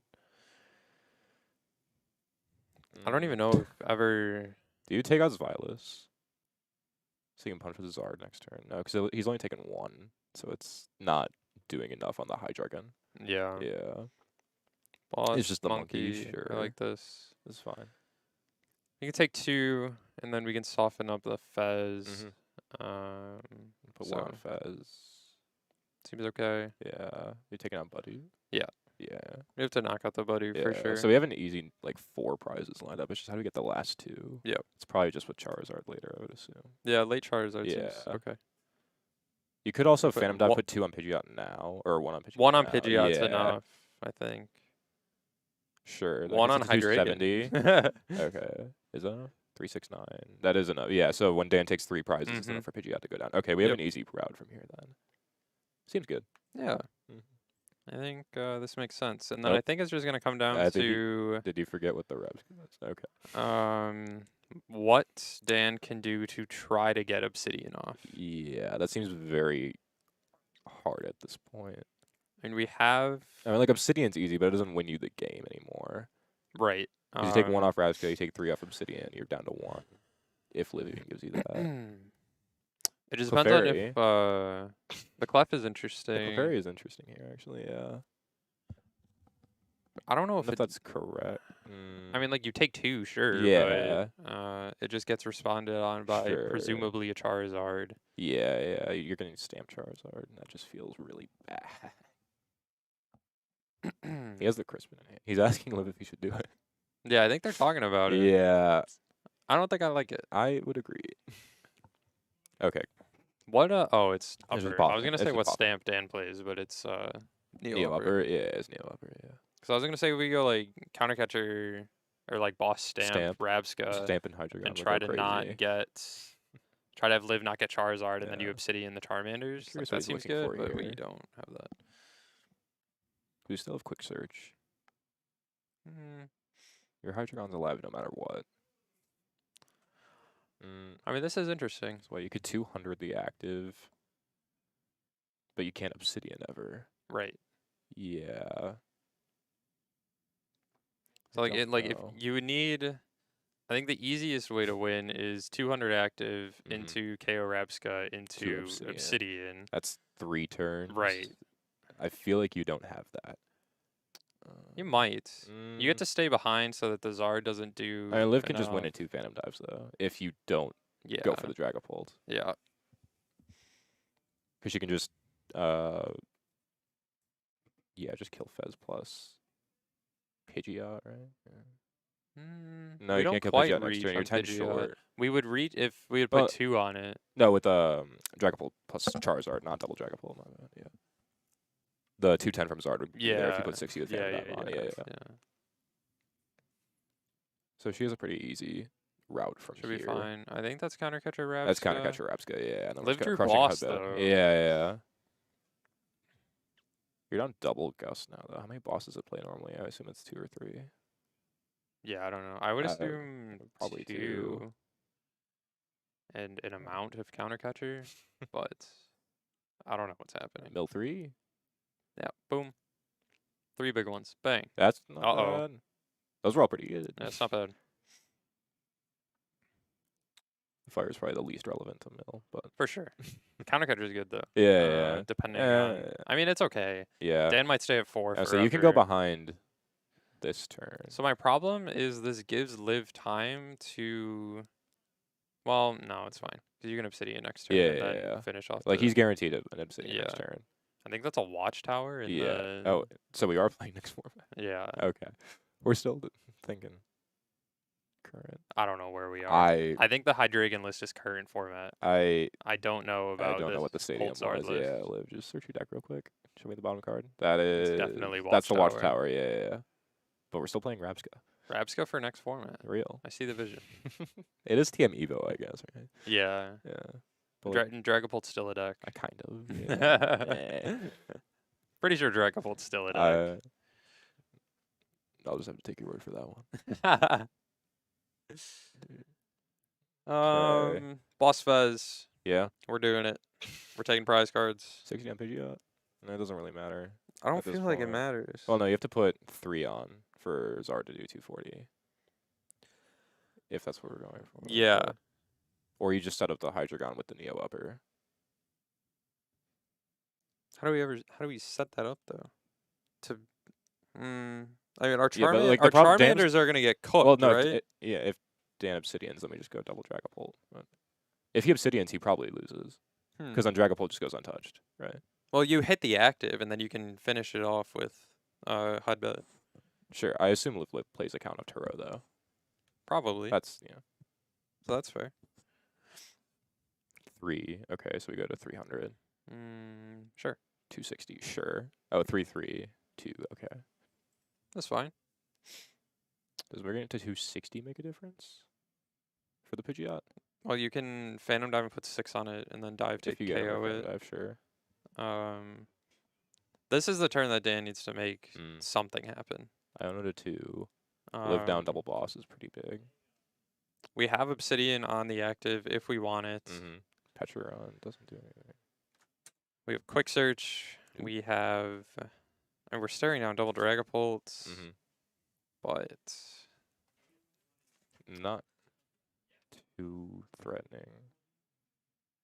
yeah, I don't From know. Dan's side, I don't really. I guess double Obsidian's just the route, or not double Obsidian into Crushing Headbutt's like just the Yeah, route. I think that's just the play we have. I think that's the only play. Iono just 2, with hope Liv Iono doesn't to find 2. Turo. Yep. I think that makes sense. That's Arvin. That's not it. Dan, We have a way to shuffle if we need to, but obviously, Dan has Pidgeot in play, Yeah. so he would just clean it up. any just quick search for boss works. Yeah. Let us think through the options here. To be honest, I did not think this was Hydreigon favored going into it. Still don't know the answer after one game. I but sure don't. If she finds Turo, she probably just can clean it up. We may not have. I mean, we may not play NRG. Turo. I don't see it. Is there? I no didn't see a Turo? count of Turo. Hmm. Okay, so now we're just gonna retreat and just hope Dan doesn't find boss off of Quick Search. off of Pidgeot in play. That Yep. seems bad. Oh, he also has Bear. Okay. But hey, we Yeah. ought to play to the outs sometime. Does Hydreigon have 2 or 3 retreat? I think it's 2. Right? 2 would make sense. Okay. I don't know though. Want to do a quick Google. That thing can fly, right? It shouldn't be. It shouldn't be that heavy. Yeah, like so can Dragapult. Dragapult's a ghost, dude. Yeah. He's got 1 retreat. Why? The pole. Yeah. I You know, don't know. I mean, it'd be broken if you had free retreat, but like still. and we see the boss. Yeah. Dan took it down. Undefeated on the day. He does have 3. The Hydreigon. Oh yeah, my god. The Hydreigon is 3. He's Dude. fat, dude. That is Tiny one. little- That is tiny one little wings, slow dude. It was best of 1. I think that's it. I think that's I what we think we're got ready here. for cut. Yeah. I believe our judge just walked in with the top 8 list. Yeah. So I think that'll be it. For I think us, everything's getting ready out there. Mhm. Are we going to a break, Bryce, or no? All right. Okay. We're going to go to a quick break. Your normal casters, Dan and Olive, will be back for top 8 shortly. Thank you guys for tuning in. Don't go anywhere.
Well, that was a sick intro. Welcome back, everybody. We are about to enter our top cut of our newly, apparently, $1,500 League Cup. And I'm here with Eli, one of the team members whose beard looks glorious today, but you. been on the team for a while. And Eli, how are you feeling about top cut here? It's definitely going to be interesting. This first match we have is going to be Gardevoir against Raging Bolt. Yes. So we'll see how quick a Baby Bolt can get into the active and start attacking. And I think that's seriously the difference. Prior to this, I would say Guardy all but auto wins Yeah. Raging Bolts, but now with Baby Bolts, with a more single prize focus early, like it could be anyone's game. Yeah, I think the matchup is a lot closer now with that Baby Bolt. It gives this deck a lot more lines of play. So it'll be interesting. I do think I see it in the opening hand. No. Yeah, it is in the opening hand. So That's pretty good. this is, I guess Alec doesn't know for certain that he's playing against Gardevoir. But I still think I would have liked to see Baby Bolts get benched and attached to, right? Because like a lot of Badoo decks, you're probably playing against like Pult or Guardy, and you just want to Baby Bolt as soon as possible in both of those matchups, right? I agree with everything you said, and I have significant concerns about their game plan, but that's okay. But we're going to go over to Andrew first, because Andrew, playing Gardevoir, one of the best decks in format. I think it's second or third best, but I know others would argue with me. But getting a Nest Ball to start, Badoo start is basically ideal, and able to get at least one or two Ralts out. I mean, Eli, what is he trying to do turn one? You're just trying to set up like double rolls if possible, and then maybe a monkey. Just if you have the dark, just establish it early so you can get as many down as soon as possible. Right, and then just end your turn with a Badoo. Just makes Alex's next turn so much harder, right? No Earthen Vessel, no search cards for energy. Absolutely. And I think in general, for a lot of decks into Raging Bolts, you would say Monkey doesn't really matter because Bolt's typically one-shotting everything. Yeah. For Guardy, though, you don't really use Monkey defensively. It's kind of part of your offensive Yeah, it's toolkit. very much more proactively, and then it also can make it hard. Raging Bolt need more energies if you're ever attacking with like Gardevoir per se. Yes. If you ever if that's only your only Pokemon you can attack with for that turn. So, Exactly. Because setting it up at a 310 is still 5 energy for Yeah. Raging Bolt, which is very achievable, but that's a lot different than 4. Yeah. Because now it's no more than just Sada attach and then a Teal Mask. It's you got to find yet another way to drop energy or have residual energy. Yeah. So we see the secret box here, and we didn't play a supporter yet. We right? did not. So we Okay. have Research, Rare Candy. Now we have the Iono, Artisan, Earthen Vessel, and Bravery Charm in hand. And we see the Artisan to start. I guess we want to see, like you said, a couple Ralts. Are we doing any other attack outside of Itchy Pollen this round or this turn? This turn, no, it's just straight into Itchy Pollen. We want to buy as many turns as possible, right? And it looks like Andrew also might be setting up for the turn 2 Candy Guardy with that Candy Grab. Well, so Andrew, I thought, had a Research and Rare Candy in hand. He had Iono. He secret boxed away The the research? yeah. Ah, okay. Dude, I totally missed that. I could have sworn he still kept it. Anyway, we have Alec's turn now. Alec is item locked, and we are going to try to figure out how we get around this. Crispin in hand is really good, but it doesn't actually guarantee a knockout except for with Raging Bolt EX. Yeah, Crispin plus knocked out, but again, it would have been really, really good to see Alec bench the Baby Bolt and attach to it, because that means then this turn he would have had a chance to snipe one of these Ralts off the bench. Completely agree, because then that 2 energy or 3 energy, energy, would have been yep. really strong. Yeah, I didn't see if Alec has any other energy, and he does, so he would have been pretty easily able to get into this Baby Bolt if that got attached to last turn. Agreed. And now, granted, this is still pretty good pressure early. Attacking Yes. with the Raging Bolt EX before there's a Guard EX or something on the board is great, especially if it enables Alec to then stream a knockout on Guard EX next turn. Yeah, I agree. We'll see if Andrew can get into the Candy Guardy with a meaningful attack. But if he does, it's he'll probably be in the driver's seat on the prize exchange as well, right? I agree. And don't bench that tower yet, or don't put the tower down. There's no need for it. Save it when it steals you a prize. Oh, it's Area 0. Oh, it's Area 0? Yeah. Put that Area 0 Perfect. down. I think that's great. Yeah, I would agree. I think bumping the Arzon after you use it is a pretty good choice. So why do you think Alec isn't going with that baby bolt yet here? I'm not too sure.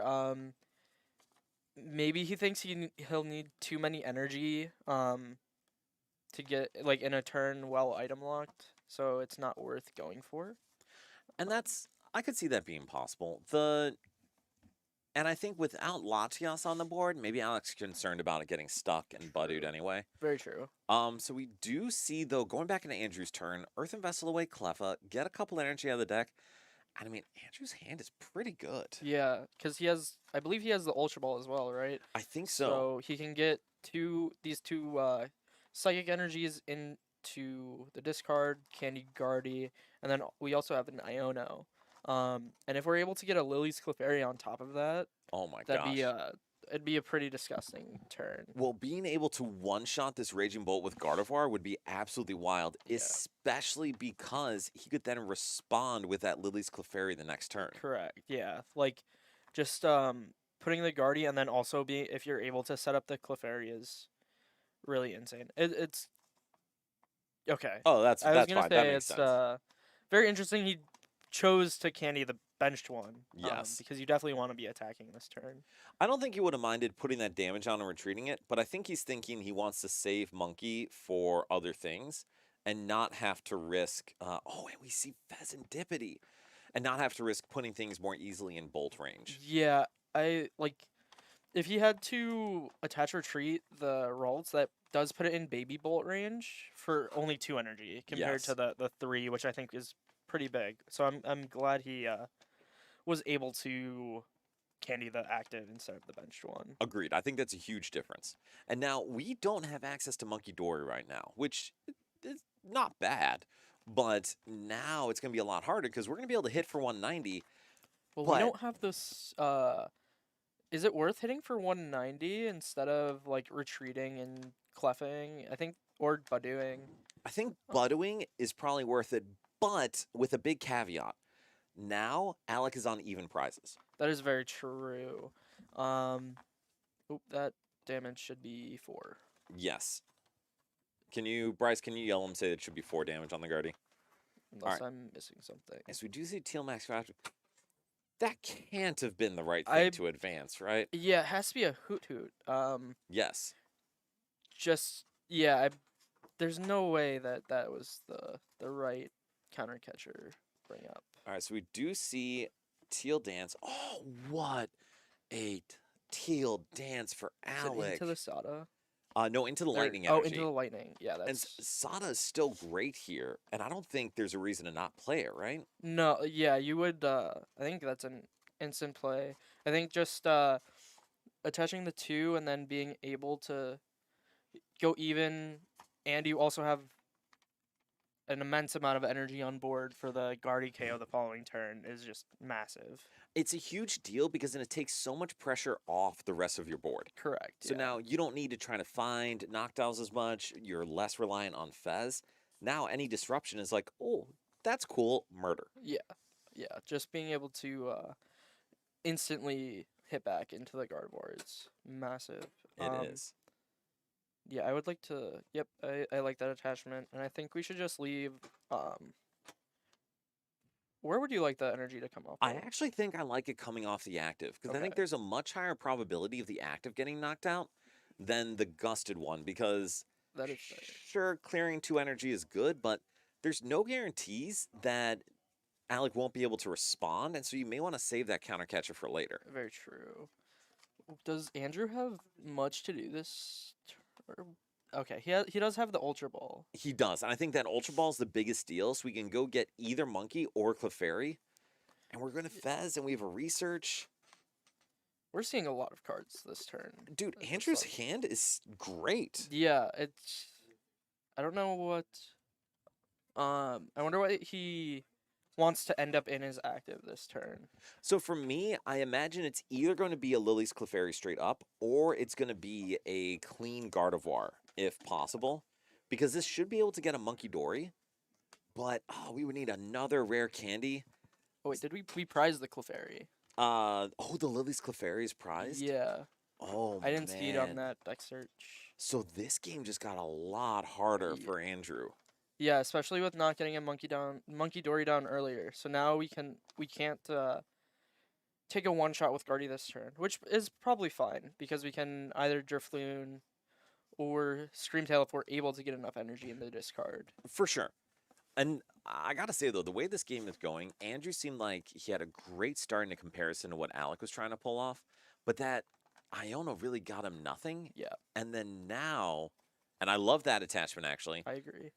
but then now, after that research, there's a solid chance this Raging Bolt survives, and Alec is gonna be in a dominating position.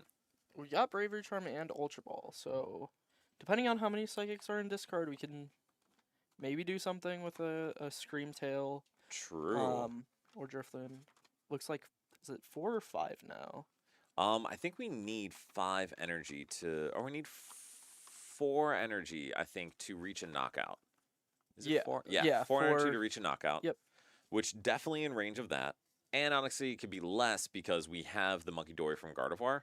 Yeah. Oh, Interesting that we're going for a Curlia here. yeah. What do you think about that? I mean it's good because did we not? No, we didn't. We had not Fezzed okay. yet. We actually draw into a Curlia. I think I would have liked to see the Fez before the Ultra Ball then. I would agree. Just because if we Fez into either Screamtail, Drifloon, or Curlia, we know we can Ultra Ball for the other one. And that's Like- part of the issue is the Drifloon's in the discard. I think we have a Night Stretcher in hand, but then I also think we're out of Night Stretchers. Are we really? Because I think we were burned through 3 already. And I think you have Andrew's I list. do. So we do play, 4 Night Stretcher, which is I think we're down 3. that's a scary spot to be in. That is as not great. Andrew. Did we, hold on, do we have damage on the Curlia? Uh, We should, I I believe. think he's moving it, but then there should be. Oh no, then yeah, there should be 4 on the Curlia. Yeah, because it's 1 retreat or 2 retreat. 2. Okay. So if the Curlia is 2 retreat, just please, Bryce.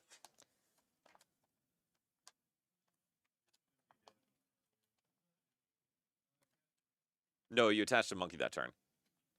He had touched a monkey this turn, yeah.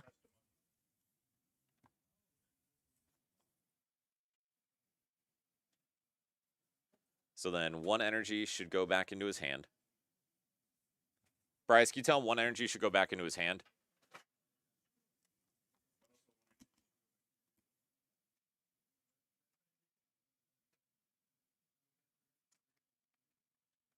Perfect, perfect. So, yet again, this is why we pay attention to this. Yeah. Because we want to make sure, like, we have the opportunity with stream to make sure we don't have any game state get broken. Yep. And I mean, to be fair, consequentially, this isn't a huge deal for Andrew. The 20 damage isn't catastrophic. Correct. And it's still going to be able to attach the same amount of energy. Oh, well, 4 energy is still all he needs. Yeah, 4 so. energy still does exactly 240. Yeah. So. But Oh. Andrew decides to pass. Wait, we're just passing here. We can Guardy 2 to the active, and then we could have Drifloon K at this turn. 100%. Why do you think he decided to pass? That's a great question. I think Andrew is the only one that knows the answer to that. That's a fair point. Eli. That's a very fair point. All right, so right now, with Prime in hand, Alec has a decision. And that decision is whether or not to knock out Fez or Guardy. Because to me, and tell me if I'm crazy, Eli, I think you take a 2-prize knockout. I agree, and I also agree with the Fez Yes. choice. Just because it's pretty easy for Andrew to get another Guardy, and if Andrew is down all 4 Night Stretchers, like you were thinking he was, then there's no Fez for the rest of the game. Agreed. I don't think, right? No Super Rod is in the deck. No Super Rod, which I don't Yeah. think Guardies ever play, just because of how good Night Stretcher is. But yeah, that means no Fez for the rest of the game. And so I think Alec's debating what to play out of this hand. I actually would like to see the Pal Pad for Sada. I agree. And then I actually aside from that, I like him holding the rest of the hand. I also agree with holding the rest of the hand, but I definitely would have liked him to see the Palpad Sada just to increase your outs off of the Iono that you're most likely gonna get hit with. Right? 100%. Although, granted, Tony's hand only had, or Andrew's only had a There's research. only research. Then this is looking pretty good for Alec, I would agree. especially if Andrew needs to play into the Braver Charm on the Drifloon and over damage. If Alec can just search Jamming Tower, that's a free prize, and then we could also maybe boss and attach for turn off of off of a Noctowl. So I have a question on that. Andrew had an opportunity to retreat Gardevoir and place some of that damage, but declining and just going straight into the Drifloon. Yeah, What do you think about that? It's very interesting. Maybe it's because he didn't want to put, he didn't want to leave Gardevoir with 2 damage on it, but that doesn't really change anything. And also, we have double So, monkey, so we'd be able to move all of it off. Yeah. So I don't know. I'm not too sure. Yeah. Okay. Maybe I'm just missing something. But regardless, we are clearly going to see a knockout. And then Andrew's just deciding which one. And now for Alec, we've got some choices here. Yeah. I wonder what is in the hand. We have Fez. Do we have a Noctowl? We have an Ultra Ultra Ball. Then Alec is if Boss is in deck, Alec just wins with Jamming Tower plus Boss plus attach for turn off the vessel he also has in his hand. Absolutely. And we could also go around a different way. We could Teal Dance attach, and then oh no, we need 3 Teal Dance. Yeah, we need 3 Teal Dance or bench Raging Bolt, Oh. Stada, and then Teal Dance. No, that's a lie. like We I just said. need Teal Dance attach. Because Teal Dance would be +2, we'd be at Yes, 4 +1. yes. So yeah, so either Teal Dance attach, Boss, or like you said, Eli, there's so many different ways to go about this. Yeah, there are many ways that Alec can win this turn. So hopefully he sees it and is able to make that play. I'm kind of surprised that we didn't insta Ultra Ball. I guess he probably wants to see the extra card. And I can see that. And we're going to be able to Teal Dance twice. Yeah. So that does help big time. Off the top, we see another Teal Dance and a Teal Dance. We're just dancing. We're just dancing. We have Mew.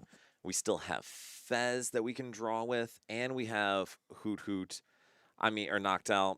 We just got it. Yeah, we have so many cards in the hand. Andrew not finding Iono there is really massive for Alec. With just having probably close to a 10-card hand, I'm guessing. Oh, and that is absolutely the game because Yep. we are going to put down the Jamming Tower.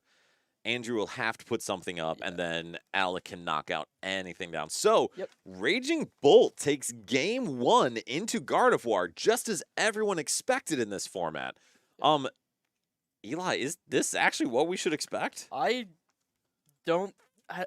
That seemed like Andrew had a bad that turn he went to attach to retreat the Curlia messed Yes. him up because he could have had something out of that turn and then maybe the following turn gets an Iono off the prize card, gets the Lily's Clefairy off of the prize card, or something along those lines. And then Alec is also forced to either just take the 1 prize, knock Mhm. out that turn, and leave the Drifloon with all the energy, or boss something, right? Agreed. I think it definitely changes the complexion of the game because it just applies so much more pressure to Yes. Alec. I agree. And to be honest, part of that could just be nerves. Part of that is if you make a mistake, you get a little tilted, you don't think it through. Very true. But I think you've experienced this and I've experienced this. It's so important when you are in best of 3, higher pressure scenarios to very intentionally not let yourself get tilted in that way. I agree. Because if you get tilted, your following game, you're not gonna be playing as well. You're gonna be thinking about the previous game the entire game, and it's not gonna be a great time for you. And it looks like Alec just has attached pass here. Yeah, it's not a great time for them either. But Oof. we're still going to be able to burst roar. We're still going to be able to crisp it and take a knockout. Like, things aren't that terrible. And it's also Yeah. going to be really hard for Andrew to get a knockout turn 2. Very true. I wonder. I hope Andrew didn't prize Clefairy again this Well, game. that's true. Yes. Let's see if it's in there. I see a Gardevoir. There is a Gardevoir. Not showing. He's playing with us. Not letting us see the entire deck. No, we see a Fez. We see another Guardy. What? Okay, it's in okay, there, okay. it's We're in good. there. We're good. We're good. Yeah. And you could tell he had the same reaction to us. Like, oh, thank God, it's in there. Okay. So, Yeah. I mean, Andrew has an opportunity to set it pretty well here. We can go get a Ralts. We have both Research or Iono to try to draw a Disrupt. I think watching Alex say, cool, your turn, Iono's probably not the move. Yeah, Iono would not be a great play here. Mm-mm. But being able to choose whether or not to Budu or Cleffa, I think is great. Yeah, I wish I got a better look at Andrew's hand before this.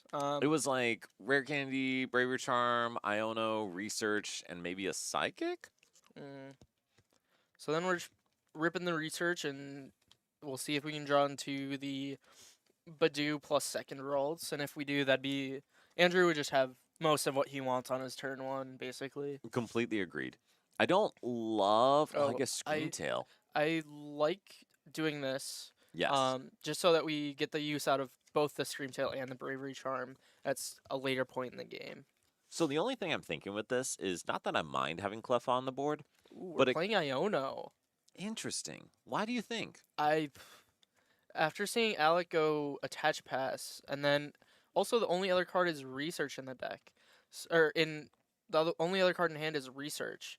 I'm very interested why we did choose the Iono instead of seeing the extra card. And that hand by Alec looks a whole lot nicer Yeah, than the other one. we don't have a supporter though. We do not. We do not. But we're going to be able to Teal Dance at least once, if not twice. Yes. And we can also Ultra Ball to get Mew on top of that Teal Dance. So we're looking a lot better. Very true. The sad thing is that this attachment last turn was not a lightning or fighting, that it was a grass. So it'll be really hard without a seeing the Sada or Crispin to attack this turn. I agree completely. And Andrew is burning a couple Ultra Ball here. Do we already have a Gardevoir in hand? That might be possible, or hoping to draw it off this Cleffa. I'm not gonna lie to you. Oh, we Eli, do, okay. We do. Then I yeah, this am- is fine. I'm feeling pretty sketchy about this board for Andrew, though. Yeah, it'd be. It's. Does Alec play E-Switch? Because that could change things. No, but we play Prime and Fan Rotom. Sure, I did forget about the fan rotom. Yeah, it'll be interesting to see if Alec can get into that Guardy this turn, or into the Ralts KO this turn. Is that real quick? Is that an Ultra Ball in Alex's hand? Yes. I know you and I are Question leaning mark? around like we can see, even though it's on the TV screen, but like, I think it is. So we actually have an out to, we have an out to Mew. I mean, honestly, Eli, It'd be a lot of cards, but honestly, I don't mind like if we can Fan Rotom here, that seems really good. yeah. Or if we're But even a Burst Roar seems fine. Burst Roar would be really good as well. Just to see more cards and hopefully put yourself into a better board state. And to be honest, I think the worst thing Alec could do is knock out this Cleffa. I agree. The Cleffa should never get knocked out, just because it's taking up a bench space, and that bench space for Andrew is very valuable. So we never want to take a knockout on this Cleffa, and we drew the Prime Catcher. Oh my goodness. Now, would you just Ultra Ball for the Fan Rotom, or are you Ultra Balling for Mew? I think you're Ultra Balling from you only because you don't have a stadium yet. Oh, so true, you don't technically have the knockout. Okay, we're attaching to. I Baby don't Bolt. I don't mind that, but I think you Ultra Ball the Noctowl and the Lightning from you. Like I don't think there's a downside to that right now. Yeah, Because you don't want to Burst Roar your Prime Catcher. It's way too valuable. I agree. And we also don't want to pass. Yeah, don't- we need to get an Ultra Ball here. Or And we need to get a Mew down to see more cards. We do pass. Now, luckily for Alec, Andrew's hand is, I think the kids say, straight ass. Is it really? We have a Is it research. like triple Night Stretcher? Or It like is double Night Stretcher? double Night Stretcher, 2 Gardevoir EX, Pheasantipity, a research, 2 Countercatcher, Okay, it was or only is- one Night Stretcher. 1 Night Stretcher, 2 Countercatcher, and a Psychic. Oh, this is a game. This is a game of all time. If Andrew Rip uses this research though, that means he won't have any gust for the rest of the game. Correct. And also, we are. Oh, We're okay. using Cleffa. Oh, Just for 2. Okay, but that's a much better hand. that is the turn that Alec needed. 100%. All right, so we see the lightning energy go down. We see an out to a grass and a lightning. Yeah, if we can get into no, I was gonna say if we could get into a baby bolt this turn, that'd be huge, but it's impossible without E-switch in the deck. Well, actually, I don't think there's anything wrong with using Teal Mask Ogerpon to knock out this Curlia. Very true. I forgot that Teal Mask can actually attack and KO the Right. Curlia. Yeah, that would be massive if he's able to pull this off without making a super wide bench. Because also, 1 additional energy, and we're actually knocking out the Lily's Clefairy Yes. too. And then Andrew would not have a way to accelerate. Oof. If we can knock this out with Teal Mask, we are in a great spot. Yeah, just not putting our Raging Bolts in the active to be threatened by this Clefairy. Yeah. However, Andrew does just have Counter Catcher KO True. with Clefairy, but Andrew also needs to reestablish a Ralts on the following turn. Because if not, then Alec can just KO the Clefairy, and Andrew would be pretty dead in the water. right? Correct. And actually, on that note, though, I also don't mind if Alec decides to knock out this Clefairy. I think that's also a great target because it applies a lot of pressure to Andrew, to his Night Stretchers and the like. You're still staying on a 2 prize. And one of the only ways Andrew's going to be able to finish and clean up knockouts is by putting down more 2 prize Pokemon. Yes, that is true. And there's a Fez on board. So, like, and Andrew probably wants to Night Stretcher the Clefairy back at some point, right? Yes. So it'll be interesting to see what Alec chooses. Keeping on the 2-2-2 route would be really another good play as well. And I like this decision to get a Hoot Hoot down. And Yes. so, Eli, we have the Prime Catcher, we have the Sada. I think we talked pretty clearly through what are the choices here. Which route do you think Alec's going to take? It might depend on what we see off of this Sada. I don't think it changes much though. Does the Bravery Charm? It changes a lot for the Teal Mask Ogerpon. It does not change a lot for the Raging Bolt. Oh, and we're. That's interesting. That is interesting. Do you think that was the right move? No, because I think this. It might be fine just because both the Fez and Lily are gonna be, just be on the border at all times, and Andrew probably wants to draw cards with the Fez. True. I would have liked to have seen the Clefairy KO this turn just to force Andrew back into Clefairy to maybe attack this turn. And I agree. I think that was actually the third choice, but I think I like that least of the rest. I agree. Because the Curlia, excuse me, and the Clefairy are so much more essential. Yes. And I mean, Andrew's already got a 7-card hand. Like, what else is he gonna draw? Yeah, I'm not too sure. I wonder what Andrew is planning to attack with here. I am also curious because we only have 1 energy in the discard right now.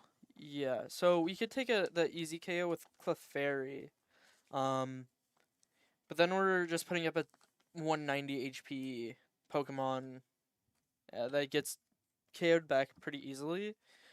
So I would kind of like to see the Gardevoir be used and another Ralts bench this turn. So I actually think Screamtail is gonna be the best attacker because you can go into Screamtail and hit the Raging Bolt for 160 if we're able to get that much energy. Oh, fair. And with the With the Lily's Clefairy, Clefairy, it's a one-shot. KOs, yes. And the nice part is, too, if you put it to 80 damage, you're doing 160, that's double to 320, and you're actually not knocked out by Jamming Tower. Yeah, that'd be pretty good play, but then I Going won't. for the manual attach. Interesting. Oh, and the Iono. That's probably good. Alec doesn't really have any draw power on board set up outside of the Hoot Hoot if we're able to find a Noctowl. And we just draw into it. Yep, Um, that's just fine. Alec is just a better player, I guess. That's pretty good. But yeah, I would have the Screamtail if we were able to get 4 psychics into discard would have been a really great play that you brought up. Thank you. But I don't know. He probably he wouldn't have been able to get that Oh much my God. energy in Just to stop the it. discard. Stop. And, okay. And Alec is just a better player than There we everyone. But to be honest, like the hand still had a really good response, and I Yes. think Andrew going in with Clefairy, the big issue for me is Alec is a single lightning attachment away from taking this knockout. Like that's not a huge barrier to get over. And also, Bryce, do you hear how quietly I'm talking? Are you proud of me? Bryce is very proud of me, guys. All right, so Eli, I see us ultra balling away Crispin. Are we just getting another bolts? That would be the best play, just so we have as an attacker for the following turn. But some lists are only playing 2 big bolts, so we might not have it in deck. And we don't. We don't have it in deck. But that being said, we can get something like Pheasantipity to draw, or we can get a Baby Bolt. Well, that one's not really that helpful Yeah. anymore. Or we could Noctowl this turn to get a Night Stretcher if it was in deck. True. Very Um, true. At this point of the game, Baby Bolt is an interesting choice, but I guess at some point, if we have Boss still in deck, we can do like a Fan Rotom Boss KO Cleffa play. And I think what Alec is banking on is just this Baby Bolt to just be an energy holder. That's fair.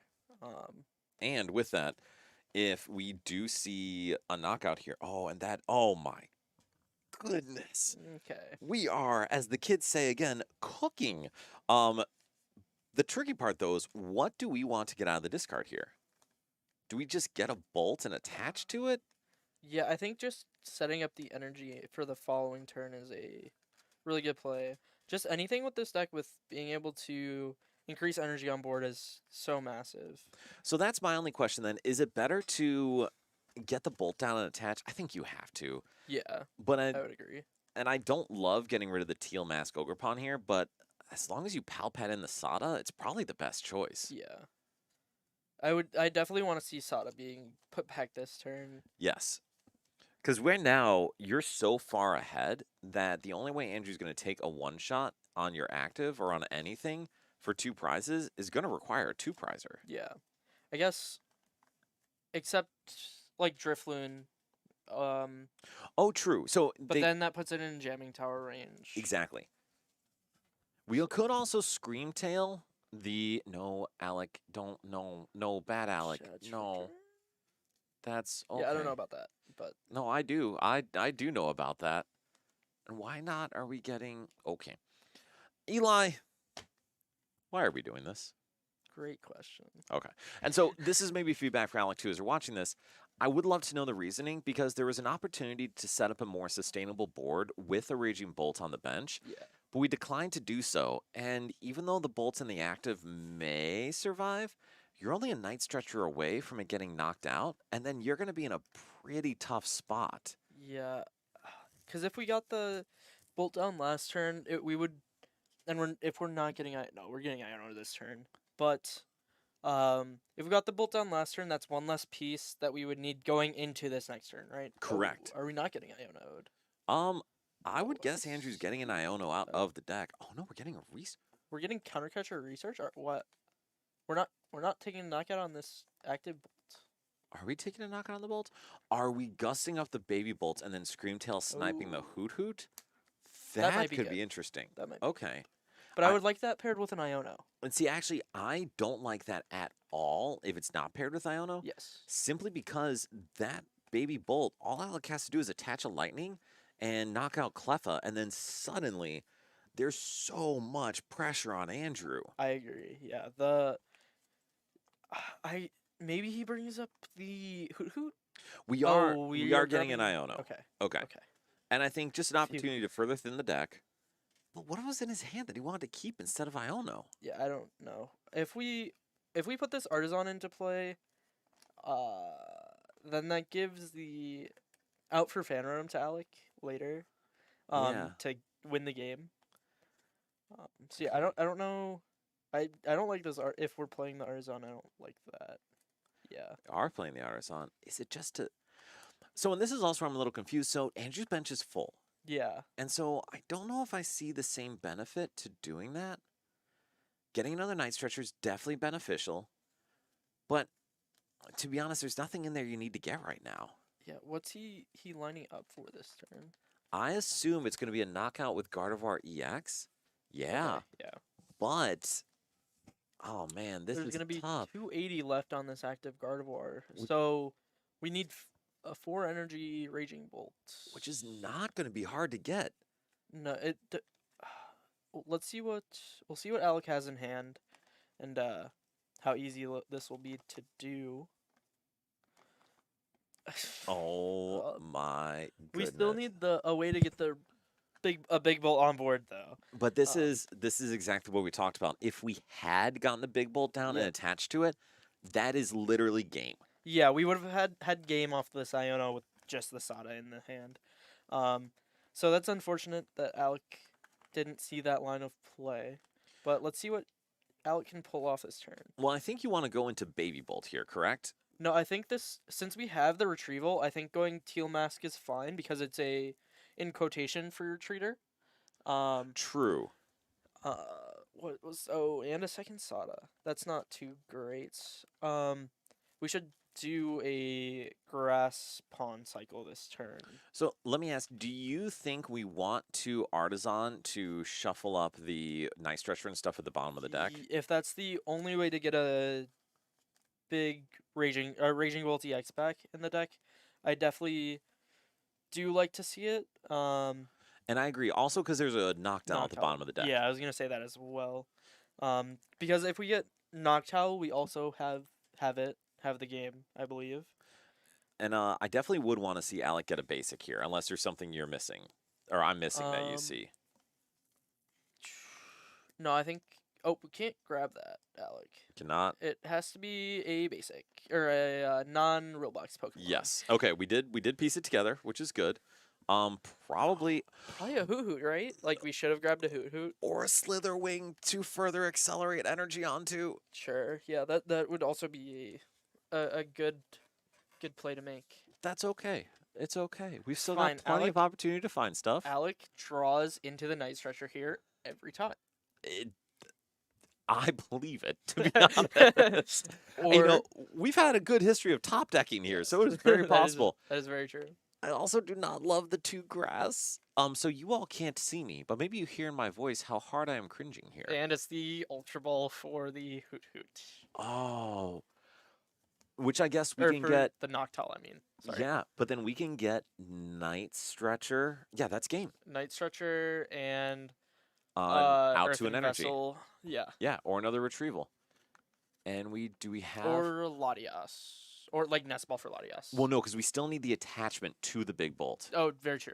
So yeah, So we have 1 Night Stretcher. Oh, we have 2 Night two Night Stretchers. Stretcher. Okay. That gets us game. Please see Yes. the second Night Stretcher. Please, please. Because I please. believe we do have lightning and fighting in discard. Yes. So just need Alec to see the second Night Stretcher, and we are good. No, he doesn't see it. I don't think he sees it. Okay, so this is tough then, because we kind of are putting Please. things up for randomness. Do we see the Night Stretcher? We see it. It is in deck. It is in deck. Um, Oh, well, we keep pausing on it, which gives me hope. But regardless, so if we don't go for the Night Stretcher and we go for the Nest Ball, we are likely going to get Pheasantipity in order to draw and try to hit it out to the Lightning Energy, yes. which is still fine, but we have guaranteed with the Night Stretcher. So we are grabbing Fez. Okay. Which, if we're not going to get the thing we should get, that's a pretty good bet. Yeah, that's Yes. this is probably the second best grab we could have right here. Correct. And so we do Night Stretcher. Again, sequencing for those at home. Oh, are we planning to Sada and then Fez? Yeah, it's the same either way. Yeah. But yeah, just +6. Maybe we draw into the Night Stretcher, or We we did get not. we get the We did hit Crispin, but I don't think we have Crispin a doesn't- fighting energy in deck. Crispin also wouldn't. We'd be 1 energy short with a Crispin. Oh, you're right, because Um, we have to retreat off yep. to Ogre Pond. Well, what we can do is we can use Professor Sada here and just hope to hit that one lightning that's in deck. That is very true. Or the Night Stretcher. Or one, the Night one Stretcher. of the two. And that's all we need. So let's see the Sada. And we put... Do we have a wait. fighting in deck? That's a great question.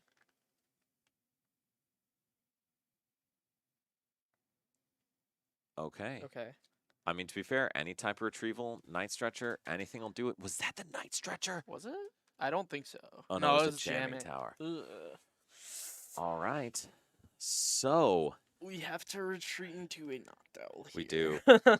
or we can also retreat into Baby Oh, Bolt, Baby Bolt, and yep. just hit the active and not take a knockout. That is very true. Yep. Yeah, so we can retreat into Baby Bolt, go in, hit the active, say this damage doesn't matter a ton, or hit the Clefairy, but just something that doesn't take a prize. And we know that Andrew can't boss around this. Oh, we're taking a knockout, so now we lose the counter catcher. Correct. And we technically we don't have it yet. Oh, does he? He might have. How many are in? We are down at least 2, I think. No, No, there were none in there. They got Iono to the bottom of the deck, I think. that's right? true. And we do have a research. So there are outs in deck. We see 1, 2. There are 2 in deck. Yeah, so we just need to draw into that one of the 2 counter catchers in the deck, and we win. Absolutely. I really wish Alec was able to have seen the double Night Stretcher grab play. Agreed. But, And unfortunately, kind of giving Andrew a place to work back into the game Yeah. when he was not in a great position. Yeah. And Or- we do get to get Pheasantipity back too. Very true. If we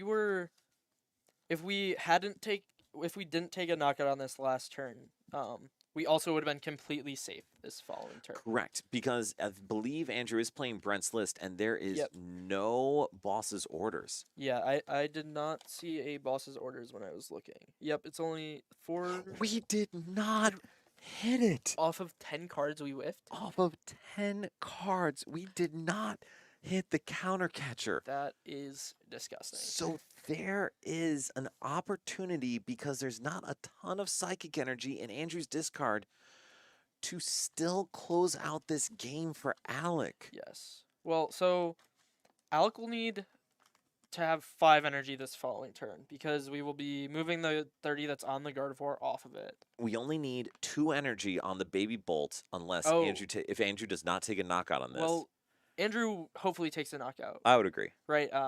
And then it will be a little difficult for Alec to get into a 5 energy turn. I guess we just need Artisan for the Slitherwing, Sada, and attach return, right? That, or literally just attach boss Sure. is also enough. Sure. And so we'll draw for turn. I didn't see it. We have And we have boss. We just need boss. attach. And so Crispin now we doesn't- definitely want a Fez. Well, Yes. Ultra Ball and then Fez. And actually, we could Sure. probably thin our hand down to almost nothing and then Mew. Yeah. If we can thin our hand down to only like 1, or even if we can thin it down all the way, and use Mew for the extra draw, that would be really, really nice. For sure. And so we do have Fighting and a Lightning in deck and a Night Stretcher. So there's 2 outs in deck for the energy. Well, 3, right? Fighting, Lightning, Night Stretcher. Oh, well, we have Lightning already. Oh, yes. So yeah, 2 outs to be able to get the extra energy needed. So we can get rid of Ditto. We can get rid of Slitherwing. We can Blade. burn both Nest Balls.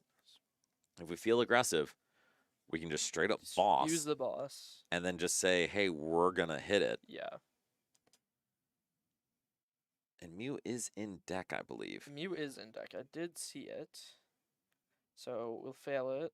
And then we should be using the nest balls, hopefully. Yes. Fail one, use the other one. Okay. Great. Okay. Okay. So we're getting this bit good. All right. Beautiful. Beautiful. Alec, Yeah. well done. Well done. And then we can use both the boss and play the jamming tower and see an extra 5 cards this turn. And with this, if we're locking in on a line where we essentially have to get an energy, I think we play the boss now. I agree. And Alec disagrees with us. You know, that's okay. Is that the night stretcher? Yeah, it is. Okay. All right. All right. So Well, no harm, no foul. We do find the night stretcher eventually. We will boss's orders, the Ralts, that's fine, attach, and knockout. And Alec, with Raging Bolt EX, makes a sequence of very interesting decisions yes. to close out the game. And Andrew, unfortunately, with a little bad luck on hitting those counter catchers, but I mean, Alec closes it out. Alec does indeed close it out. That was a very interesting game, was to a say the least. Very interesting game. All right, so this is always a good opportunity to, I think, have maybe an interview or discussion on how things went. So, Bryce, who won the second game? Do you mind Oh. checking? Thank you. Because then I figure we do the winner's interview for the second game. Because I would like to see who won and what happened. Ask Exactly. some questions. hear a little bit about the deck and how it went, because we did have Sky on there, who we hadn't talked to yet. And then we also had Leo on there, who we definitely haven't talked to yet. So with Polt Dango versus Polt Zard, I believe? No, Polt Dustnoir. Poltnor, yeah, I think. I think that would be very interesting to talk through. Yeah. Who won? Nice. Eli, do you want to do the interview or you want me to? All right, sounds good. Leo, how you doing, my friend? I'm good. How are you? Good, good. Come on down. Have a seat. Before we talk about anything Pokemon, I have to ask, are you a Purdue student? I'm going to Purdue next year, yeah. My guy. I graduated from Purdue in biomedical engineering. Nice. I'm doing engineering as well. Heck yes. Are you in like the first year engineering program? Yeah. Nice. If you don't mind, move the microphone pretty close to your face because they're hard to hear sometimes. Like that? Yeah, beautiful. So, okay, do you know what kind of engineering you want to do? Computer, probably. Dude, you're smarter man than I. Dang. I did biomedical and then material science. So both cool. But all right, we're here to talk about Pokemon. Yeah. Leo, how did the round go? Oh, I got so scared on the first game because I just went draw pass, Oh, God. and then I went draw pass twice, and I got KO'd. Okay. Game 2, it went pretty. It was like back and forth. I got the like prize lead because it was Dango versus Polt. Okay. So Dango's like I think it's favored. I'd say into Polt Nor. Game 3, same situation. They just like sky whiffed a couple times, and that's all I need. Okay. And that's really it when it comes to Dango and Polt, because for Polt, you really have to set up a big swing turn and have you miss. And if you don't miss, it's fine. Yeah. PTC trainer, I would also love to see Toadscroll EX. However, there are none of those in our top cut. So unfortunately, this is not the place to be for that one. All right. So why did you pick Dango? Because I think you're playing Dango Dragapult, right? Yeah. Okay. So why'd you go with that deck choice? So I've been like playing Dango for a while, and I stopped because Genesect was so annoying. Like I hated that matchup. Like whenever they dropped Genesect, it'd feel so bad. But I was thinking like Poltnor's been doing really well, Guardy's been doing really well, and I haven't seen that much Genesect recently at my locals. Yeah. So when I got here, I'm like, I'm just gonna go for it and hope that I'm good. I even cut the second vessel. Dang. I'm playing the bundle instead, and I think the bundle in my last game I had bundle for game, but like I didn't end up doing. I just went for the boss because it's safer. But like bundle like secures a lot of like games. Yeah. Well, I mean, bundle's super valuable because so often against Goldengo, you try to shove up something you're okay with them taking a knockout on or hide a single prizer, and you can just get around it pretty easily. Against Joltik Box, it's been really good today. Yes, I believe it. So how many of you Joltik Box have you played? Just one, but I was able to bundle, get a 2-prize knockout early, and that just completely swung the game for me. Do you play anything that helps with the Pikachu there, like a Vengeful Punch or something like that? No punch, no nothing. Okay. It's usually just because Pikachu's so hard for them to set up.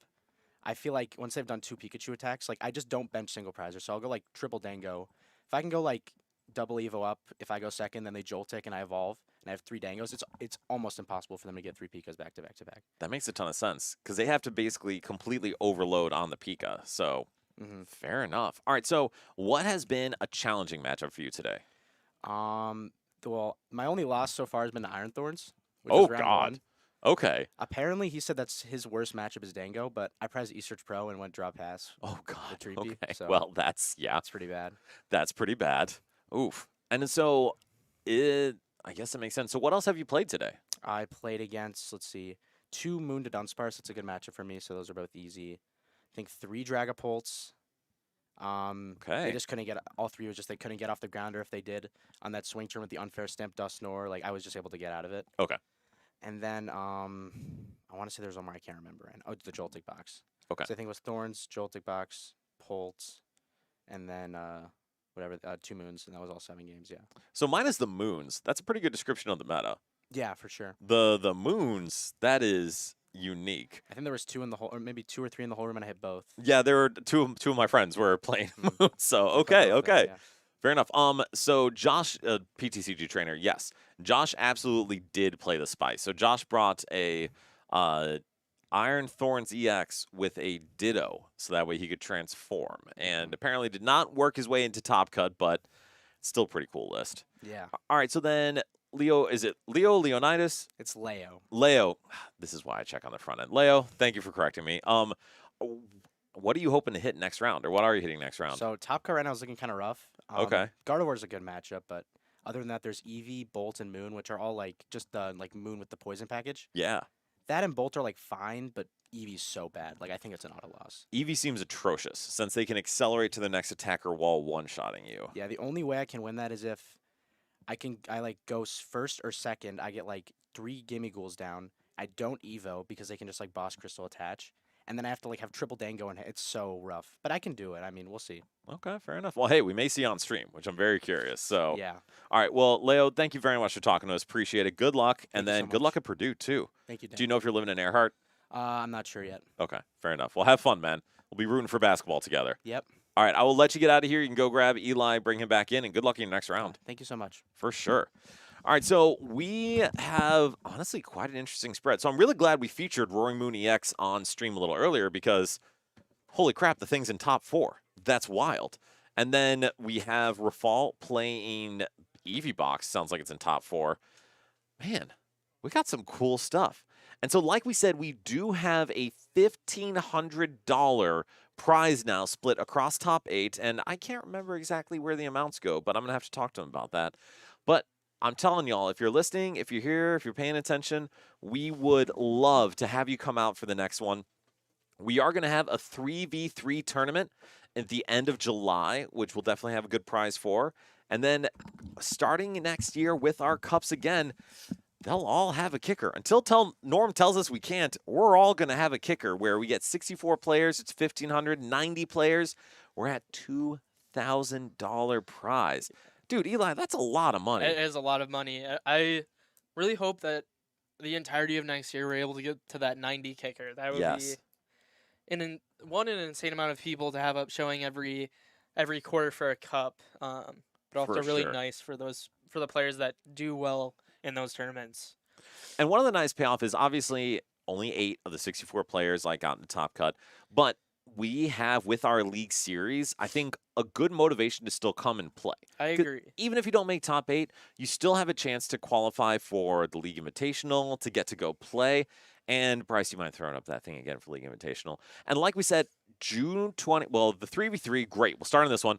But July 21st, Sunday, NRG 3v3 tournament. And so Eli, 27th, right? yes, 27. So Eli, when we say 3v3, what are we talking about? So you have you get a team with 3 players. You choose 3 decks in current standard format, and then you will get a wristband saying which game you are.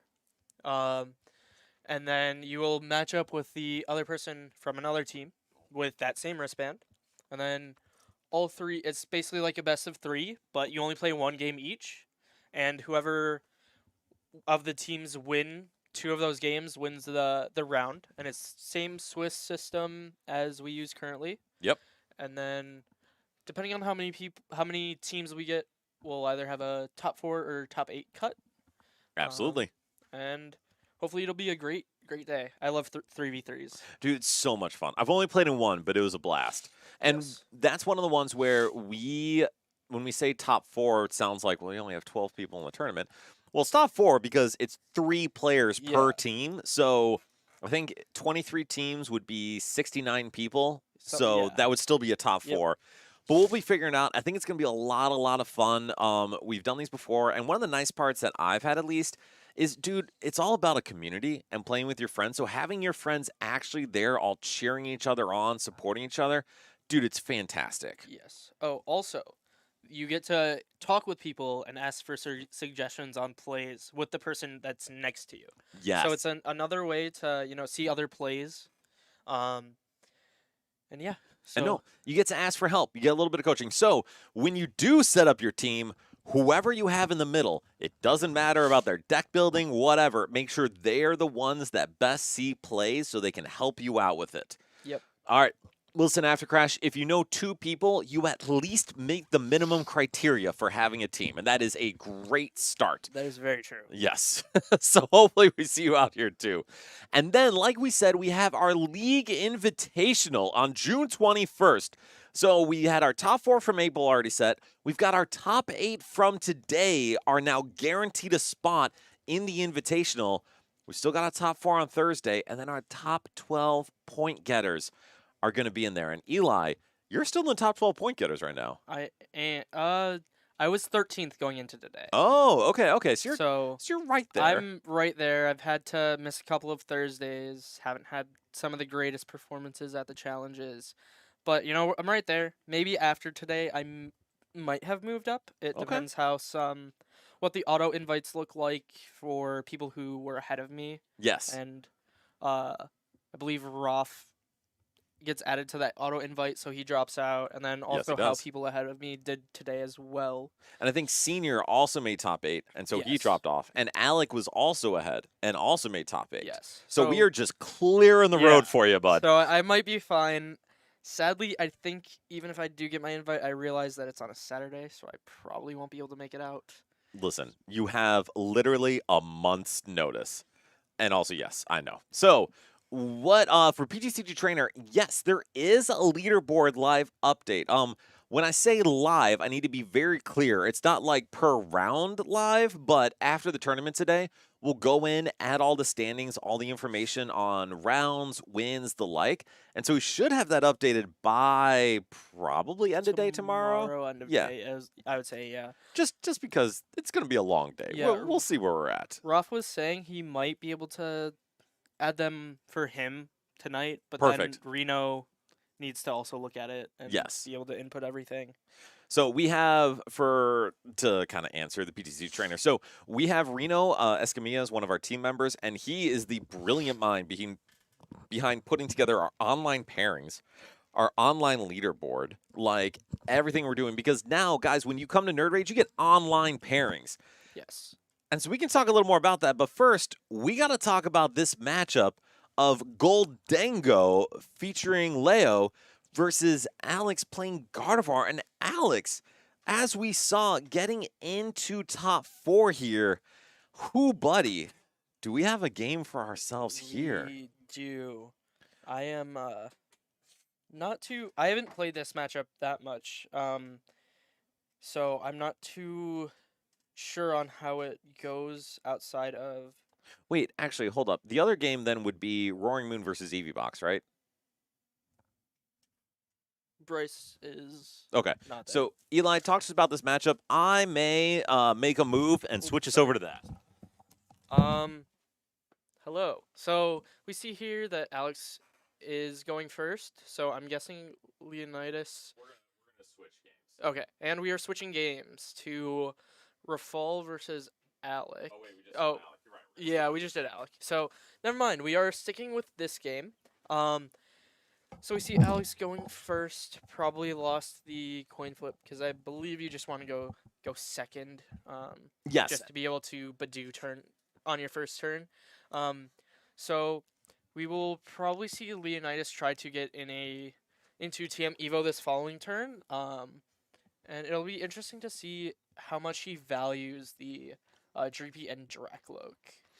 And I mean, they are definitely valuable. They help you manage disruption really effectively. But at the end of the day, Goldango's really the move. I Yes. don't think there's as big of a threat from Clefairy because you're really, if ever, going to evolve into Dragapult. I agree. Yeah. But we'll see how I think Leonidas plays one jamming tower. I played them earlier, and did see that. So it'll be interesting to see if he can use it well into, say, a Drifloon. And they did say they played 2 Roaring Moon to Dunsparces today. He did play against me and Ryan, That and is- that matchup is terrible. I could believe it because it's very hard for you to one-shot a Gimmighoul, isn't it? There's that, and then also, I believe they play. He plays 2 to Stadium, right? Yeah, he Mhm. plays Artisan and Jamming Tower. So, as long as he never bumps your Artisan with his or even if he does bump your Artisan with Jamming Tower, if he never bumps a Stadium until you neutralization zone, it's like very hard for you to win. That makes sense. That makes sense Um, because he'll never bounce Artisan with Artisan. Correct. So, like the only way is if he puts down the first Artisan and then like Bounces his own Artisan. bounces his own, but that'll never happen. But let's get back into this game. So we see Leonidas does have the Arvin turn 1 and probably grabbing that Dreepy just for the 1 prize draw power and extra draw power on board. So I guess I'm curious on this. I would have almost expected them to go into 2 Goldango here. Why do you think they're doing 1 Dreepy, 1 Goldango? Well, so the Dracloak lets you see the extra card while it's on the bench. Compared that's to a good point. Dango. So Yes. just to have the option to see the extra card. And it looks like Alex does Iono here. That hand does not look the greatest. No, and Leo had a Goldango in their hand, but again, didn't look the greatest either. Yeah. So we'll see if they're able to find a Goldango off the top of the deck here. Whereas Alex, we've got a Curlia, which is good. But we don't have a whole lot else that looks good. Yeah, it'll be interesting. So we only found the grass this last turn for the Gimmighoul. So that can be stuck there for a while. And if Alex is able to get into like a board state of a bunch of Monkey Dories and like attacking with Gardevoir, that energy could stay there for a bit. Agreed. So there's one big thing going for Leo here. Clefairy's weak to metal. Oh, I did forget about that. Yeah. So the burden of entry for a knockout here is literally 3 energy. But we are going into Drifloon and basically Okay. saying, please just don't kill my Clefairy. Yeah, leave my Clefairy alone, please. What is up, Kevin? I hope you're enjoying disc golfing, and thank you for letting us borrow Hydreigon for. Oh my goodness, we had a choice between Goldango or Energy Search Pro. Do we have Arvin? Holy, we do have Arvin. Okay. So then, yeah, it's a pretty easy decision of the Goldango, and then I believe we should. Oh, I'm not sure about that. I think we just Arvin first for the energy search. I guess so. He doesn't want to search for the Energy Search Pro because he'd only be getting rid of 2 energy, right? Yes. So then, like, it's not a great use of the Energy Search Pro. Listen, right? I think you're breaking it down very, very well. And I understand the hesitation because the first instinct with seeing that card is like, well, of course I get Yeah. like the pink. It's a pink card, It is like the all of pink us saying. card, yeah. All right, so we do see the 2 energy come down because we do need 2 energy in hand plus the metal attachment. Believe there was an energy in hand as well. Yes, we did. So- I think it was it a dark energy or a metal? That is a great question. Okay, so we do see the Arvin. And like you said, I'm kind of glad we're not seeing the Energy Search Pro because that's also going to be such a powerful card to find later in the game. Yeah. To KO any of the 2 prizers that Alex will decide to put on board, whether that be Guardy or like a Fez, right? Yes. All right, and so we do Buddy Poffin for the Gimmighoul, take the knockout on the Drifloon, and you don't really want to take a 1 prize knockout against Guardy, but knocking out that Drifloon's actually good because then Alex is going to have to expend resources to get it back. Yeah. Just as he did now, as Alex did now. Yes. Use that Night Stretcher to recover that Drifloon, and we're researching. Dude, I mean, Alex is burning through his deck. Like, they're seeing cards. I don't think they have enough psychic energy to take a knockout here. But, but we do have Gardevoir. Gardevoir. But I don't know if we have a way to put enough energy into the discard. I think there's only 2. Do we evolve? Oh, There's three. three. Okay. Do we evolve Gardevoir here? If we're able to take a knockout with Drifloon, I would very much would like to see the Gardevoir get evolved. However, there's only 3, and I don't think there's an Earthen Vessel in hand for Alex. I don't see one in hand. And so then let me ask the question differently. If we can't reach a knockout with Drifloon, do we evolve into Guardy?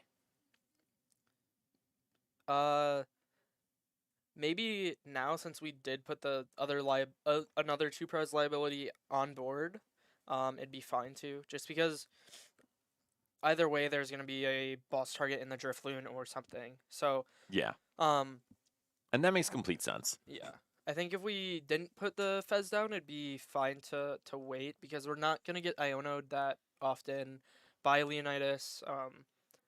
Yeah, I think Leo plays a single Iono. Yeah. So that's going to be pretty hard to find. And like you said, it's only going to happen once, Yeah. even if it does. Although, do we have a Palpad or something? We don't. But also, regardless, Leo's almost always going to want to play Cypher Maniac, something like that.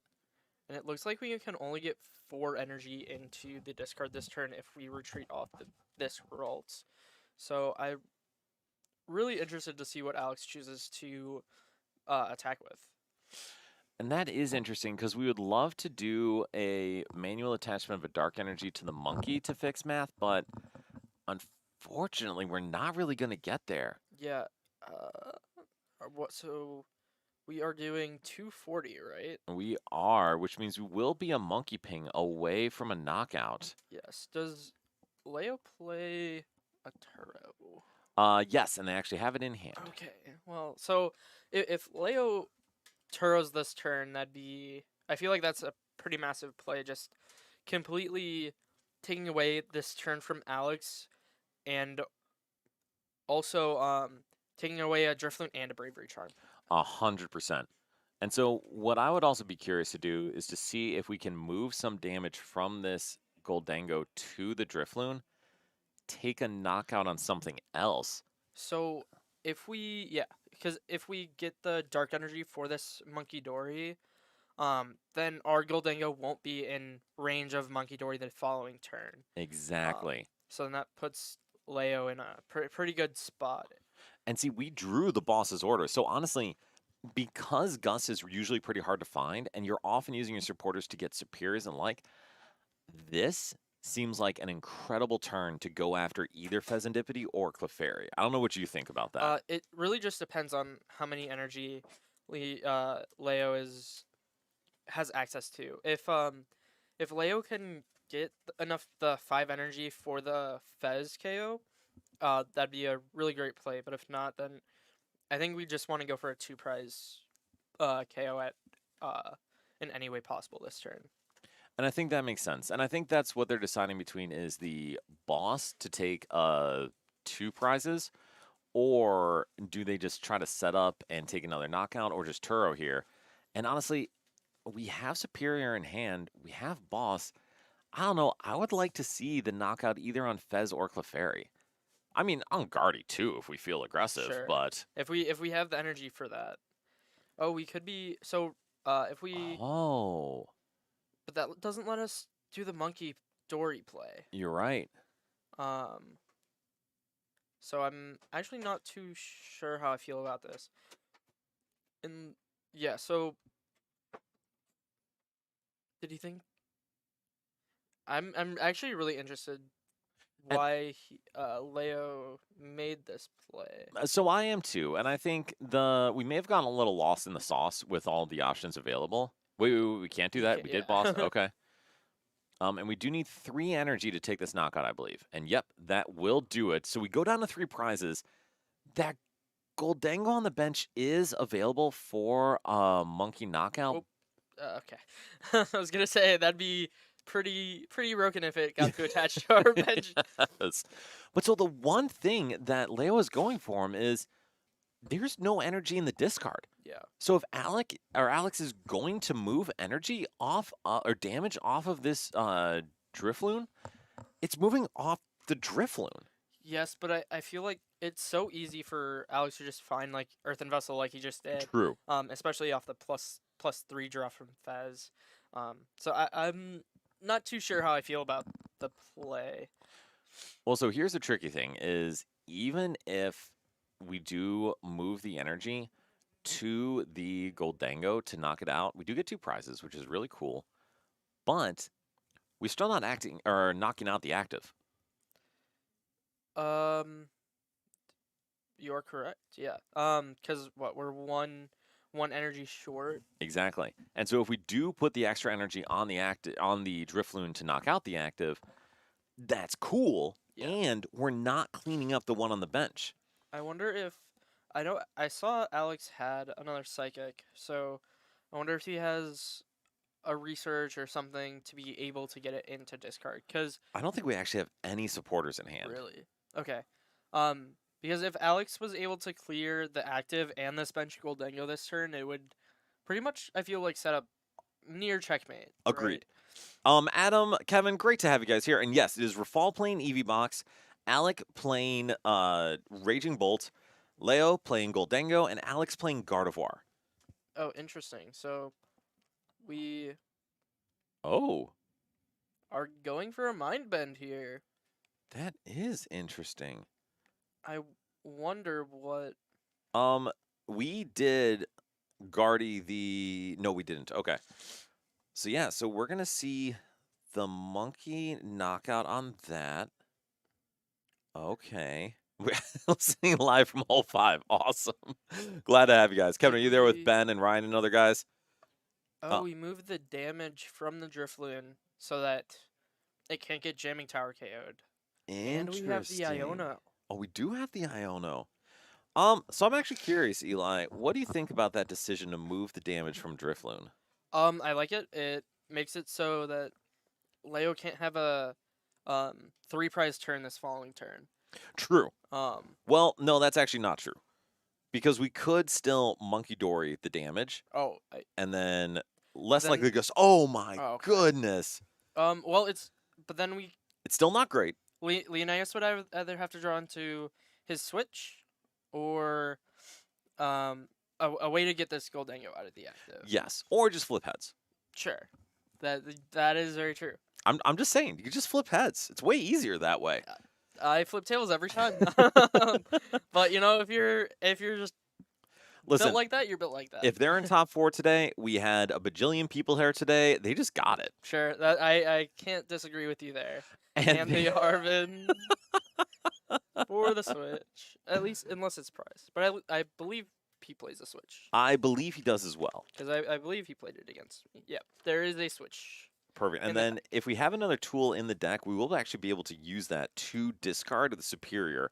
Yep. And so we're going to take a 2-prize turn. Oh, I don't think we can take a 3-prize turn, but we can take a 2-prize turn. Yeah, not with the Arvin played. We can't make a 3-prize turn. But to be honest, I don't think Leo cares. Because if we're able to attach to Monkey to take a multi-prize turn here, we're just cruising. Yeah. For Alex, I wonder if it would have just been. Oh, yeah. Okay. And that was another necessary piece. Yep.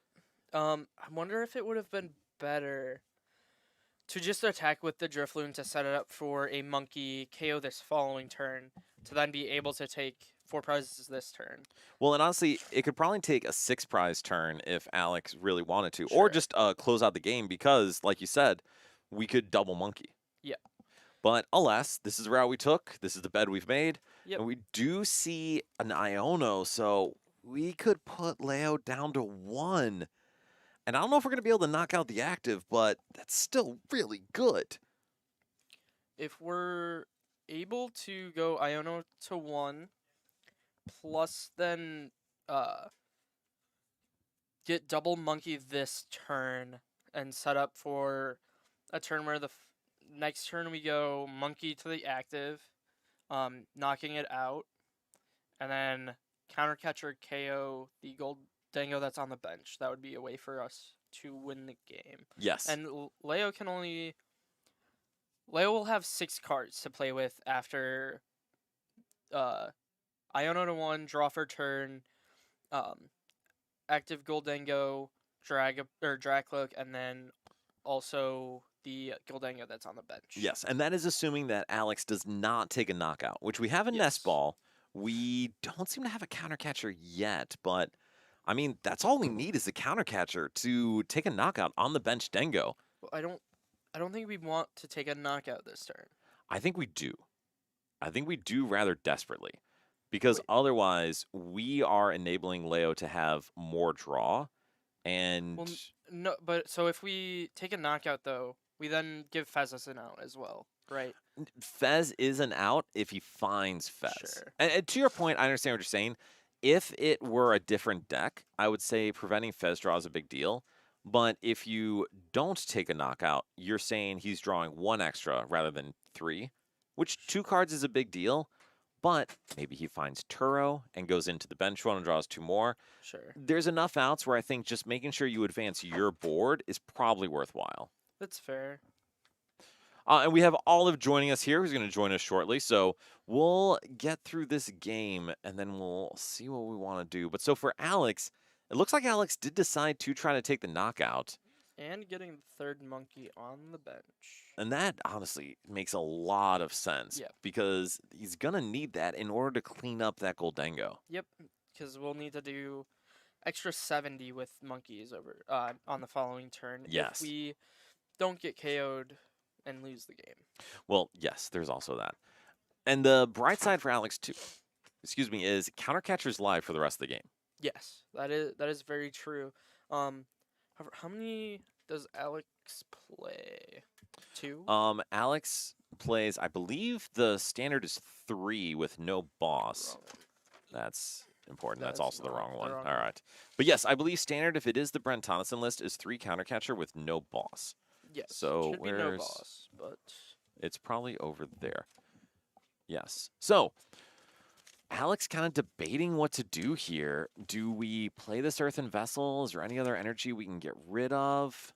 And we do play only 2 counter catchers. So, okay, things are a little sketchier here. And there is one thing we should note that Leo talked about when he was on the interview, is we do play Iron Bundle. he does. There is an iron bundle. So iron bundle into any of the 1 prizers wins, and Alex would just have to push the Fez and hope. And so the good news, too, for Leo is Iron Bundle would reduce the amount of energy needed by 2. Yes. Which is a huge deal because 5 is a whole lot more achievable than 7. All right, and Or- believe 7. we are going to move all 6 of these damage counters. And so maybe, though, and we are deciding to not take a knockout here. Okay. Kind of per what you're saying. Okay. So what do you think of that?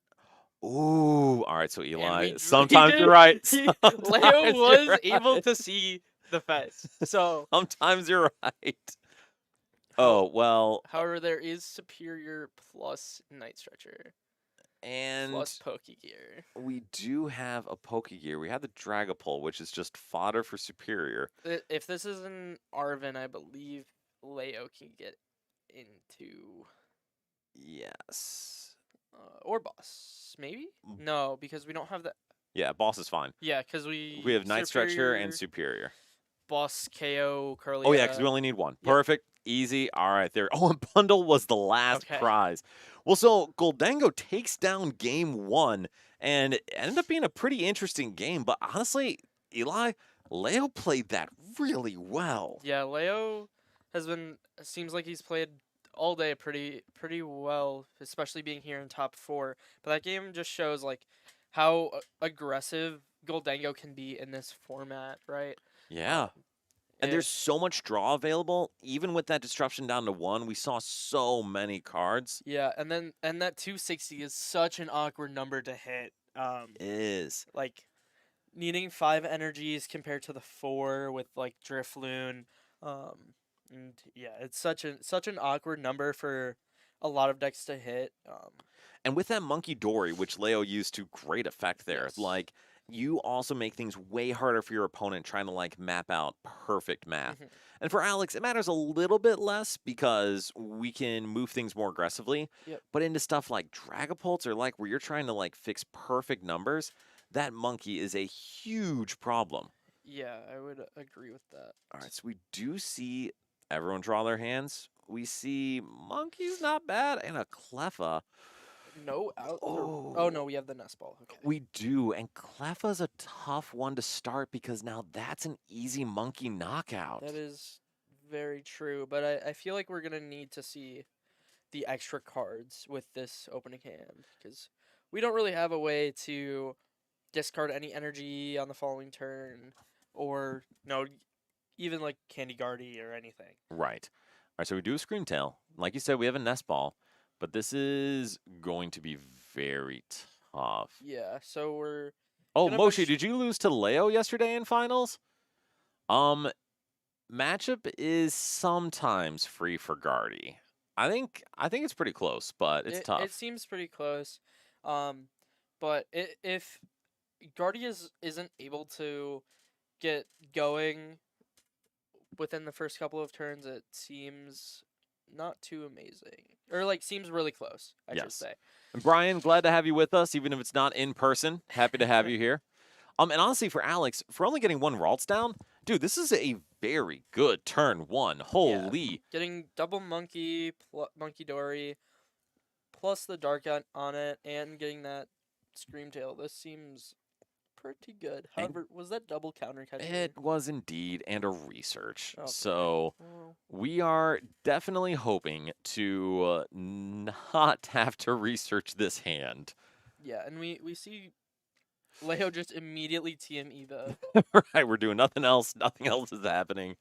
Now, we do have double dark attached to Monkey Dory, We and do. that's pretty good, but, dude, researching this hand sucks. Yeah. I'm kind of surprised that Alex is like playing this far. I guess he knows Leo is. Doesn't matter actually. Well, Sorry, real quick. So, Moshi saying that Leo's first Masters top cut was yesterday, and then today he's in top 4 of a huge tournament. I mean, yes. dude, all right, huge from my perspective, but still, like, that is really impressive. What a weekend for the dude.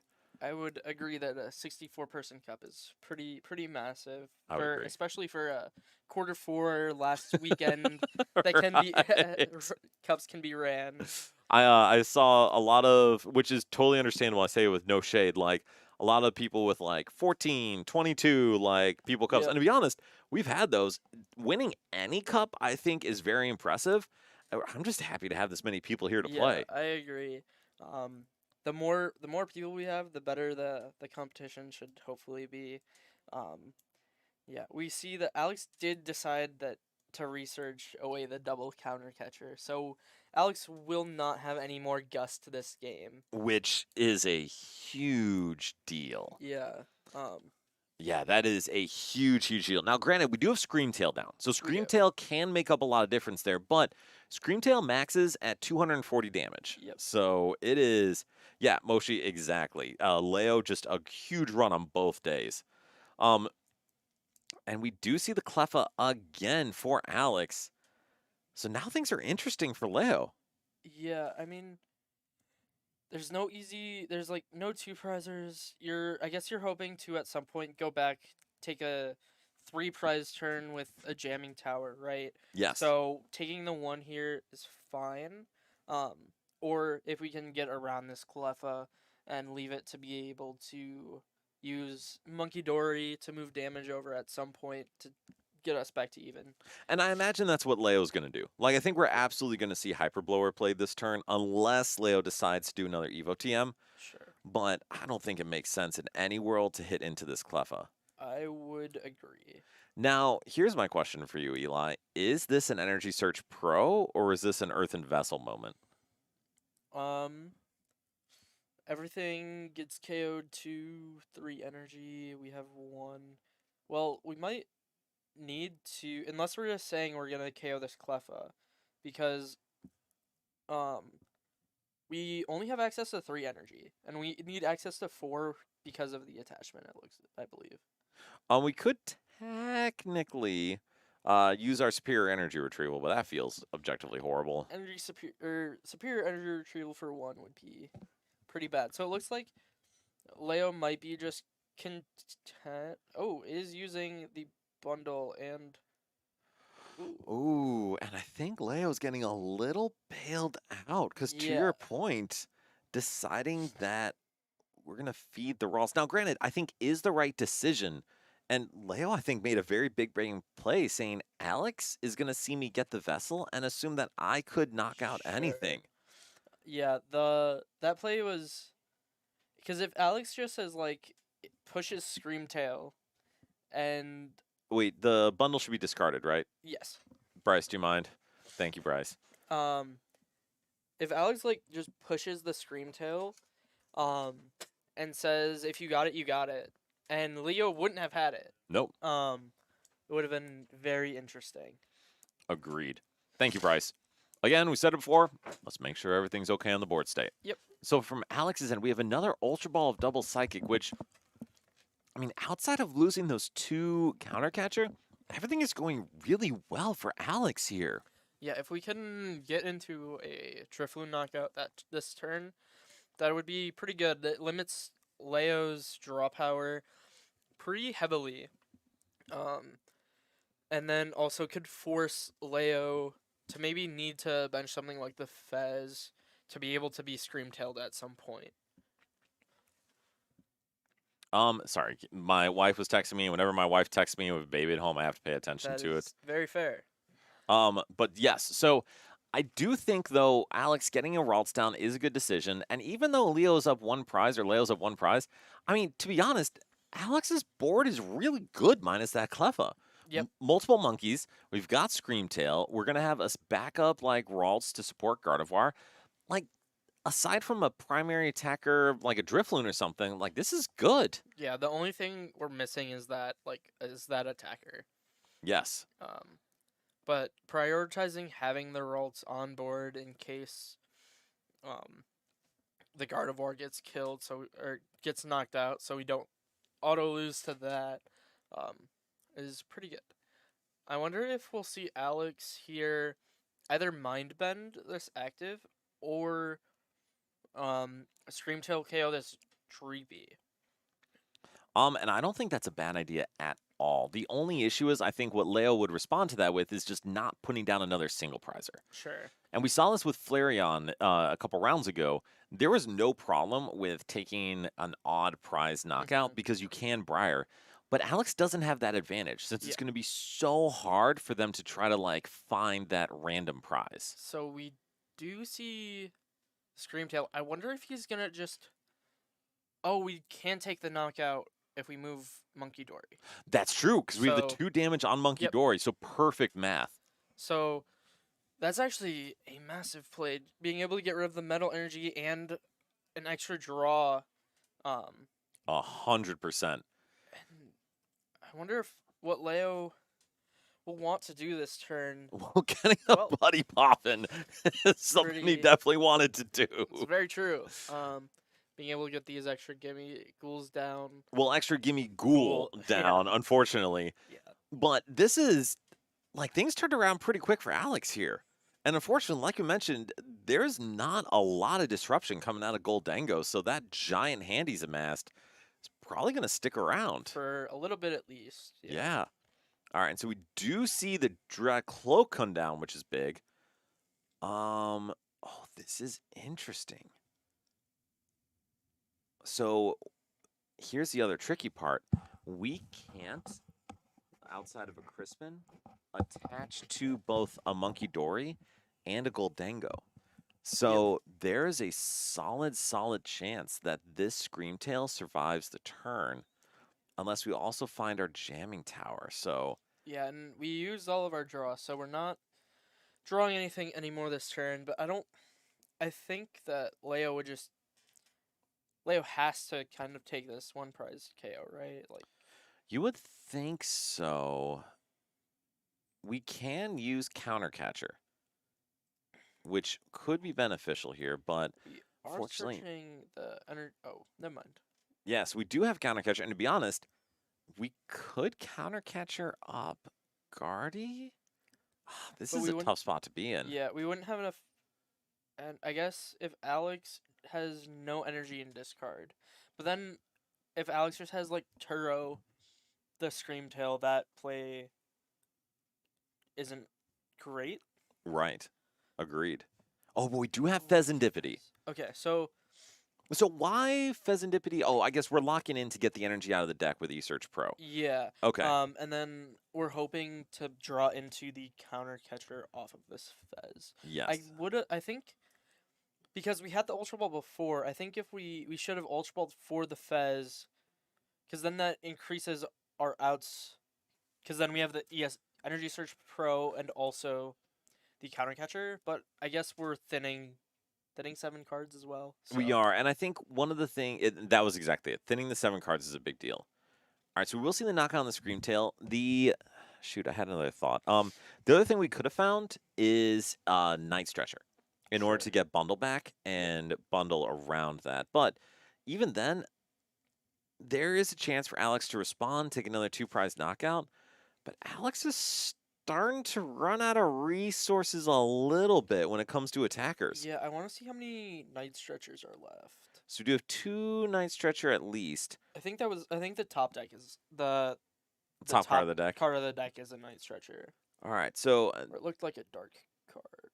it looks like a Super Rod, actually. So Is it? we do have at least 2 Night Stretcher, but I wonder how Yeah, many I'll- Bravery Charms we have. Oh, he does play a Super Rod. Okay. Usually, I feel like.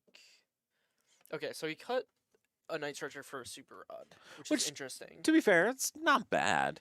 But yeah. do we have a Bravery Charm in hand? Okay, No, but we have the secret box. we do, but I didn't see a Bravery Charm in deck either. Oh, And so now things are a little sketchy because there is not a brilliant way to one-shot this Dengo.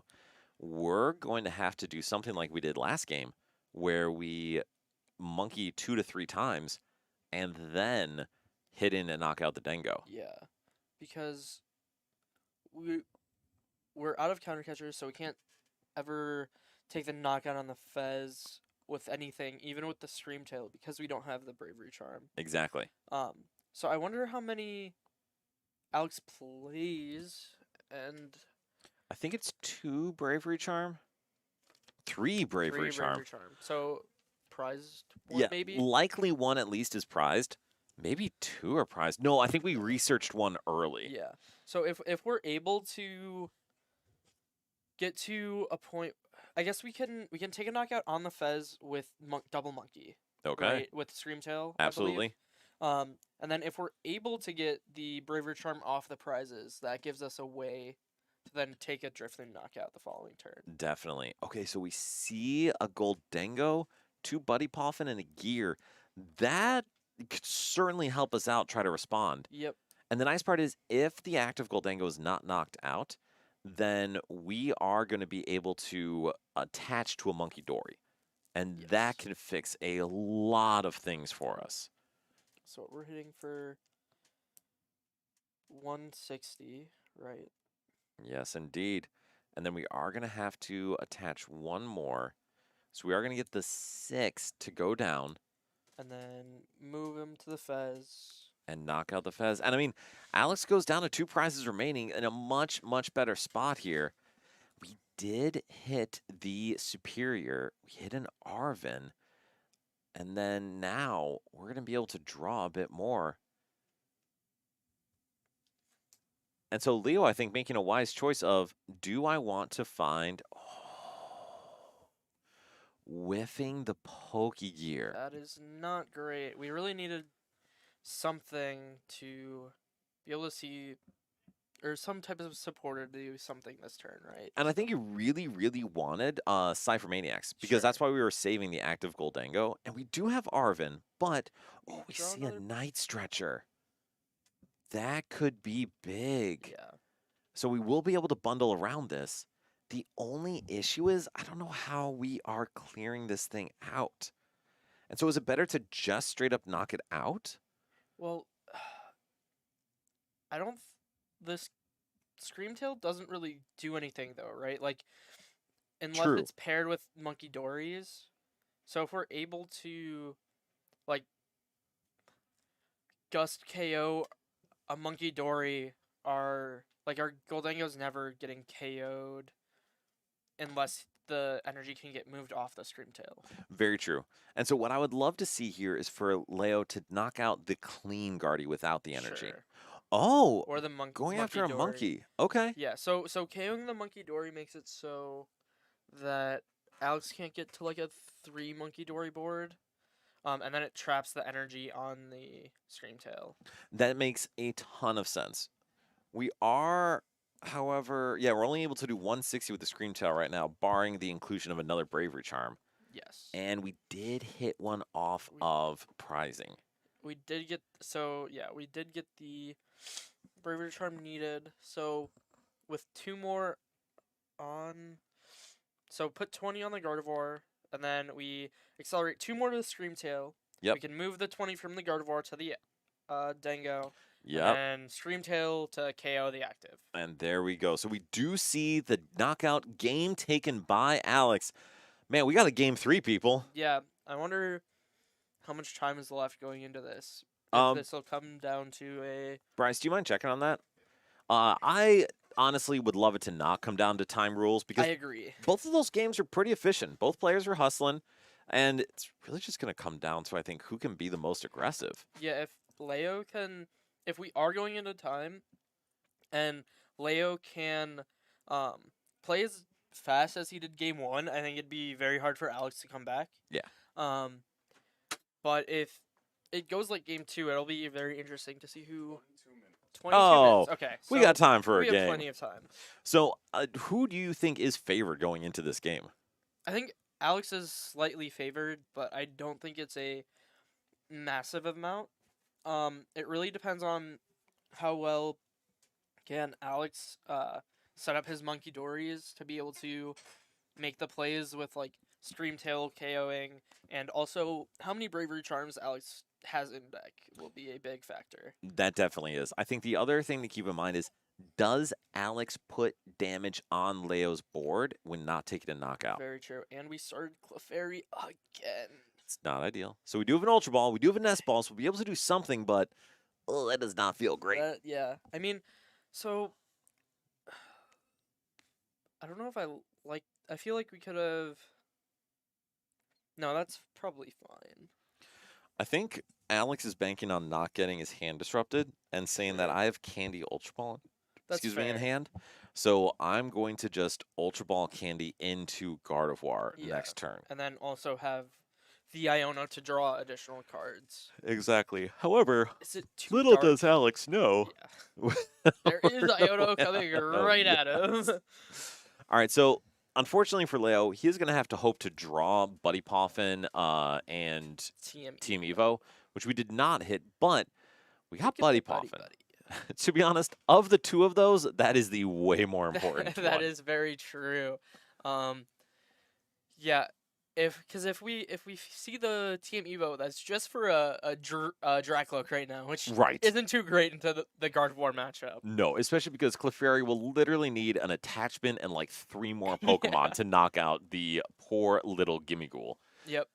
All right, but so for Leo, we are going to be able to get 2 Gimmighoul down, and even if we can't evolve them up, like, that's a great start because we can even hopefully draw into those off of Fez or something like that if we find Or it. if we have like Ciphers and we have a Goldango that we can get into, we can then Ciphers for the other Goldangos that we need, right? Absolutely. And also, I didn't mention this earlier, but credit to Leo, we are clearly very detailed prize checking. We are making sure we know exactly what we're missing, what tools we have, what energy counts we have.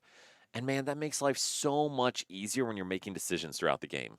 That is very true, especially with a deck that plays a decent amount of like one-ofs, or that you need to know how many superiors you have throughout a game. Right. If you have your Switch or Turo, if you're jamming towers in deck.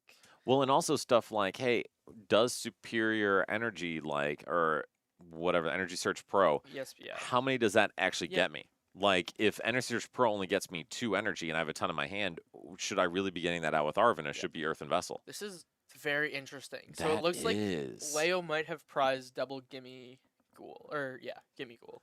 That is problematic.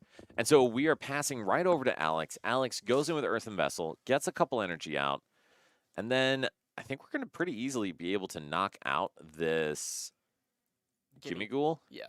And I see that Kevin says Pango is favored 100% of the time. Yeah, so- Kevin, I don't know if that's actually true. Yeah. Arctic, Sammy was saying earlier that it is absolutely free for Guardy. Yeah. So I don't know who to trust here. I agree. I'm a little skeptical on both ends. All right, so we do see Screamdale come down. Do we have an out for Gardevoir here? That is a great question. Well, so we're taking a knockout on this Gimme Ghoul. I don't know if we should be. You think just because it opens up Fez draw? N- Or That, but why are we leaving a two-prizer who's weak to Oh, metal in the active? that is very fair, too. Like, I recognize we want to apply pressure, want to take knockouts, but like, kind of like we mentioned earlier, there's not a lot of opportunity for Alex to skip ahead on prizes. So I don't know if I fully agree with handing Leo 2 prizes and saying, Well- don't worry, bro, this is on me. So, if we do go this route, we have counter catcher available for the rest of the game, right? For Leo. I guess Well, technically so- for Alex, but that's only twice. Sure. And even if it is twice, well, clean research is pretty cool. But even if it is twice, it doesn't matter if he loses the game. That's fair. Because even if he does counter catcher twice, he'll still have one prize remaining.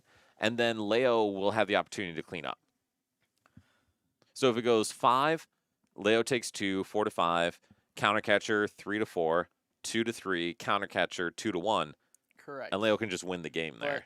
Alex can eventually get to a board of 1 prizers with Turo later in the game if possible. True. And that is true, assuming that Leo can't play around with Monkey Dory math or Sure. something. But honestly, us talking through this is an interesting matchup because there is more to it than just one deck going boom boom. And man, Monkey Dory changes so much. That is, yeah, Monkey Dory is a big card. All right, so top deck is a Metal Energy. We do see the Ultra Ball. Ooh, This should be for a, yeah. a Yes. Gimme Ghoul, and then we have the ciphers, so we'll get the exact 2 cards that we want. And I'm guessing it's gonna be like a Dracloak plus maybe like an Energy Search Pro or something like that, or maybe yeah, Night Stretcher to get the Gimme Ghoul back that we just lost. and I think that's exactly it. Okay. Yeah. So we're going to E-Search Pro. And then the only downside is that this board is kind of fragile for Leo. Yeah, so Leia will take 2 prizes, but then if this Goldengo gets KO'd, there'll be 0 draw on board. There will be. And so we'll have 2 prizes. We'll have a Gimme Ghoul on the board. But none of that means we have draw next turn. Yeah. So it'll be. We'll see what Leo is able to get off these prizes. Which honestly, he's probably hoping for a couple Gimme Ghoul. Yeah, but even if we get the Gimme Ghoul, that's still like, it can give Alex the turn to go back even on prizes, right? And then True. get ahead. I'm curious to see what Leo took. I think I saw a Gimme Ghoul, which is great. Oh no, we Boss just saw a and Dracloak and a boss. Dracloak Is good. is good. It It will is help. good. Um, It is not a Gimme Ghoul, but Yeah, it is good. because I don't think we can push this Gimme Ghoul this following turn because we don't have we're able to see 3 extra cards, right? So if we lose the Gimme Ghoul, or if we're unable to evolve it and we lose it, we just lose the game Yes. outright. So I think we'll have to push a Dreepy and then pass for the turn, which then will give Alex the That extra he turn back. needs. Yep. So the good news for Leo so far is that Alex currently does not have the knockout. That is very true. And that is a big deal because I think once Alex does, that's about all she wrote. Yeah, So however, Alex only needs a Dark Energy, I believe. To get no, there. we only have 4 Psychic in the discard. Oh, So, so we will need a couple more yeah. Psychic for Screamtail to be able to reach. So we'll need 2 Psychics, and we got Secret Box. Oh, we do with 1 Psychic in hand. So Alex just really needs to hit another Psychic or 2. Those Both were Dark darks. Energy. So is Um, 5 enough? n- No. No, because we are unable to. We don't have a. If there was a dark on the Monkey Dory already, and we were able to get another one, it would be possible. Yes, but we're only going to be able to move 30. Yep. And then hit for 200. Now, granted, that's still pretty good. If we have a Bravery Charm in deck, we can Secret Box and use Artisan for Drifloon and Secret Box for the True. Bravery Charm to be able to take the knockout. True, and that would be enough. Oof. But now let's see if Alex sees the play. I think Alex wants to check if it's in the deck before using the Secret I Box. don't Right? think it is. And you just see him react. That is not great. It is not great. We do have more monkeys, but That So- doesn't get us the knockout that we really would have liked to take this turn. so do we mind bend? I could see Mind Bend just because it gives us an extra turn again, and that's what Alex looks like Alex is doing. Which I think makes a lot of sense, honestly. And so we see 4 go down onto each of those guys. We will be able to monkey over some of that. And where do you think it goes? Just on the act? Oh, on the bench. The Okay. bench, because we shouldn't need it. I guess either way there will be 30 going to the Gimme Ghoul, right? Because Yes. next turn we'll use Adrena Brain to move at least 10 to the active Goldango to be able to knock it out. Yes. So the good news is we do have that Monkey Dory on Leo's end, so we can start kind of fighting back. The downside is we don't really want to put that on the Screamtail in advance because that's just helping Alex along. Yep. So the question is, do we hit our switch? Yeah, that if we're able to see that, that'd be massive. But it's just another boss. So boss is good if we flip heads. Boss is less good if we flip tails. Yep. But we do get to see one more draw with that Tricloak. Is there? Oh, I guess we get to dig 2 cards, Yeah, so you that get makes to- sense. You get to see the second card and make the decision rather than just seeing one. And so if we do find a Turo, we're okay just knocking out this monkey, right? Yes. Does going? I guess we can always go back even with a jamming tower at some point, most likely, right? Yes. so- So we do see it. Well, and also, we could bundle. Did we get the? Oh, nest ball. Yeah, yeah. But this is tough because how risky are we going to be? Are we just saying Are I'm we gonna just- flip heads, or because I don't think you'd play this superior, right? No. Do we gotta? Saying I'm flipping heads is, I guess we don't have to. We flip before we make the decision of what's getting discarded. So, Yes. but All right, so we need 4. We Oh, have a but heads! He's so much better We at the game. see Holy. the knockout on Pheasantipity. Leo goes down to 2 prizes. And there's the What two a swing! Now, you're still confused. You're still confused. Yeah, that is a crazy heads flip. My goodness, is that immense? Because that went from a I probably lose to a I probably win game state. Because now Alex can't mess around for a turn. We have to take a knockout on something here. Well, Leo's hand still doesn't look great. Oh, it's though. terrible. It's like it's really bad. That one probably want to say quieter. Yeah, sure. Uh, sorry. I only say this because I get yelled at all the time for this. So I need to do yeah. some yelling in return. It was, But no, you are correct. His hand is ass. Now, granted, we do still have 2 Dracloak and Yes. we have coin bonus and possibly let's- another coin bonus. Well, this I don't know. okay, I don't know about I that. don't know about that, Kevin. But the active Goldango should hopefully be getting KO'd this turn, right? Mhm. So we'll have 2 Dracloaks to be able to see 4 cards, maybe see a Goldango. But what do you think gets pushed this turn? Gimme Ghoul. I think Gimme Ghoul. Oh, you mean for Alex or for Leo? For Leo, I think it's Gimme you Ghoul. think Because I think I couldn't. I Not could have sworn we had Fez in hand. Maybe I've not been the drinking. Monkey Dory.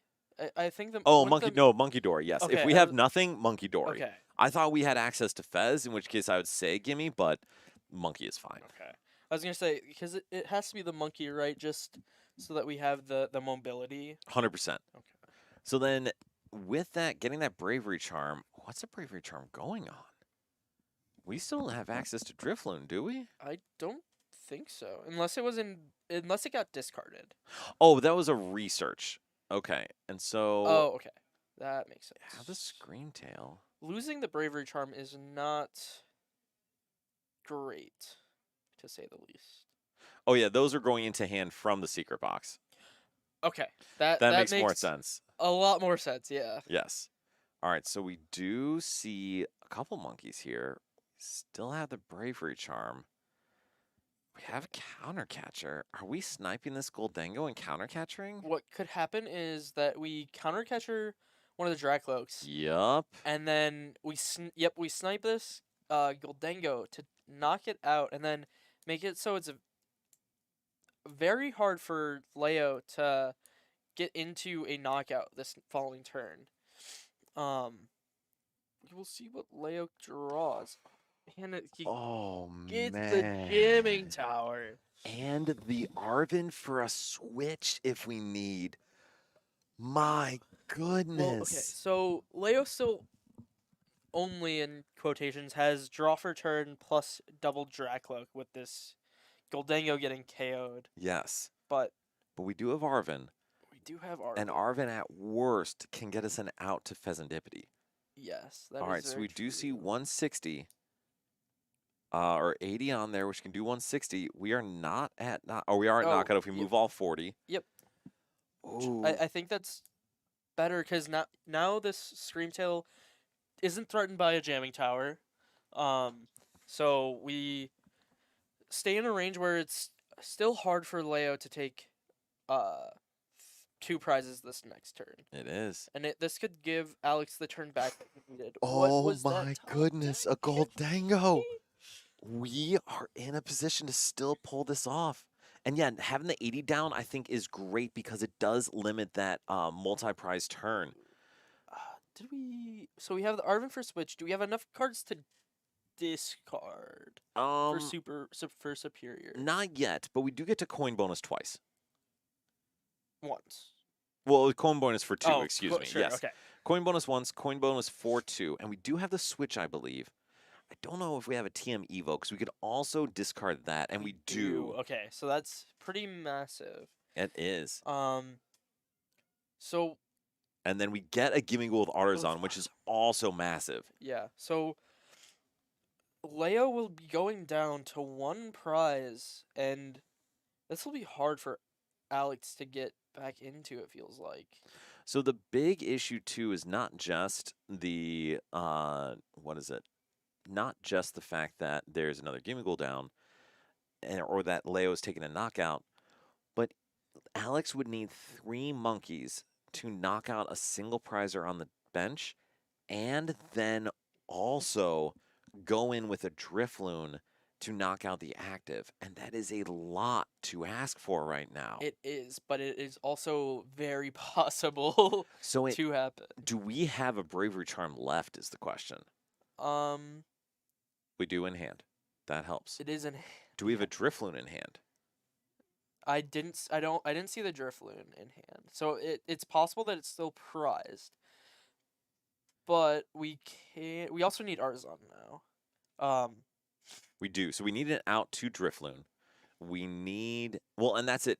We need an out to Drifloon, and we need to somehow retreat off sufficient damage to get 70 damage down. And so we already have 10 on the monkey, which is good. Oh, we do have Drifloon, but we need 60 more damage to move. So we can. And so that's the How issue. many energy are there in? We need 60 damage to move, Yes. and we need at least 90 damage on the Drifloon. Yes. How many energy are in the discard for Alex? I Is it believe 5? 5. So. Well, it's 5 if we have all of our psychic energy in play because there were only 4 on the scream tail. Oh, okay. That gets a little more difficult if there's only 4 in discard currently. And also, moving that monkey up is a big deal because Alex is, I think, saying I'm going to retreat off that psychic. Yeah, but I think Alex needed to promote this Gardevoir so we can move the second psychic off of it. I agree.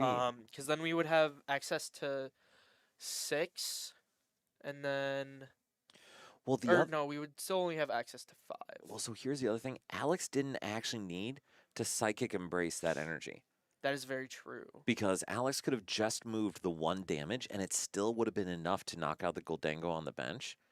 But because we put that energy down now, less damage can be placed on the board. So it is so crazy to think that it may be the difference in this game, but recharging or embracing that energy early could be the difference in this game. Yeah, I only saw 1 energy in Alex, 1 psychic in deck. So I'm guessing one of If there's a psychic in deck, then there's only 4 in the discard. or yeah, that is there is so we need to make it like a Turo play this Yeah. turn to have a chance, but we don't have any way to draw cards if we use Turo, and we need to get those. So we can Extra Night energy. Stretcher for Fez. That is a super rod. Well, we have a Night Stretcher in hand. Okay. And we have Drifloon in hand. So we can Night Stretcher for Fez. Or we could Super Rod Scream Tail. So is Alex not going for the win this turn? There's nothing that can be easily trapped though, because everything is 1 retreat except for the Gimme Ghoul, but then you just evolve the Gimme Ghoul and attach metal to it. So I don't like getting Screamtail back. I understand the dark so that we can draw into that and get the 3rd Monkey Dory, right? But I also would have liked. There was a search, I think, right? There was. I think I don't know if I understand Alex's line here. What are you thinking, Eli? I'm So the lines I was seeing are number 1, you go for Screamtail, but you need a Stadium Bounce and Countercatcher, but we Yep. don't have any. The other line would be we go for Drifloon Knockout, and that's going to be really, really hard just based on the number of energy available. Yep. Mm. But it looks like Alex is just saying, I hope you aren't able to get this knockout onto my Gardevoir. And I mean, that is a line, and it would set up for a 3 prize turn next turn. Is very true. So I don't think this is unreasonable, but it's high risk. It is very high risk. It's saying Oh, we have an Arvin. plus. Oh, we have the Superior now too. I think we really just And we need to got the see enough cards in ciphers. hand. So we cipher. He has it, right? I think. I think he has it. If we just get a Superior and something to discard, I think that's game. Because we have not used our coin bonus in the active yet. Yeah. We- So he needs 6 because we have the monkey, right? So we can Leo can You're right. move 30, so we only need 6. So Superior plus Well, we already have the- Superior in hand, just Superior with anything. yeah. And then we can Superior away the one other piece and an energy. So it looks like Leo is going to be able to most likely get there. Yep. Yep. And then we will move 30 over there. Well, And then we will, it's fine. yeah, it's fine. It's fine. Oh, but here's a tricky thing. There's only 2 other energy in there. Oh, so we only get to 5. Yeah. Oh. And so this is where I think that sequencing could have been problematic Yes. is we probably didn't get what we needed in order to pull this off. I would agree, because if Leo just got like Night Stretcher plus the metal, he had it, right? I would agree. Instead he grabbed the second Superior, thinking he had it, but he Yes. is 1 energy short because of Oh, man. having to discard the energy. Absolutely. Dang. Well done, Ryan. Hitting 4 birdies. Man, y'all crushed it. And I think Leo is kicking himself right now. Yeah, he's probably realizing like a play he could have made or a card he could have searched for instead of the second superior that would have gotten him there. And we did move the Okay. 30. Okay, we fixed the damage because that actually matters now that It we does. messed the sequence up. So that's tough. And that is a very hard way because I think this all but guarantees that Alex Alex should will have move- it. Yeah, because Yeah, and we'll do 280. yeah, because now And we'll just double monkey and then knock out whatever. And Alex takes the game. And Leo had the game, and then just miscalculated on his draws. yeah, Ah, that is that brutal. is a very unfortunate Ah. unfortunate turn to happen, making the mistake off the cipher.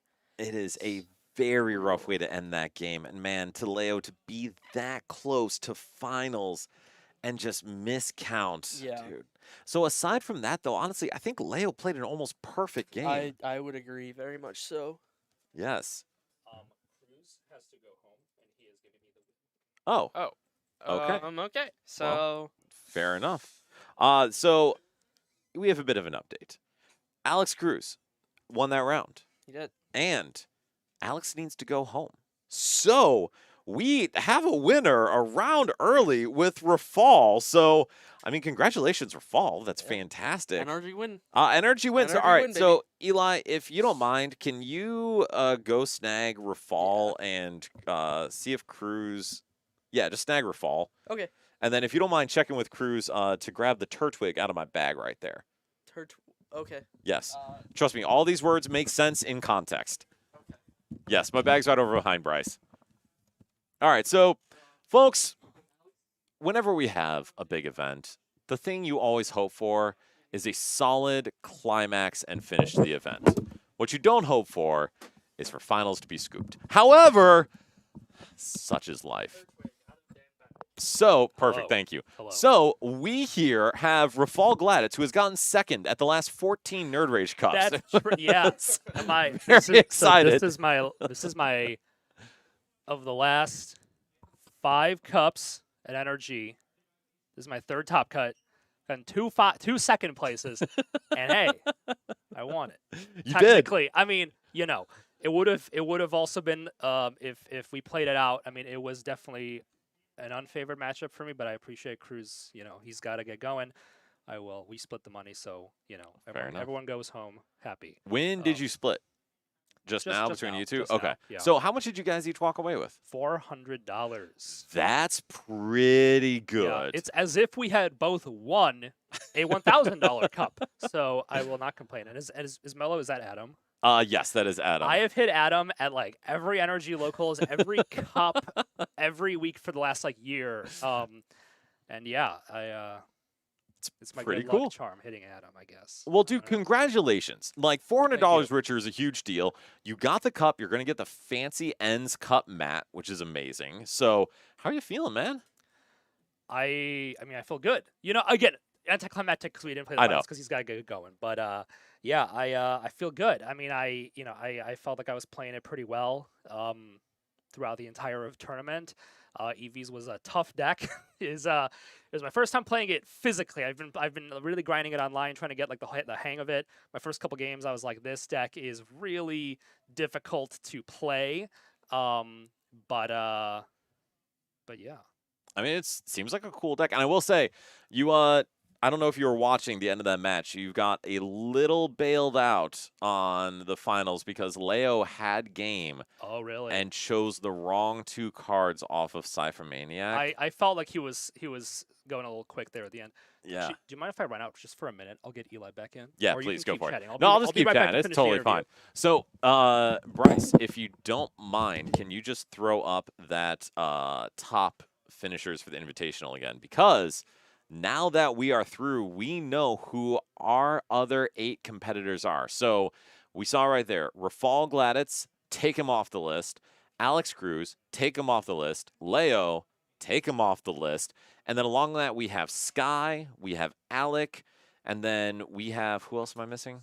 And Senior, take them off the list. They have a guaranteed spot in our invitational in June. And Adam, don't worry, dude. You just moved a couple slots up the list because Moshi Senior, Rafal, and a couple others, Alec, all got taken off of there. And so you are in a much better spot.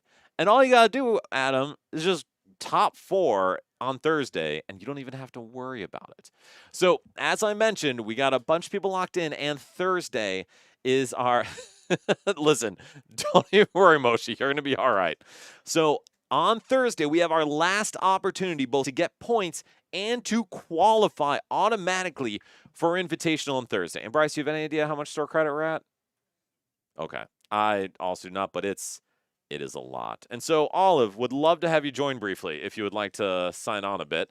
So we had Olive here obviously before. It was wonderful having her. We're going to have her join here just for a couple minutes because we are closing things out a little early here. But Olive, I just want to check in with you. What's up? From what you saw in the tournament today, like, what are your thoughts? What are your thoughts about the format going forward? What are you thinking? I think Dragapult is a really good deck. I agree.